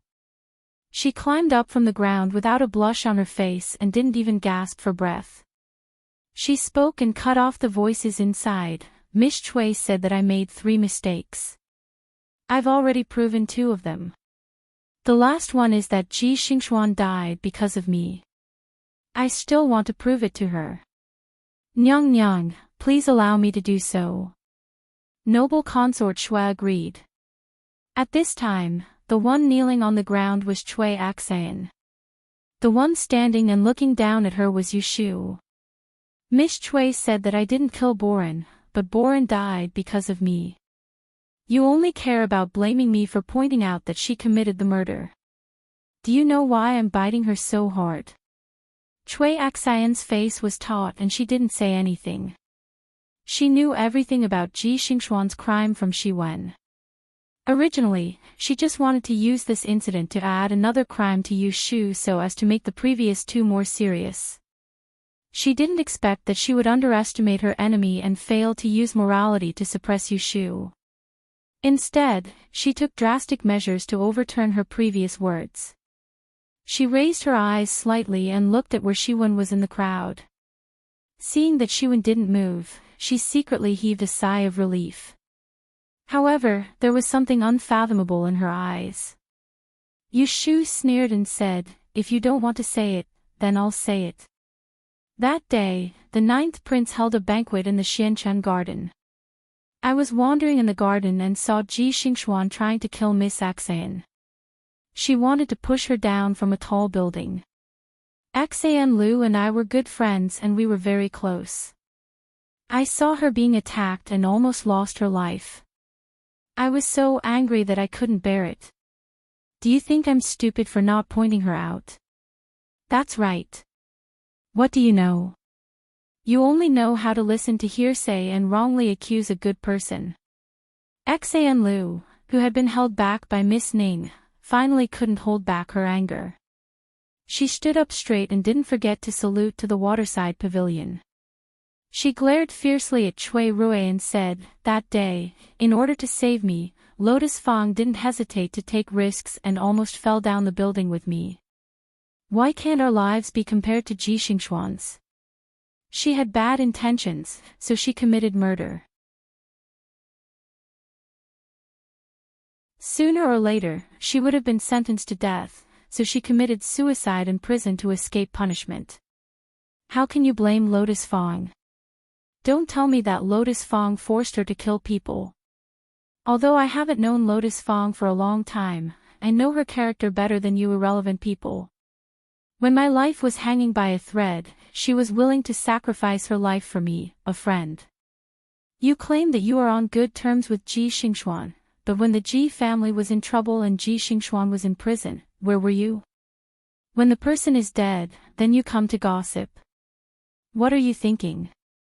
Xan Lu was used to being a sharp-tongued person, and she was born with more loyalty than others. She put herself in Yushu's shoes and felt that she should treat her with sincerity. Whoever went against Yushu was going against her. This was also a lucky hit. Yushu praised herself 10 times, but it couldn't compare to someone praising her once. Xan Lu had a good relationship with people in Anling City. As soon as she spoke, people believed most of her words. Therefore, in addition to loyalty and filial piety, Yushu also had a strong sense of brotherhood. Yushu looked at the angry Xan Lu and laughed secretly. Good Lu, I didn't love you for nothing. Rui Ziju's face turned red and white. Faced with a group of people pointing at her, she was full of regret.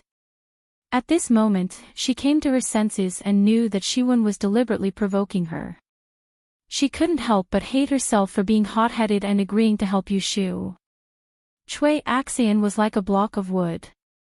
She knelt on the ground and let Axian Lu shout at her. On the surface, she seemed to accept it, but no one knew what she was thinking. Noble consort Shui saw Axian Lu pecking randomly like a rooster and found it funny. Although she didn't want to scold her, she still put on a stern face and scolded her. "All right, why are you making such a fuss? You can leave." Axian Lu pouted unwillingly. She threw a few sharp glances at Chui Zizhu and Rui Zizhu before standing to the side. Miss Ning quickly grabbed her to prevent her from causing trouble. "I've asked clearly. It was all a misunderstanding. In my opinion, such a loyal and filial child is not bad." Noble consort Shui's words set the tone. She smiled and said to the crowd, "You wasted so much effort. I'll teach you to remember this. Behave properly and sit properly. If you are upright, you won't have to worry about your shadow being crooked. Don't try to stir up trouble for no reason. As a woman, you must remember not to talk too much." Although she didn't point out names, her eyes clearly swept over Rui Zizhu, Chui Axian, and Zhanshu Yuan, who had his head lowered and was pretending to be ignorant. As for Shiwen, the mastermind, although she tried her best to hide it, her eyes revealed some anger. Seeing that they were in such a sorry state and that a hidden danger was removed, Yushu's anger was half gone, but the other half was still there. After listening to noble consort Shui's words, she asked again, "Imperial concubine, I still have a matter to discuss with that female official who just called me a dog shit life." Noble consort Shui seemed to be in a good mood. Facing Yushu's continuous requests, she didn't feel annoyed. She waved her hand again and agreed. "If you have something to say it quickly." "Yes." Yushu nodded obediently. She turned around and walked toward Shiwen expressionlessly. Shiwen looked at Yushu, who was walking toward her. She wasn't afraid of her, but she was curious about what she was going to do. However, she saw Yushu stare at her, raised her hand, and rolled up her sleeves. Zhanshu Yuan, who was standing half a step behind Shiwen, suddenly remembered something. His eyelids twitched and he couldn't help but shiver. The next moment, there was a crisp sound. Shiwen and Zhanshu Yuan's vision blurred. When they came back to their senses, Yushu's loud slap had already landed on Zhanshu Yuan's face. Slap! Shiwen was taken aback. Her eyes widened and her mouth agape. Before she could react, Yushu had already delivered another slap to her face. Slap! Slap! After 3 slaps, Zhanshu Yuan screamed and covered his face. It was dead silent around the waterside pavilion. Shiwen stared blankly at Yushu's eyes, which had been staring at her from the beginning to the end. She lowered her head and moved closer to her and Zhanshu Yuan. To outsiders, it seemed that Yushu was whispering to Zhanshu Yuan, who was being slapped. However, the low voice of laughter was clearly heard by Shiwen. "I want the golden jade hibiscus." Looking at Shiwen's stiff face, Yushu laughed in her heart.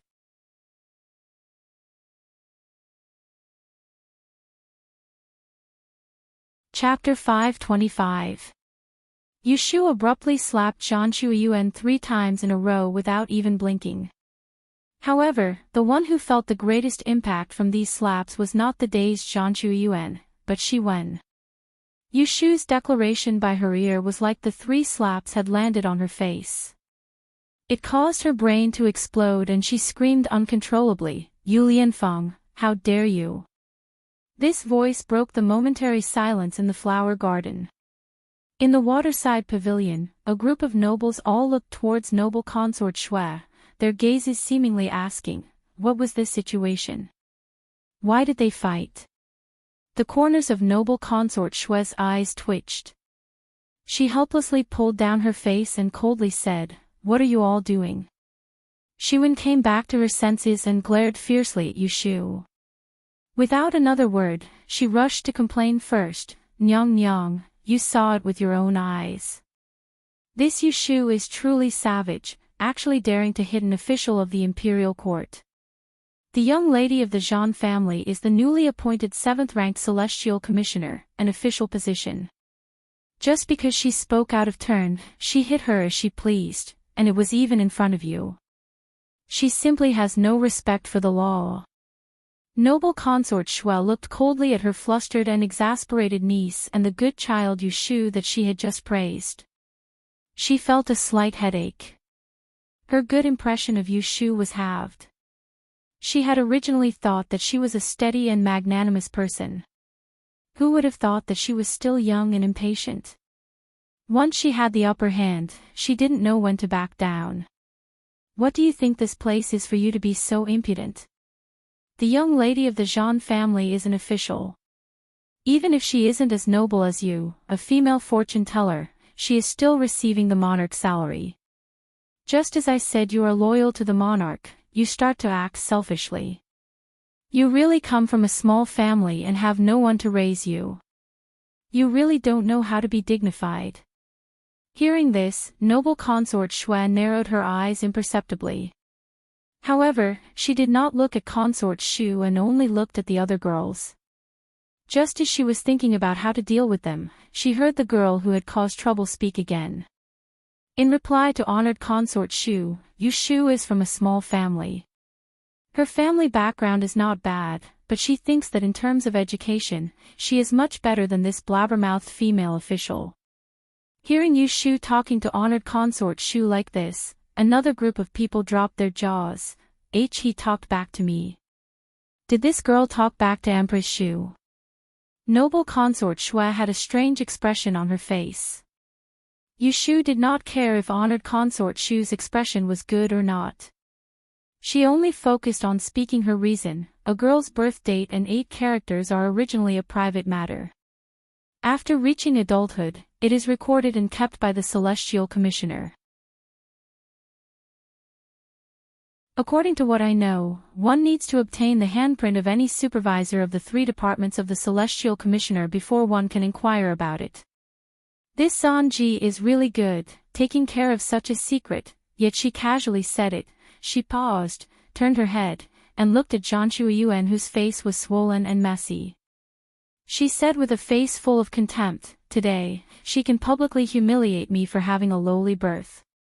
In the future, she might cause trouble for other girls.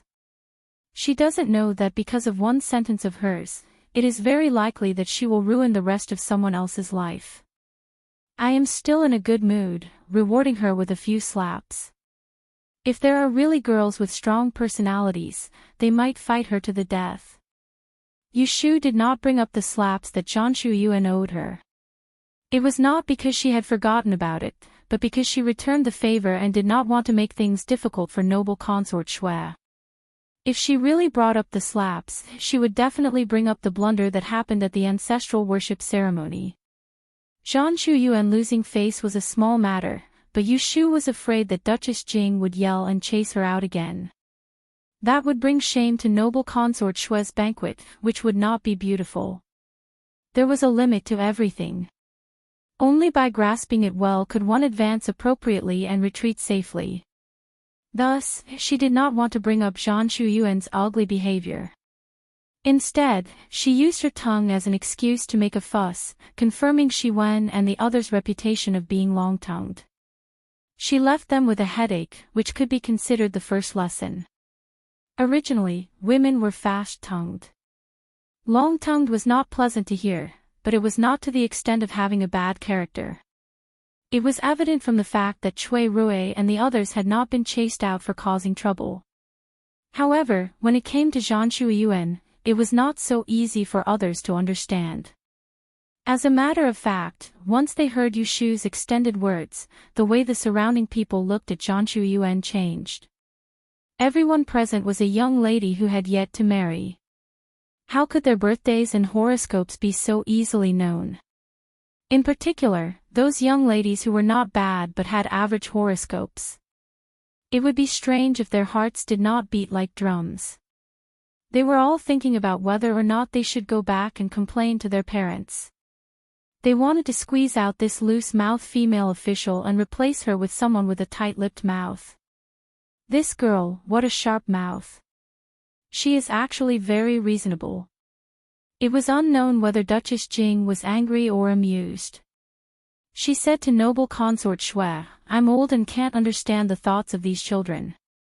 Your Highness, you have to make the decision. Let's see what's going on with this matter.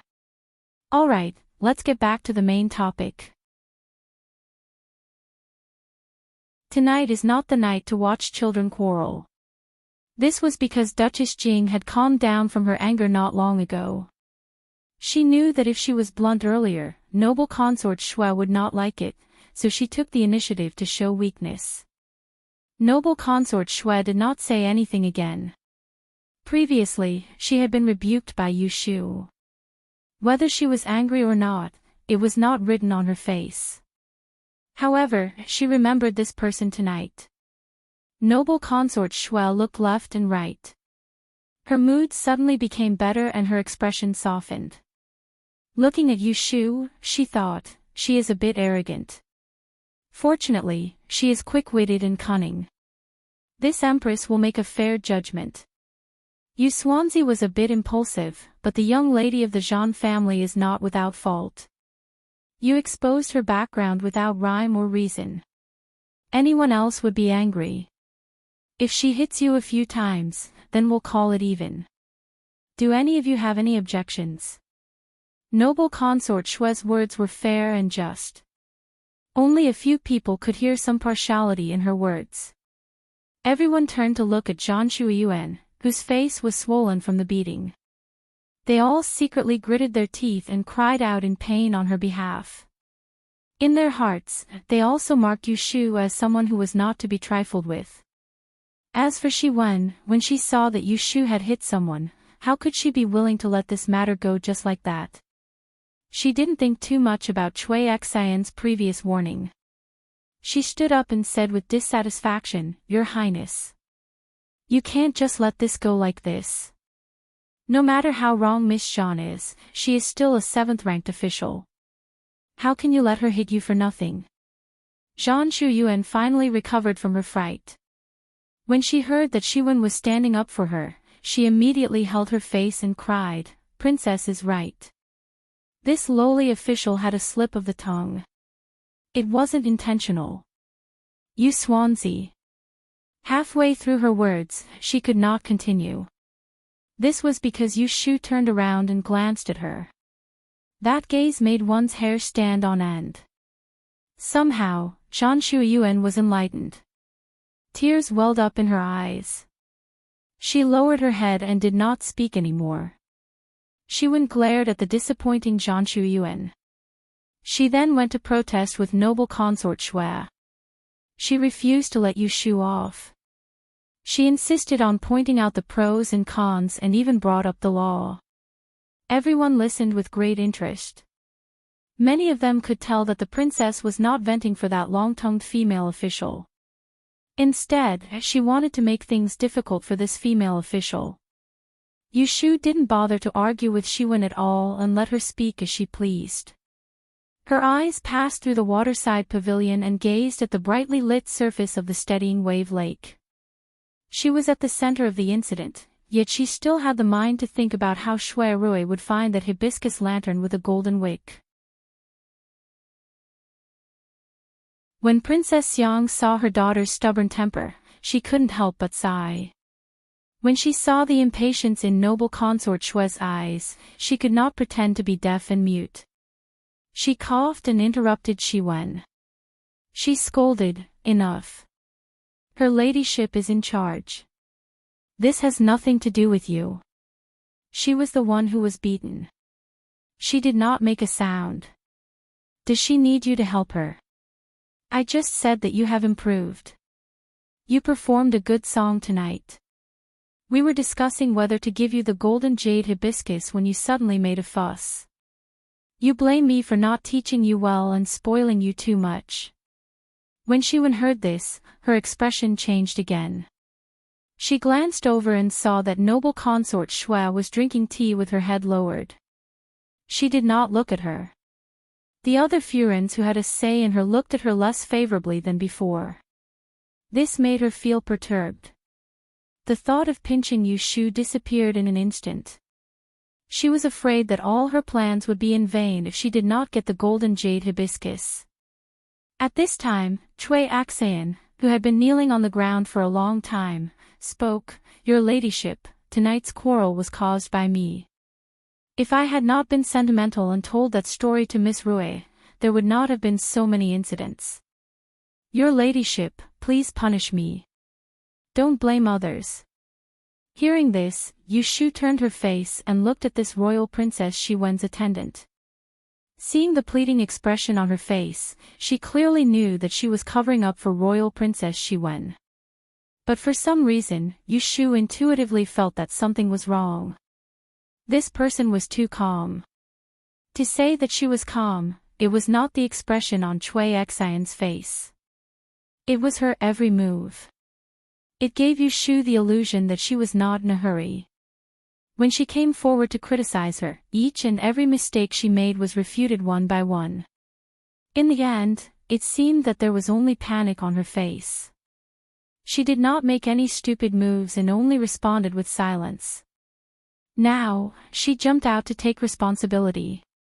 It looked like she was righteous, but behind her actions, it gave Yu Shu the illusion that she did not care. She did not care about offending people. She did not care about ruining Shi Wen's plans. She did not even care about the whole banquet tonight. This person was interesting. After observing for a while, Yu Shu directly removed the word attendant from Cui Xian's head and kept it in mind. "You can get up. The girl of the Rui family, don't be afraid. Go to the side and wait." Noble consort Shui was still calm. She did not follow Cui Xian's words and said that she wanted to punish her. She swayed her soft body and lazily leaned back on the cushion. She said, "You guys have made enough noise. Let's stop here. I don't want to hear anyone making a fuss anymore. Let's get back to the main topic. About the golden jade hibiscus, which of you hasn't shown it yet? If you don't come out now, you won't have a chance tonight." Cui Axayan and Rui Zizhu were more sensible than Shi Wen. They stood up when noble consort Shui asked them to stand. Cui Axayan had been kneeling for a long time. When she stood up, she swayed a few times. Shi Wen hurriedly reached out to support her. Seeing Cui Xian's pale face, she thought that it was all because of her, so she felt guilty. In the future, they would be more intimate. Shi Wen had just helped Cui Xian stand to the side. Before she turned her head, she heard a voice that made her want to gnash her teeth again. "Your ladyships and madams, I have a special skill that I want to show you later."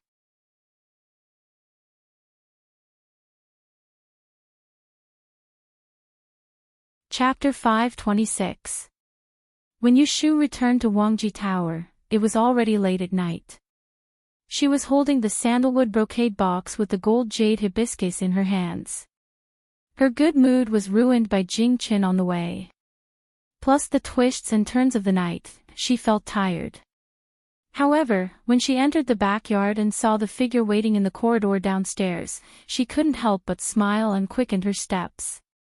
"Brother is waiting for me."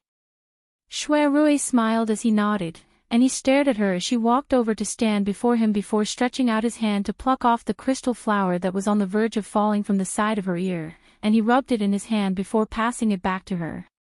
"Isn't this dress heavy? Go back to the room and change. I'll wait for you to have supper. I have something to tell you." Yu Shu rubbed the back of her stiff neck. She thought that if it weren't for the shining silver, she wouldn't have suffered like this. However, she said proudly, "Isn't this beautiful? I looked in the mirror before I went out and was shocked by myself. Tut, clothes make the man. If I really dress up, I can be considered a beauty." After saying that, she raised her eyebrows and smiled at him. She didn't know that such a coquettish look was enough to make people's heartbeat go crazy. Shui Rui's eyes were a bit deep. He raised his hand and gently pinched her face. He said with a low smile, "I don't care about beauties. But a beauty with such a thick face is rare." "Hey!" Yushu hit off his flirting finger. Looking at his handsome face with peach blossoms, she thought of several cases of him. She smiled coldly and poked his chest with her finger. "I'll settle accounts with you later." She turned and went upstairs to change clothes, leaving Shui Rui confused. He wondered what he did to provoke her. After Yushu freshened up and changed into a fresh silk dress, Shui Rui still couldn't figure out what he had done wrong tonight and why she needed to settle accounts with him. Yushu, who didn't wear any makeup, didn't have the eye-catching cold appearance at the banquet. However, her momentum was still there. She put the brocade box on the table and sat opposite to Shui Rui.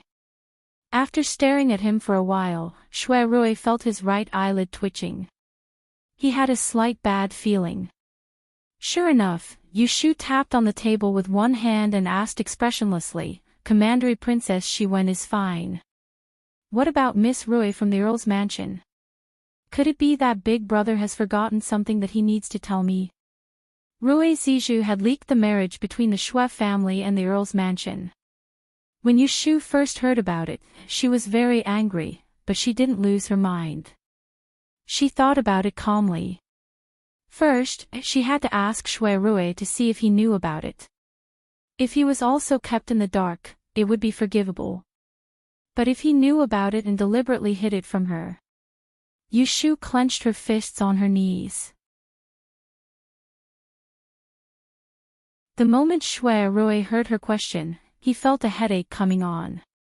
He immediately guessed that she must have heard about the marriage proposal between the Shui Rui family and the Shui Rui family. When he saw the calm look on her face as if a storm was brewing, he knew that she would not hide the sand in her eyes. If he could not give her a good reason tonight, this little ungrateful wretch might turn against him. As Shui Rui thought about it, he got up and sat next to Yushu. Regardless of whether she was willing or not, he grabbed her hand first. "Shu, it's my fault. I'll tell you the truth. You can't keep a distance from me." Yushu's heart skipped a beat. From his words, it was obvious that he knew about it. Her face suddenly darkened and she said, "So, you really have an engagement with Miss Rui?" "No," Shui Rui denied it without thinking. Seeing her pale face, he was afraid that she would misunderstand, so he quickly explained, "My grandfather intends to marry the Earl's mansion. He's interested in the young lady of the Rui family, but the marriage hasn't been decided yet. The elders of the two families just informed each other, and they haven't formally discussed the marriage." Yushu laughed angrily and shook off his hand. She said, "Your family has arranged a marriage for you, but you're hiding it from me." If I hadn't heard her say it tonight, were you going to wait until the marriage was settled before telling me? At that time, you'd coax me, so that you could have two beauties and enjoy the happiness of having two wives, right? Nonsense, Shui Rui listened to her speculation, not knowing whether to laugh or cry. He grabbed her hand back and held it firmly, lest she ran away. "Listen to me first. It's not too late to be angry with me. First of all, it's not my wish to marry the Earl's mansion. You know what happened between me and the 10th princess. Outsiders thought it was because of the death of my Shui family. My grandfather didn't want to hurt the emperor, so he didn't talk about marriage with me for the past few years. The 10th princess is also the empress's daughter. If someone wants to claim kinship with the Shui family, they have to think twice. The Earl's mansion is the Empress's mother's family. My grandfather intends to marry the Earl's mansion. On the one hand, he also wants to repair the relationship with the Rui family. However, whether this marriage is successful or not, it's not up to the two families to decide. Therefore, I thought that this marriage couldn't be done overnight, so I was thinking about how to make my grandfather give up. At that time, you still wholeheartedly regarded me as a big brother. How could I mention this to you, so I hid it from you." After listening to his words, Yushu's anger also dissipated.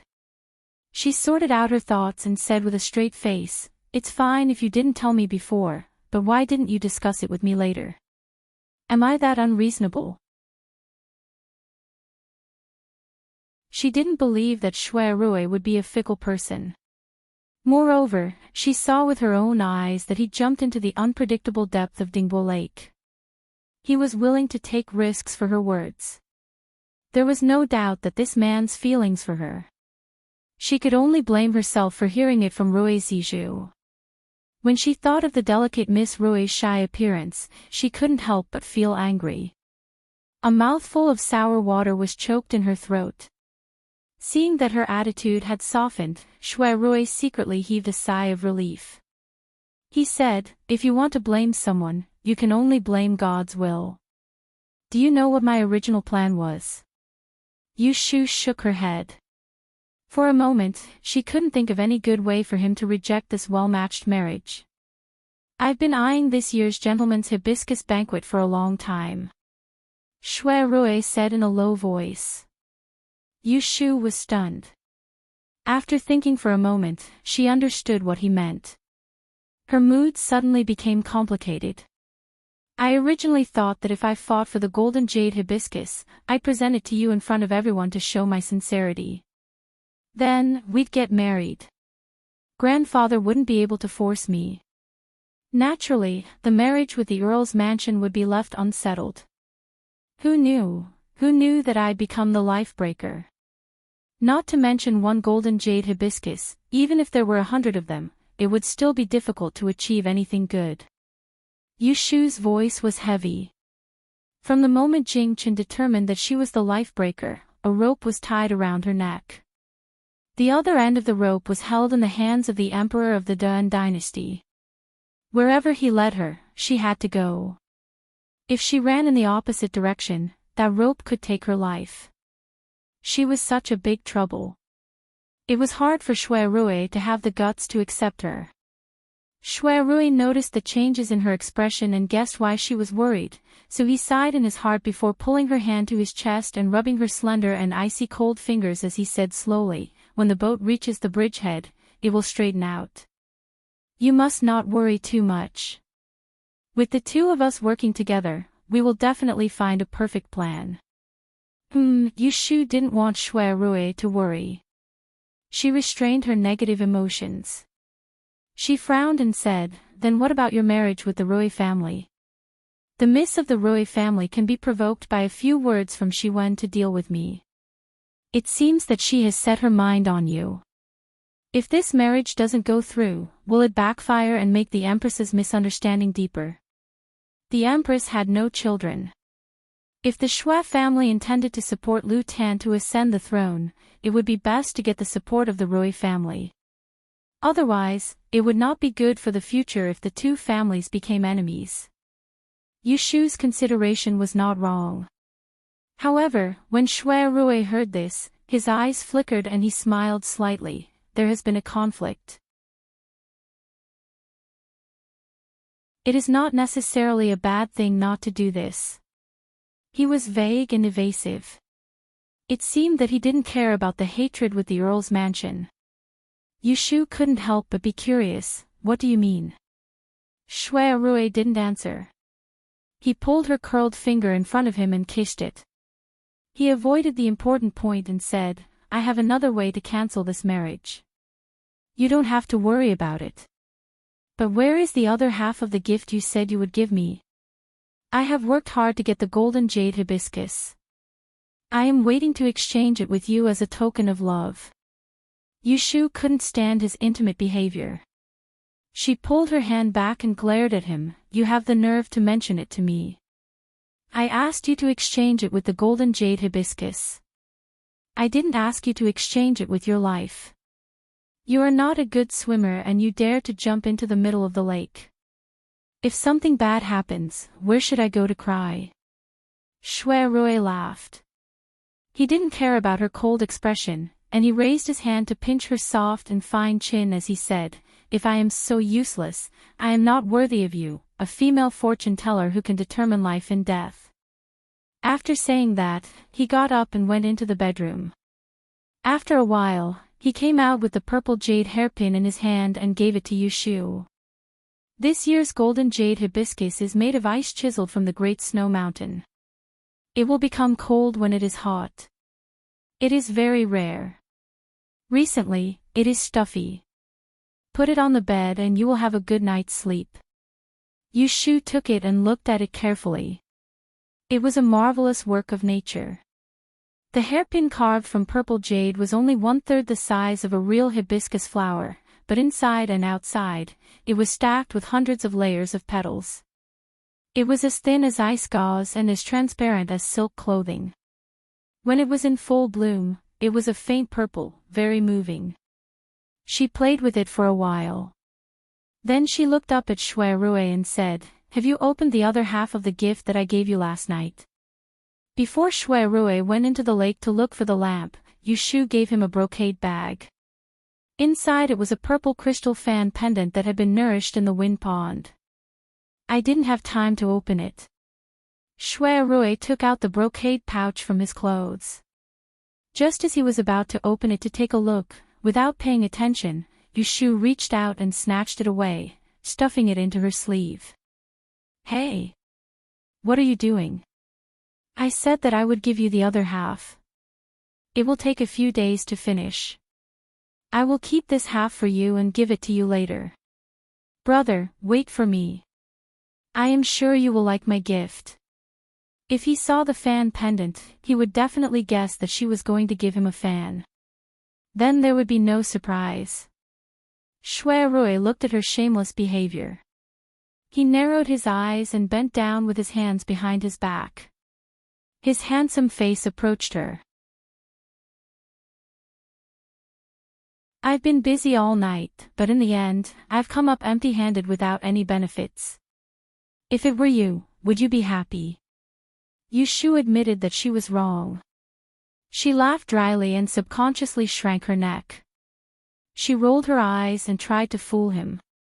"It is just a few days later. I didn't say that I won't give it to you. Why are you so anxious?"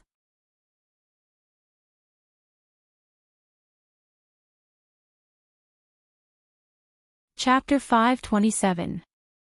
I have a special skill that I'll show later. Many children from aristocratic families at the banquet had shown their strengths before, such as Chui Xian's spirit-speaking skill. Therefore, when they heard Yushu say that she would show a special skill, some people were curious, and some didn't think so. Seeing this, Shuwen knew that Yushu was going to make trouble. She gnashed her teeth with hatred, but she couldn't stop it. She could only comfort herself. Even if this girl had a special skill, it couldn't be compared to Chui Xian's spirit-speaking skill. She didn't need to be afraid. In the waterside pavilion, noble consort Shui saw Yushu coming out at the last moment and asked with interest, "What have you prepared?" Yushu smiled. She put down her hands that were bowing and let them hang by her side. The red light on her forehead flickered and her eyes were bright. "Everyone thinks that I'm the champion of the big calculation course, but they forget that I'm also the hide one of the special skill course. Presumably, no one knows that what I'm most proud of is not the calculating method with beads, but a special skill." Her words reminded everyone present that she was a teacher. She was not just a fortune teller, but a person who only appeared once in 10 years. The young ladies from aristocratic families who had looked down on her just now all looked at her seriously. They were tempted by Yushu and wanted to see what she could rely on. Honored consort Shu glanced at noble consort Shui, who was in a good mood, and suddenly said, "What special skill is it? Can it be compared to your glib tongue?" Everyone was silent. Seeing that honored consort Shu's face was as calm as autumn water, they thought that Yushu must have offended this person with her words not long ago. They secretly felt cold sweat for Yushu. "Honored consort Shu, don't worry. Let me keep you in suspense. Yushu didn't care whether honored consort Shu liked her or not. Honored consort Shu's son was Prince Ning. Prince Ning was Ji Xingxuan's ally, and Ji Xingxuan was her archenemy. Prince Ning was not a good person to begin with, and with this, it was enough for Yushu to hate him. Honored consort Shu didn't need to please him, because sooner or later she would offend him. In any case, she was like a dead pig that was not afraid of boiling water. With the identity of a person who broke his life, before Jing Chen broke his life, even the emperor had to protect her. What was there for her to be afraid of? Yushu looked around. There was a calculating look in her eyes. She opened her mouth and asked, "Ladies and gentlemen, whose family or friends have passed away in the past 2 years?" Everyone looked at each other, and no one spoke for a long time. Most likely, it was because Yushu's previous ferocious performance had left a lingering fear in people's hearts, and no one dared to answer her. Yushu then asked, "It doesn't have to be a relative.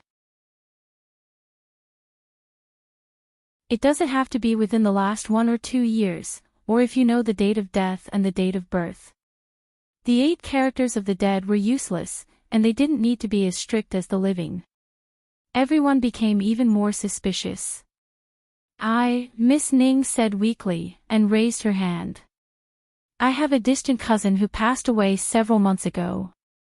Yushu stopped smiling and said seriously, "You don't have to tell me the specific day or why she passed away. Just tell me when she passed away." Miss Ning recalled for a moment and said, "It was in February." "Do you know when she was born?" "I heard my mother mention it." Yushu nodded, and then walked to the table that Cui Axian had put up when she performed the spirit-speaking technique. She picked up a brush and called Miss Ning over to write down her cousin's birthday. Only then did she ask for instructions from her superior. "Let me calculate. It will take some time." Noble consort Shui naturally promised her. With so many pairs of eyes watching, she was not afraid that she would lie. Xian Lu ran to the side and helped Yushu grind the ink. In fact, he poked his head to see what she was up to. However, after a while, he felt dizzy and had no idea what she was scribbling on the paper. Yushu didn't care that Xian Lu was peeking. If Xian Lu could understand it, she wouldn't be able to survive. Seeing Yushu's action, everyone knew that she was calculating, but they didn't know what she was calculating. All the disciples of aristocratic families knew that the 8 characters of the dead could be used to predict a person's well-being. However, the 8 characters of the dead couldn't be used to calculate because the cause and effect of the dead had been cut off. Therefore, these people were very puzzled. What could Yushu calculate by asking for the 8 characters of the dead? Shiwen didn't understand, so she asked Cui Axian in a low voice, "What does she want?" Cui Axian shook her head, and her eyes were also strange. When a person is dead, the 8 characters of the dead are useless. Shiwen sneered and said, "I think she is deliberately mystifying. Watch carefully so that I can expose her later." Cui Axian nodded hesitantly. She felt a little uneasy in her heart. She had a premonition that something unexpected would happen tonight. After the time it took to drink a cup of tea, Yushu finally stopped writing. Staring at what she had calculated, she had an idea in her heart. She raised her left hand and pinched her fingers to calculate for a while to avoid making a mistake. Other people only felt that it was mysterious. "Is it done?" Noble consort Shua asked. Yushu nodded and turned to Miss Ning. "Did your cousin die on February 18th, between the hours of the morning and the hour of the morning?" Miss Ning was stunned. After a while, she wanted to nod. "Yes, it was on the morning of February 18th. She died." The scene became quiet. In the crowd, some people's expressions changed slightly. But Yushu was unwilling to call them. She then asked, "If I'm not wrong, she should have a weak constitution. She didn't get treated for a while, so she lost her life because of a serious cold." Miss Ning slowly widened her eyes and looked at Yu Shu in disbelief. She was so surprised that she stuttered, You, how do you know? In terms of shock, the 10 people present added together couldn't compare to Miss Ning. It had to be known that her cousin didn't live in the capital when she was alive. It was because her cousin's health wasn't good that her mother mentioned her to her a few times. She had only seen this cousin a few times, but Yu Shu could accurately tell when she died of illness. Miss Ning's reaction undoubtedly proved Yu Shu's words. The garden was filled with surprise and doubt. Some people were surprised, but there must be people who didn't believe it. In the waterside pavilion, noble consort Shui and noble consort Shu almost sat up straight at the same time. Humph, playing tricks, Xuan pointed out bluntly. Do you think people are fools? What can you tell from a dead person's horoscope? You two have colluded long ago. Don't think I don't know that you two are in cahoots. Everyone came to their senses. Oh, it turned out to be collusion. No wonder there was such a strange thing. No. Half of Miss Ning's mind was still in surprise, but she divided the other half to refute. I didn't collude with you, Swansea. Your Grace, don't wrongly accuse me. Before this, I never mentioned anything about my cousin to you, Swansea. Xuan said, You didn't tell her, but it doesn't mean that you didn't tell others. I don't know where you Swansea heard it, but I don't believe that she has the ability to determine a person's life and death. Not only did Xuan not believe it, there were so many people present. Although they saw Yu Shu's divination with their own eyes, they believed that it was true. However, the number of people, especially the children of aristocratic families, at this moment, had the same idea as Xuan, determining life and death, knowing fortune and misfortune. This was an ability that even the wise sage Ez didn't dare to boast about, especially when it came to life and death. Even the ancestors of their families didn't know much about it.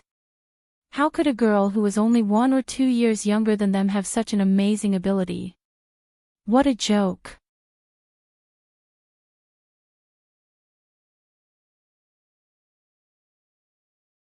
Chapter 528.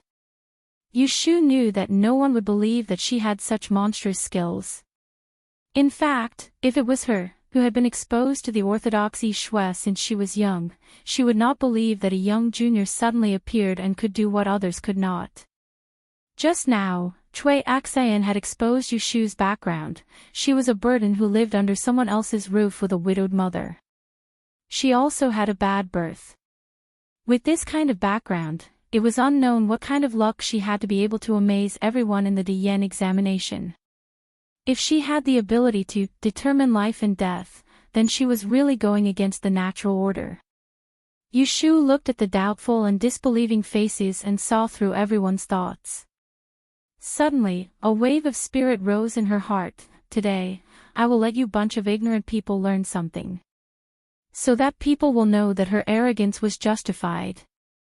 If you don't believe me, it is because you are ignorant. There are hundreds and thousands of strange skills in the world. How many have you heard of? Yu Shu sneered and questioned, Are you saying that what you know is true and what you don't know is false? I want to tell you that it is true that I can determine life and death. However, because of what Yu Shu whispered to her after she slapped Zhan Shuiyuan, Xuan was sure that Yu Shu was deliberately making things difficult for her and wanted to steal her golden jade hibiscus. So instead of being angry, she laughed, Don't talk nonsense. Although I'm not a disciple of an aristocratic family, I've seen many famous Grady masters in Enling City, but none of them dares to say that they can kill people. You're just a little Grady master who doesn't even know which sect you are from. Who do you think you are? You still dare to boast shamelessly and falsify things here. I advise you to stop as soon as possible. Don't make yourself a laughing stock. The two of them confronted each other with sharp words. In the waterside pavilion, some people frowned, but some people were amused. Duchess Jing shook her head and said, This female fortune teller doesn't know whether she is good or bad.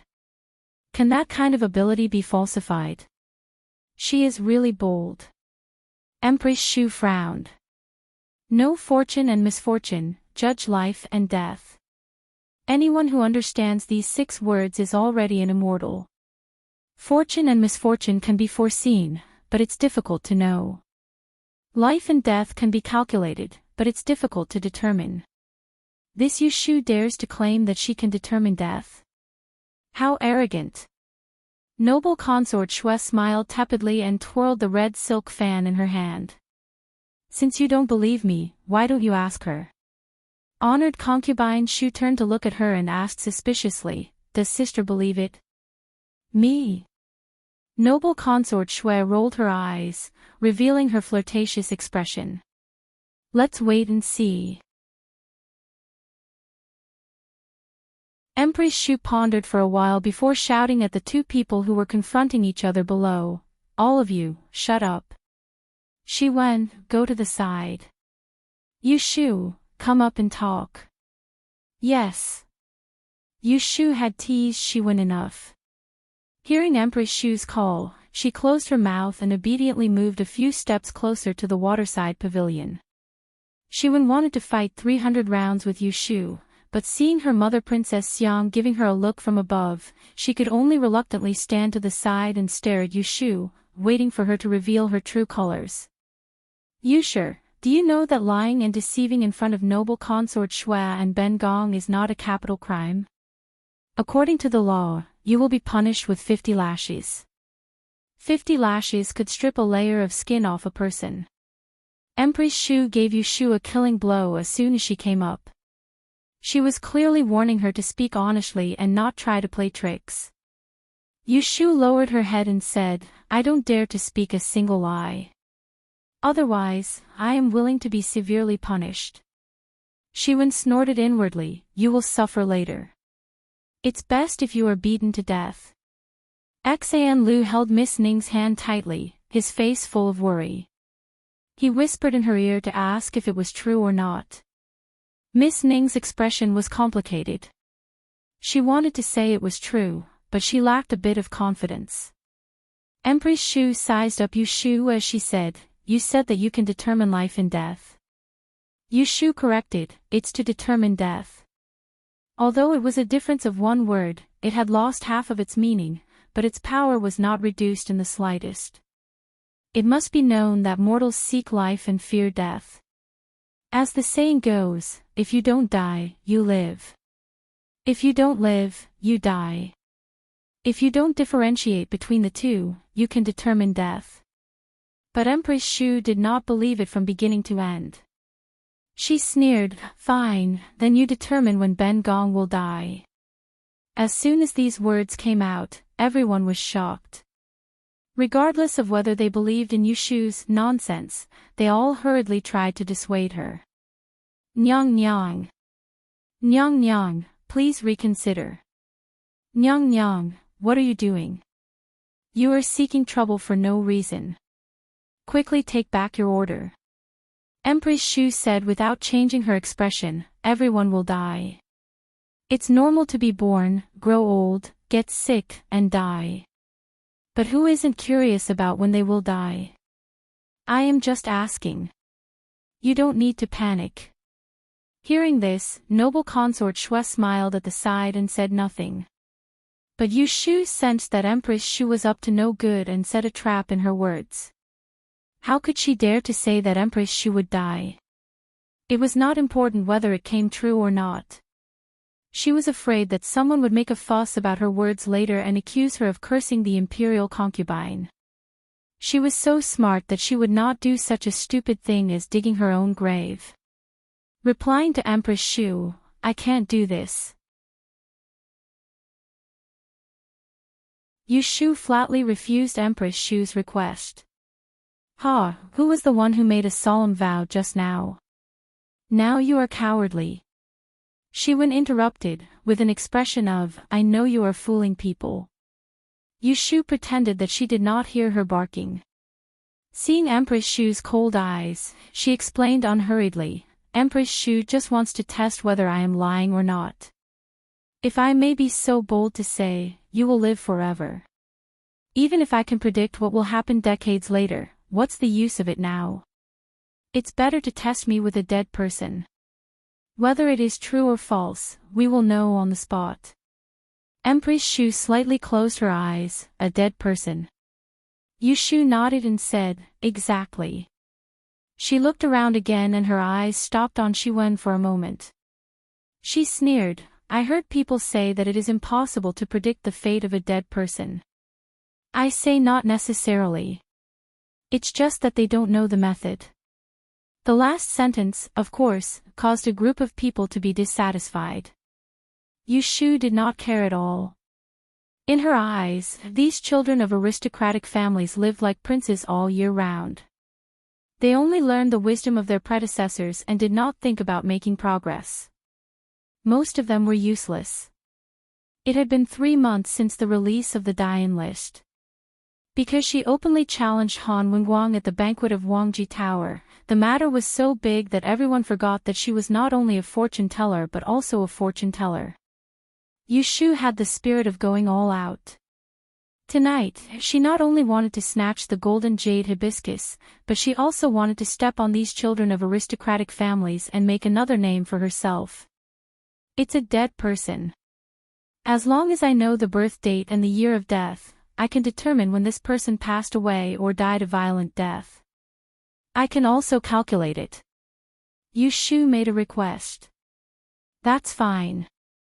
I'll do as you say. Empress Shu made a prompt decision. With a wave of her sleeve, she asked someone to prepare a few pieces of paper and pens. She asked everyone on the spot, who has a deceased person? Report it. Empress Shu spoke. The people below were also very efficient. One by one, under the supervision of the eunuch, they recorded the situation of the dead person they knew on the paper. Then, they presented it to Empress Shu. There were 7 or 8 copies. Empress Shu reviewed it. Holding the pieces of paper, she said to Yushu seriously, I want to make it clear. Your so-called death by death is not accurate and can't be called it. If you make the slightest mistake, this consort will still hold you accountable for your crimes. You had better think this through. It's not too late to regret now. This consort will only treat you as being young and ignorant and exempt you from your crimes. Otherwise, this consort will definitely not let off someone who dares to speak nonsense so easily. Yushu was not frightened. She did not forget to add another sentence. I'm afraid that someone will not tell the truth and disrespect the deceased. This was a hint that someone might lie about the truth.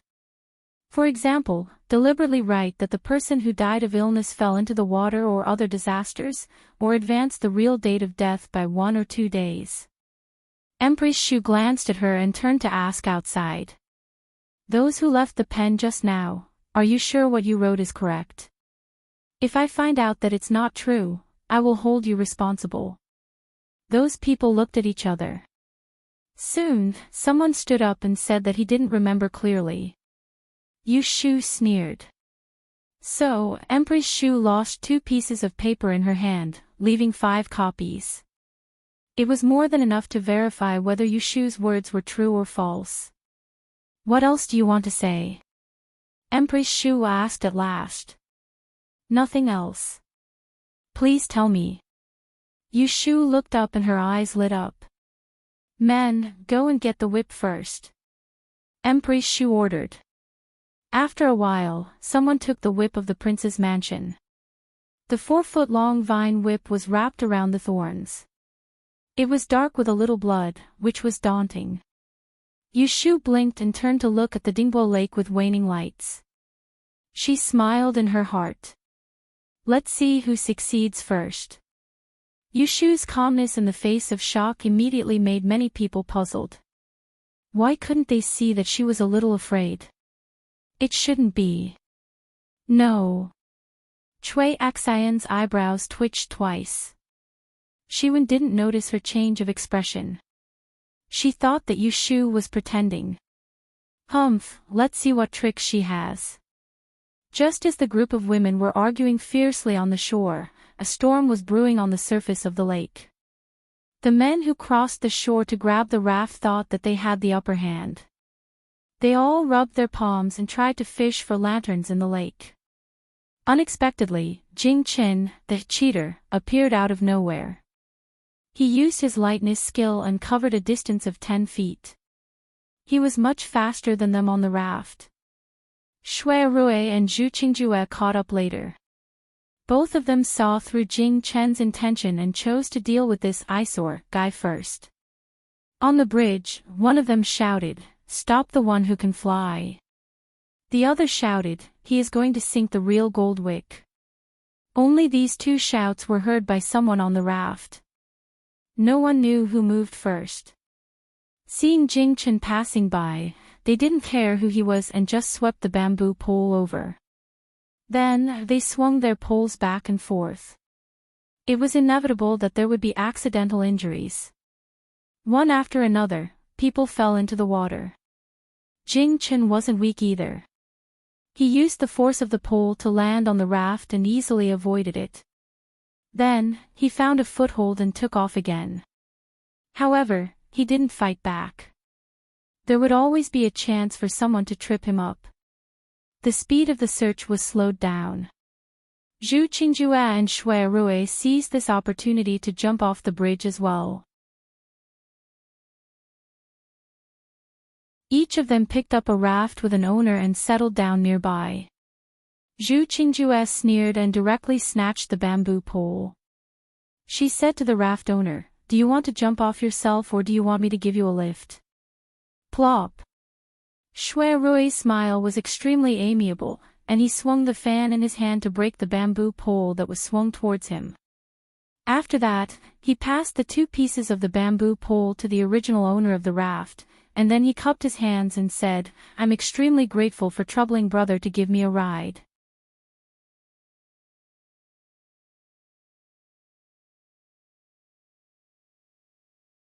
Chapter 529. There were many people outside the waterside pavilion. The sound of cicadas and whispers mixed with the sound of the zither drifting from the pavilion in the middle of the lake in the distance. Yu Shu stood in front of the people, bending over the table. The white pearls and silver leaves on the hairnet hung down, sticking to her cold cheeks. As she held the brush in her right hand, it shone with the unique light of the crystal, reflecting her focused face. A bunch of incense on the table had burned 70 to 80%. The lake breeze brushed off a wisp of incense ash. At the same time, Yu Shu stopped writing and slowly exhaled. A thin layer of sweat appeared on her forehead. Her body trembled and she held the table to steady herself.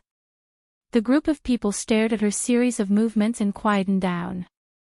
"Your Highness, honored consort Shu, I have determined the fate of these 5 dead people." In the waterside pavilion, several people sat up straight. Honored consort Shu glanced at the details on her knees. "Speak." Yu Shu folded a stack of messy paper in her hand and looked around. She found that there were several men in the crowd. They must have been looking for the lanterns on the lake and gave up and came back. Looking again, the lanterns on Dingbo Lake had been extinguished unknowingly. Yu Shu was a little worried. As she dawdled, some people became impatient. "Didn't you Swansea calculate everything? What are you waiting for? We are all anxious to see how you determine life and death. Don't disappoint us. The whip of our Xiong Prince's mansion has never been used on a female Swansea. I don't know if we can set a precedent today." Shiwen didn't let go of any opportunity to ridicule Yu Shu. Yu Shu glanced at her and said in her heart, "I will make you cry later." "Your Highness, ladies," Yu Shu raised her hands and bowed. "Before I die, I have to make it clear, so as not to leave behind a disaster." Honored consort Shu frowned. "So many things. We have been waiting for a long time. It doesn't matter if we wait a little longer. Let her speak." Imperial consort Shui flicked her nails. Honored consort Shu nodded and acquiesced. Yu Shu was standing behind the table. She raised a finger and said, "That's right. First of all, my master is an expert from the mountains, and cannot be compared to the aristocratic clans. However, my death-severing miraculous art is the same as the ultimate art of the aristocratic clans. It is a secret that cannot be passed on to others. Therefore, from today onwards, if anyone covets me, and dares to come looking for trouble with me, then they will have formed an enmity with me. The death-severing art was extremely rare. It was one thing if one didn't believe in it, but if it could win the trust of others, how many people wouldn't be greedy? She had to say the ugly words first so that she could have an explanation for those ignorant people in the future. Then, she raised her second finger and said, "Second of all, people in the 5 elements can't jump out of the samsara of life and death. The death-severing miraculous art can see through the 6 Tao. It is an act against nature, and divination consumes a lot of energy. I have tried my best to do it today, but after this, there will be a disaster. I can't use this art again within 30 days. Therefore, from today onwards, if someone comes looking for me to borrow power, please forgive me for my refusal." To put it bluntly, the death-severing miraculous art was to use her law of the time of calamity to examine the dead. As long as there was enough time, not to mention 5, she could even determine 50. However, the premise was that the person must be dead. She definitely wouldn't let others discover such a loophole. Therefore, she added a restriction to it. On the one hand, it was to confuse the public, and on the other hand, it was an excuse for her to refuse those who came to ask for her divination in the future. She raised her third finger and said, "As for the last point, if I can prove that what I said is true and that the death-severing art is true, I dare to ask all of you present to give me a golden jade hibiscus." This first was said to be a sincere request, but it wasn't a sincere request. Miss Xiao's double brush painting was very outstanding, Cui Xian's spirit speech technique was very magical, and Princess Shiwen's cold cicada was very wonderful. However, all the talents that these 3 people had displayed tonight couldn't be compared to the 2 words, death-severing art. Shiwen's expression twisted for a moment. She stared at Yushu with her eyes, as if she wanted to poke 2 holes in her body. The golden jade hibiscus was hers. Yushu didn't care whether Shiwen was angry or not. After making her last request, she put down the 3 fingers she had raised and waited for the people in the waterside pavilion to answer. Half of the people sitting there looked at noble consort Shui, and the other half looked at consort Shu. What do you think? It was noble consort Shui who asked consort Shu first. Consort Shu looked at Yushu and said coldly, "If she is real, the golden jade hibiscus must be given to her. If it was a fake, these 50 lashes would not be spared." Noble consort Shui made an "oh" sound and smiled at Yushu, saying, "You heard it. Thank you for your permission, Your Highness." Yushu put her hands together and bowed again. Then she straightened her back and flipped open the paper on the table with the deduction result. She lowered her head and glanced at it. The scene became quiet again. No one dared to speak loudly. They stared at Yushu without blinking, for fear that they would mishear her. The first person was born in the 2nd month of the year of Ding Chou and died on the 13th day of the 4th month of the year of Renwu. The cause of death was falling into the water. After Yushu said this, everyone looked at Consort Shu, who had the information. This time, Consort Shu, who had been unsmiling all night, was stunned for a moment. Noble Consort Shui's eyes flashed and she asked softly, "Sister, is what she said correct?" Consort Shu was called back to reality by her. She hesitated for a moment and then nodded. "Yes, one is correct." Yushu didn't give the people at the banquet a chance to react and immediately reported. The second person was born in the 7th month of the year of Jiazi and died on the 18th day of the 6th month of the year of Xinzi. He died of illness. Consort Shu. That's right. She had deduced the time and cause of death of 2 people in a row. The people around her gasped, and there were even people who had goosebumps on their arms. The third person was born, died, because of a bloody disaster. He died of a sword. I think he was a general. Consort Shu lowered her head and looked at the list of the young generals who had died at the border last year. Then she raised her head to look at Yu Shu, who was calm and unruffled. She thought of the news that the Double Yang group had spread to the palace a while ago. Suddenly, she felt a chill in her heart. This evil female fortune-teller was on King Jing's side. She read the information on the paper carefully again. If she could find a single mistake in Yu Shu, she could punish her with 50 lashes and cripple her. However, Yu Shu's deduction was shockingly accurate. That's right. A cold light flashed in Consort Shu's eyes. There was a saying that nothing should happen more than 3 times. After Yu Shu had deduced the third person, the guests present all had a feeling of being in the clouds and not knowing the fog. More than half of the people's suspicions were severely shaken. There were even some who were already convinced. Their faces were aghast and they couldn't help but lose their composure. There's a trap, there must be a trap. Shiwen muttered. Her 10 fingers were twisted together, and her charming face was shrouded in a layer of haze. Cui Axayan turned her head to look at her, her eyes flashing. At this time, Yu Shu had already mentioned the fourth person. The people at the banquet secretly swallowed their saliva. Seeing Consort Shu nod with a stiff face, they finally couldn't help but burst into an uproar in the silence. Correct again, correct again. How many is this? It's the fourth, right? Oh my god, this female fortune-teller isn't bragging. She can really determine life and death. Correctly matching one person could be said to be a fluke. Correctly matching 2 people could be said to have a knack. Correctly matching 3 people meant that there was real information. Correctly matching 4 people, could it be fake? Imperial Consort Shui held the side of her face with one hand and quietly glanced at Consort Shu's face.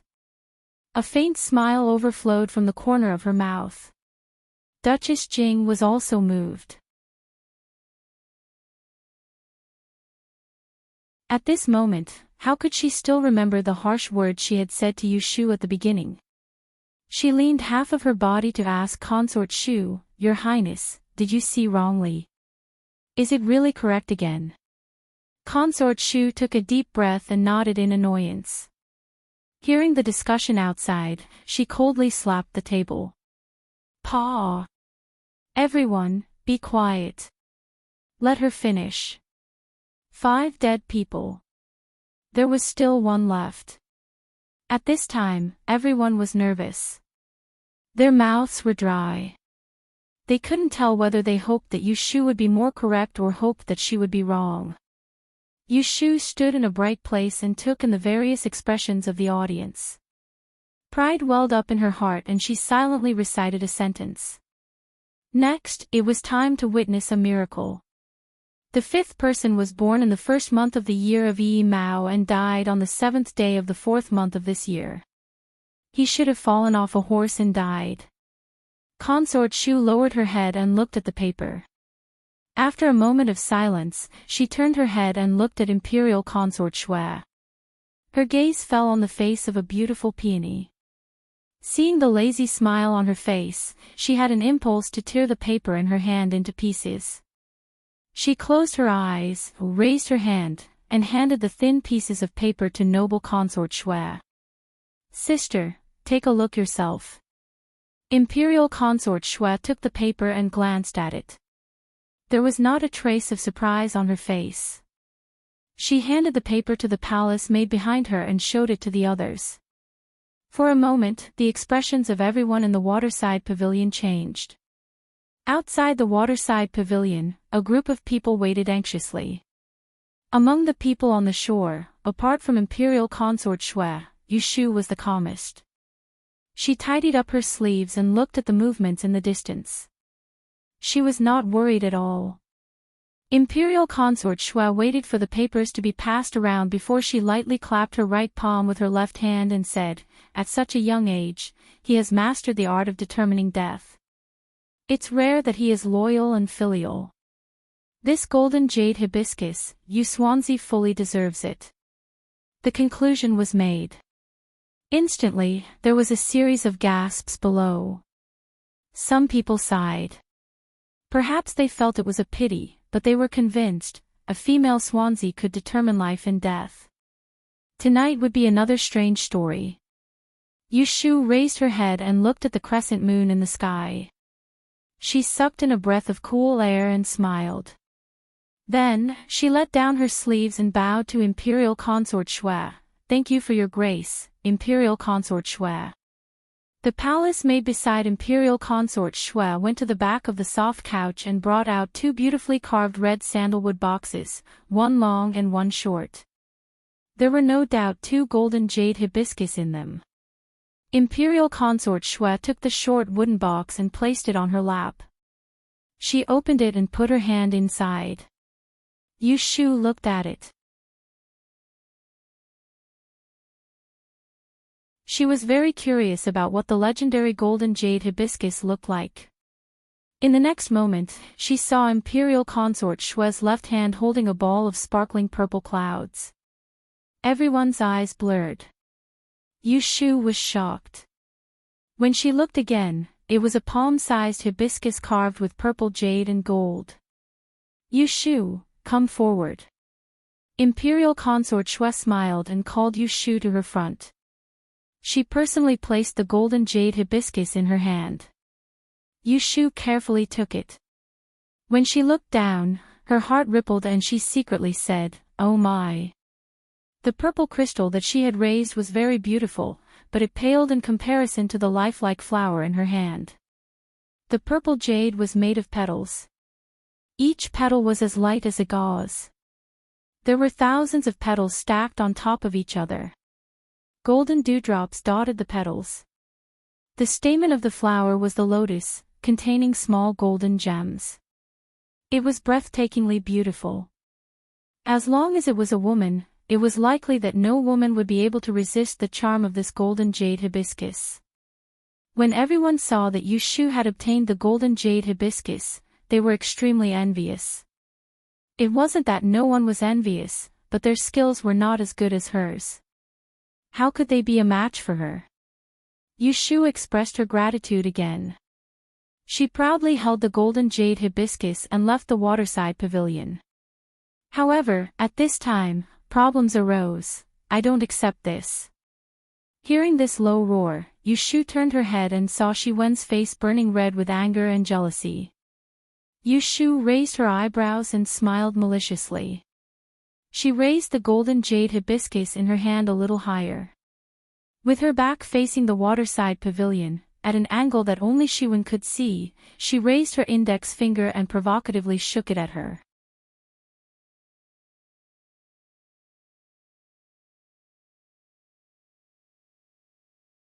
Chapter 530. Shi Wen stared at the golden jade hibiscus that Yushu was holding in front of her chest. She had deliberately planned these days and staked everything on one throw, but in the end, it ended up with someone else. She really could not accept such a result. Yushu's provocative action completely broke her rationality. Without the golden jade hibiscus, she could not ask cousin Rui to marry her. She could not stay in the capital. The emperor would marry her to the north to appease the infamous prince of Dongjing. The golden jade hibiscus was hers. It could only be hers. "I don't accept it. Yu Lianfeng, you used tricks and won unfairly. Do you dare to compete with me again? If you win, you can take the golden jade hibiscus. If you lose, the golden jade hibiscus will belong to me." In the waterside pavilion, noble consort Shui frowned slightly. Duchess Jing wondered softly, "I see that the princess is usually clever and well-behaved. What's wrong with you today? It's as if someone stepped on your tail." Princess Xiang's complexion was very bad. Yushu was in a good mood.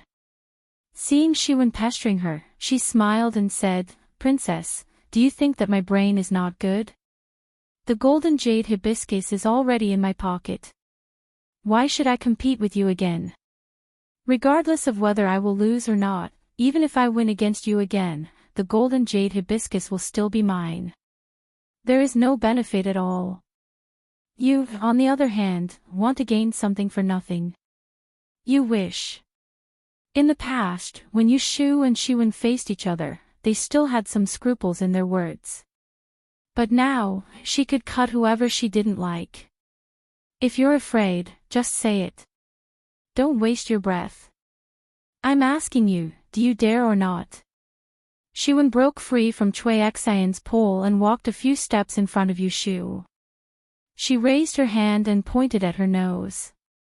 Yushu stopped smiling. Just when everyone thought that she would refuse again, she raised her hand and grabbed Shiwen's thin and sharp finger. She took a step forward and lowered her head to the ear of Shiwen, who was half a head shorter than her.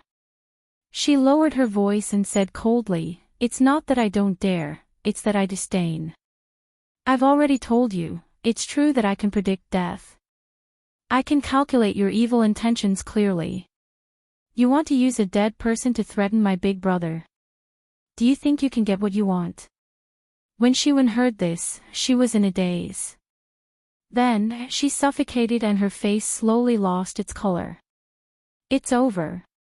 This time it's over." Others might not understand Yushu's words, but Shiwen had a guilty conscience. How could she not understand what she meant? Shiwen was determined to fight for the golden jade hibiscus. To put it bluntly, she was relying on the fact that she had witnessed the process of the 10th princess falling from the building. She paved the way in the light and in the dark, forcing Shui Rui to take this road. But she didn't expect that Yushu would appear and intercept her halfway. Not only did she snatch the golden jade hibiscus, but she also knew the art of absolute death. After tonight, Xiang Wangfei and her husband would definitely be aware of Shiwen's intentions. They would keep a close eye on her and would not give her another chance to avoid that marriage. Shiwen's hope was shattered by this sudden blow. Looking at the mocking expression on Yushu's face that only she could understand, her heart was filled with hatred. But her heart was blocked by phlegm and she couldn't say a word. The bystanders saw that Princess Shiwen, who had been furious just a moment ago, had suddenly turned into a frosted eggplant. They were very baffled. "What are you two whispering about?" Duchess Jing Furen asked. Yushu casually smiled and said, replying to Lao Furen, "Didn't Princess Shiwen want to compete with me again? I was discussing with her how to compete." "Compete for what?" Xiang Wangfei said unhappily, "Nyang Nyang has already given the golden jade hibiscus to you, so it's yours. Don't mess around with her. Come, help Princess Shiwen down to rest." Xiang Wangfei gave the order. Two servant girls from the Wang Fu came forward and supported the absent-minded Shiwen on the left and right. Shiwen's entire body froze. She did not struggle and only glanced at Yushu before allowing the servants to support her. In that glance, Yushu understood. Shiwen had given up on Shui Rui and at the same time, completely hated her. Yushu expressed no pressure regarding this. She had many enemies, but the one that could make her afraid had not appeared yet. One golden jade hibiscus had an owner. Whether or not the remaining one could be taken home would depend on the performance of the male guests tonight. Under all kinds of gazes, Yushu held the golden jade hibiscus and retreated to the side. Xian Lu immediately squeezed to her side. As he enviously looked at the vibrant hibiscus in her hands, he patted his chest and said with lingering fear, "Lianfang, you really scared me to death just now. I was afraid that you would make a mistake and get whipped. Luckily, you have the skill." "Tut tut, if my old ancestor hears about it, he will definitely invite you to my house as a guest." Yushu handed the spoils in her hands to the envious Xian Lu. She emptied her hands and put them around her shoulders. She hugged her tightly and said with a smile, "Good Lu, you are so loyal. You were really good at helping me scold people for a while. I don't know who to help." Xan Lu proudly raised her nose and focused all her attention on the purple jade hibiscus. Yushu thanked Miss Ning, who stood up for her bravely. She looked around and asked, "Where is Situ?" Miss Ning shook her head. "I saw her with young Master Qi at the beginning of the banquet, but I haven't seen her since." She asked Xan Lu again, but she did not know either. "Should we go and look for her?" Miss Ning suggested softly. "Tonight's banquet, people are allowed to walk around in Dingbua House. Maybe Miss Situ wandered somewhere else and got lost." Yu Shu frowned. Situ Qinglan was a very cautious person. She should not wander around on such an occasion.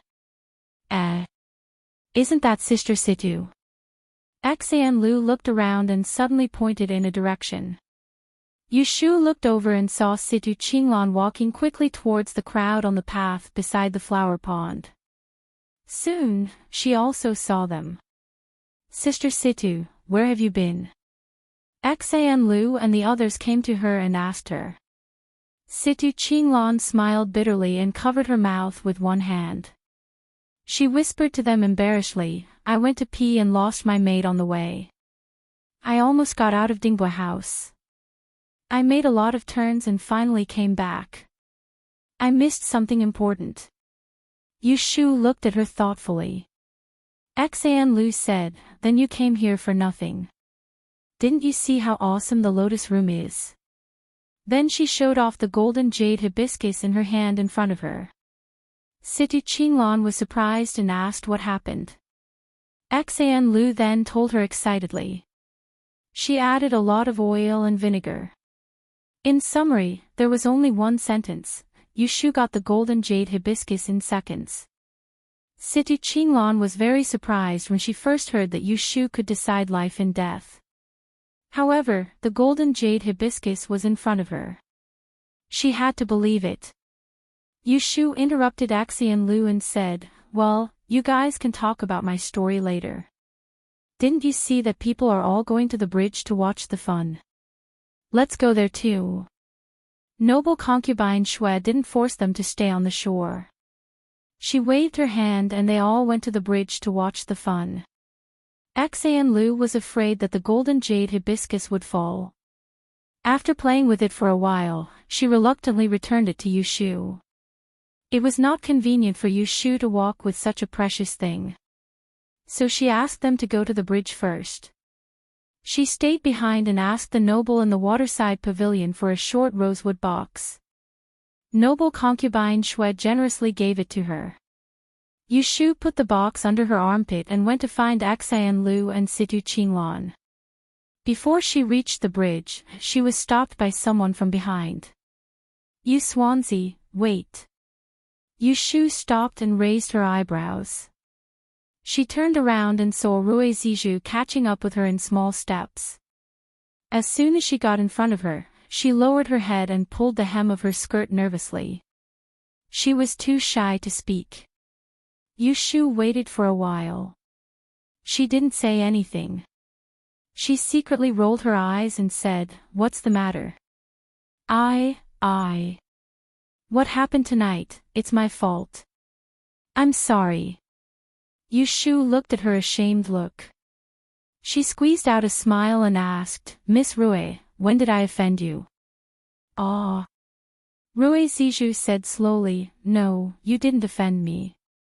Yushu's eyes turned cold. "Then why did you slander me?" She couldn't figure it out.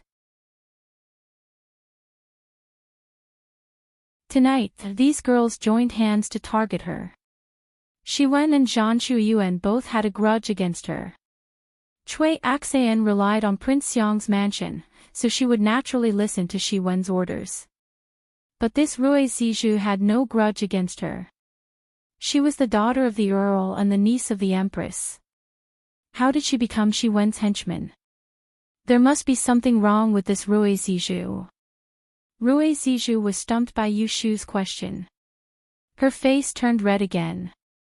She hesitated and didn't know where to start. Since I didn't defend you, you maliciously slandered me and almost got me kicked out of the banquet. How can I let it go with just an apology?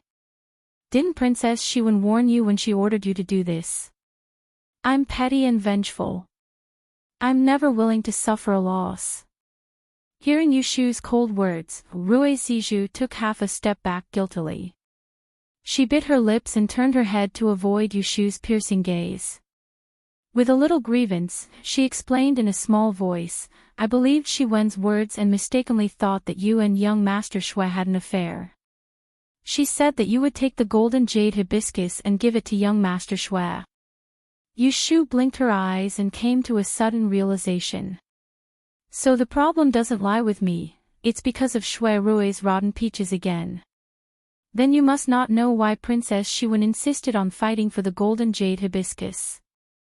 Rui Zizhu asked suspiciously, isn't it for collection? Collection? Hee, she wanted to take the golden jade hibiscus and let your sweetheart marry her. Yushu maliciously told the truth to the little sheep in front of her. Rui Zizhu opened her mouth in shock and blurted out, that's impossible. She knew that our two families were going to discuss the marriage. What? Rui Zizhu realized that she had said something wrong and quickly covered her mouth. She was so embarrassed and angry that she wanted to find a hole to hide in. How could an unmarried girl casually talk about marriage? It was so embarrassing.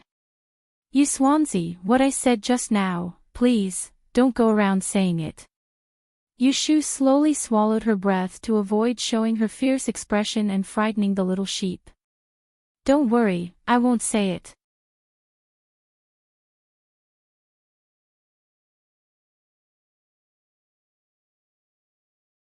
Chapter 531.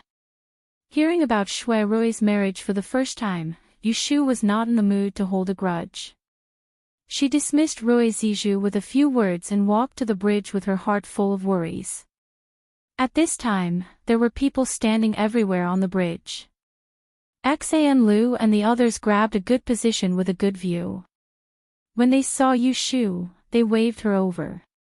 The lanterns on the surface of the lake were not as bright as they were at the beginning, but they still clearly illuminated the figures on the surface of the lake. There were about a dozen wooden rafts floating on the water. There were people on the rafts holding poles, rowing across the surface of the water and scattering the lotus lanterns. Looking carefully, some of the rafts were empty. In the distant lake, there seemed to be a few unlucky people who fell into the water and were swimming to the shore. The first person Yushu saw was not Shui Rui, but Jing Qin, who was dressed in white and passing by on the water. She saw the people on the rafts waving their poles to stop him, but he easily dodged them, causing a group of girls on the bridge to scream. After that, they began to talk about him, and he had a few more admirers. Yushu's eyes stopped on the white figure for a moment, and then moved away. Then she saw Shui Rui and others. She almost laughed when she saw him. On this lake, other people laboriously paddled with a pole, stopping and walking, bending over to pick up the lanterns to examine them. But he had found a coolie to paddle in front of him, and he leisurely sat on the back of the green raft, with 7 or 8 lanterns by his side that had been examined, and in one hand he held a lantern that had just been fished out of the water. His leisurely look was not like someone who came to rob, but a refined scholar who came to visit the lake. Look, cousin Shui is over there. Xian Lu pointed in the direction of Shui Rui and pulled Yushu's sleeve. Yes, I see him. Just as the female guests were displaying her skills, the men on the lake had also gone through a fight. There were more than 30 male guests. Excluding those who had fallen into the water, those who had retreated, and those who had given up, there were only 7 or 8 people who were still searching for the pure gold wick. Lotus Room, who do you think will find the lamp first? Situ Qinglan suddenly turned around and asked Yushu. Big brother Shui. Yushu said without thinking. Unexpectedly, she was in the limelight tonight, and the girls around her were paying attention to her all the time. Hearing that she was so sure, someone asked timidly, was the operator remainder calculated by divination? Yushu turned her head and glanced at the girl who spoke. She smiled and shook her head. I guessed. Then I hope you're right. Otherwise, Shui Rue is going to be a villain tonight. A sarcastic remark floated into Yushu's ears. Several girls turned around and saw Lu Yi in a black robe with gold on his forehead. He was standing a few steps away from them, staring at Yushu with a pair of slightly gloomy eyes. They didn't know where this person came from. Looking at his clean clothes, it was obvious that he had not been in the water. The 11th Prince. All the girls hurriedly saluted, and Yushu also curtsied hastily, trying to ignore Lu Yi's uncomfortable eyes. But she wanted to ignore Lu Yi, but Lu Yi didn't want to ignore her. He stared at Yushu for a while, and suddenly laughed. You look a bit beautiful when you're dressed up. Yushu frowned. It was obvious that this guy was flirting with her. Yushu didn't hear wrongly. Lu Yi was indeed flirting with her. As early as during the Shuangyang sect, when he broke into the guest room and tried to defile her, he had already had some thoughts about her. Later, he learned from Ji Xingxuan that Yushu didn't have a Taoist master as a background, which made him even angrier. Thus, he deliberately found an actress who looked like Yushu to fool around with. When he was tired of playing with her, he took a break for a while. Tonight, seeing Yushu's unusual cold and elegant appearance, evil thoughts rose in his mind. It was also because he didn't stay outside the waterside pavilion to watch the fun and missed a wonderful show. He still didn't know that Yushu had obtained the golden jade hibiscus with the help of the death-severing strange art. Otherwise, even if his heart was itching, he would have to restrain himself. Lu Yi teased Yushu. Seeing that she didn't respond with a cold expression, he was a little displeased. He took a step forward and walked to Yushu's side. Looking at the lake, he said, "This group of people searched for half the night and still couldn't find anything. Really useless." Finishing, he turned to look at Yushu. Still, he ignored him. Lu Yi stared at her slender and well-proportioned figure as his eyes spun about, and then he said, "I can see that you're very confident in that big brother of yours. Then do you want to make a bet with me as well? If Shui Rue doesn't find that lamp in the end, then I want something from you, and if Shui Rue finds that lamp, then you can take whatever you want from me." Yushu originally didn't want to pay attention to Lu Yi. However, seeing him shamelessly approaching her, her heart was itching. She wanted to teach this bastard a lesson. Thus, her eyes flashed and she said, "I can't take what your highness has on you. Why don't you change it? If my big brother finds the lotus lantern with a real gold wick, you will listen to one of my instructions. How about it?" Lu Yi hesitated. He still remembered the beating he received from Yushu at the Double Sun's gathering. He was afraid that she was deliberately making things difficult for him. It's fine if you are afraid of losing. Lu Yi was a person who cared about his face the most. How could he admit that he was afraid? He stubbornly said, "What am I afraid of? You better not go back on your words later." "Humph, if I win, I will make her take off her dudu and give it to me." Lu Yi's eyes flashed and he reached out to Yushu. "Come, let's make a deal by high-fiving." Yushu smiled. "No need. With so many people as witnesses, your highness will not go back on your words. I am a man of my words." Lu Yi put down his hand resentfully. Seeing that the two had made a deal, everyone began to whisper. Xian Lu leaned over to Yushu's ear and whispered, "Are you sure that cousin Shui can snatch it? I think the 11th prince is up to no good. He will definitely make things difficult for you later." Yushu patted her head. "Don't worry. He won't." She stared fixedly at the figure sitting cross-legged on the bamboo raft on the lake. She didn't know where her confidence came from, but she was absolutely certain that the other golden jade hibiscus tonight would definitely be his. Official Shui, have you found it? Shui Rui placed a lantern in his hand. Hearing a call from behind him, he turned to see Zhu Qingjue paddling over. Shaking his head, he picked up another lantern. Zhu Qingjue glanced at the scattered lanterns around him and asked suspiciously, "Why did you pick up so many lanterns?" Shui Rui smiled and said, "I'll bring it to my sister when we reach the shore. Girls all like such exquisite things." Zhu Qingjue scoffed, "Official Shui is indeed a man who has tender feelings for the fairer sex. You live up to your reputation as a playboy." Shui Rui glanced at him while seeming to be lost in thought, and then he placed his attention back onto the lantern in his hand. He first looked at the ordinary lantern wick that was covered by oiled paper, and then he stretched his hand to the base of the lantern and touched it imperceptibly. Zhu Qingjue paddled to the other side with the bamboo pole and missed the flash of joy on Shui Rui's face. Only when he was far away did Shui Rui flip the lantern in his hand over, and on the round base, a faint word could be vaguely seen. It was embroidered with a needle and thread, and if one didn't look carefully, they would really not be able to distinguish it. There were 6,000 lanterns on the lake. Not all of them had words embroidered on them, and not all of them had the same word. Noble consort Shui had set a trap and used a limited number of wooden rafts to attract people's attention. She wanted them to wholeheartedly search for the real gold wick and ignore the ordinary lanterns. Only Shui Rui was meticulous and had guessed noble consort Shui's intentions from the start. He did not fall for it. Like the others, he mistook this battle of intelligence as a battle of luck. Deep. Shui Rui softly recited the words on it.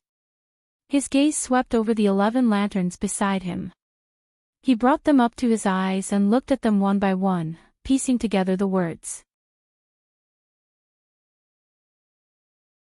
Steady, waves, seek, see, and, difficult, seek, true, heart, tread all over, steady waves, hard, to find, true, and, seek, the deepest. Tread all steady waves, difficult to find, true, and seek the deepest. These 12 words clearly pointed out the direction in which the lantern was hidden. Shui Rui's eyes suddenly brightened. He put down the lantern in his hand and stood up from the bamboo raft. Looking around, he quickly found the place he was looking for.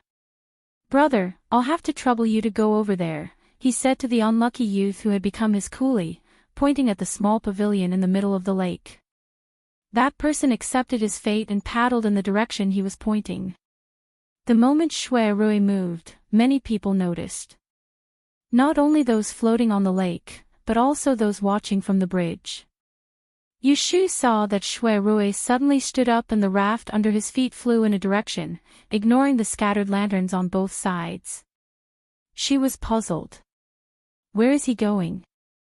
Zhu Qingjue turned her head and saw Shui Rui's movement. Without saying anything, she changed the direction of the raft and chased after him. The other people who were wandering on the lake saw them running one after another.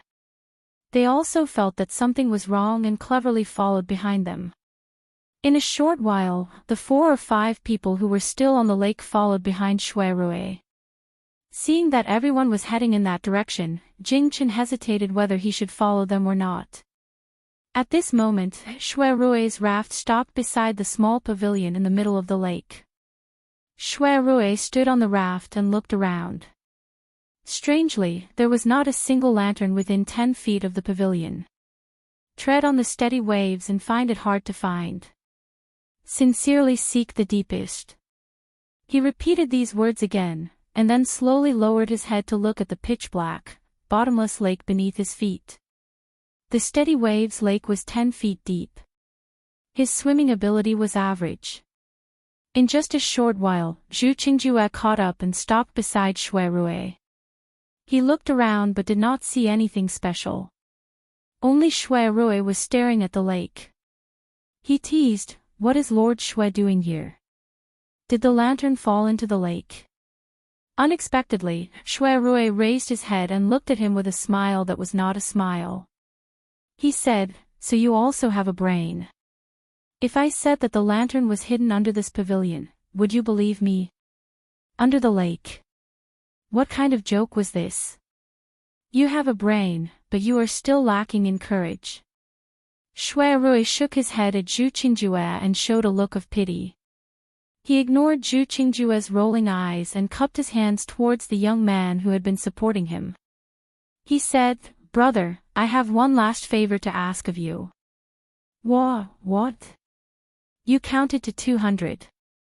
If you still don't see me coming up, then call for help. Shui Rui tossed down the fan in his hand and tied up the hem of his clothes, then he fiercely plunged forward into the water. Plop! Seeing this scene, Zhu Qingjue was stunned. The people who followed behind were also stunned.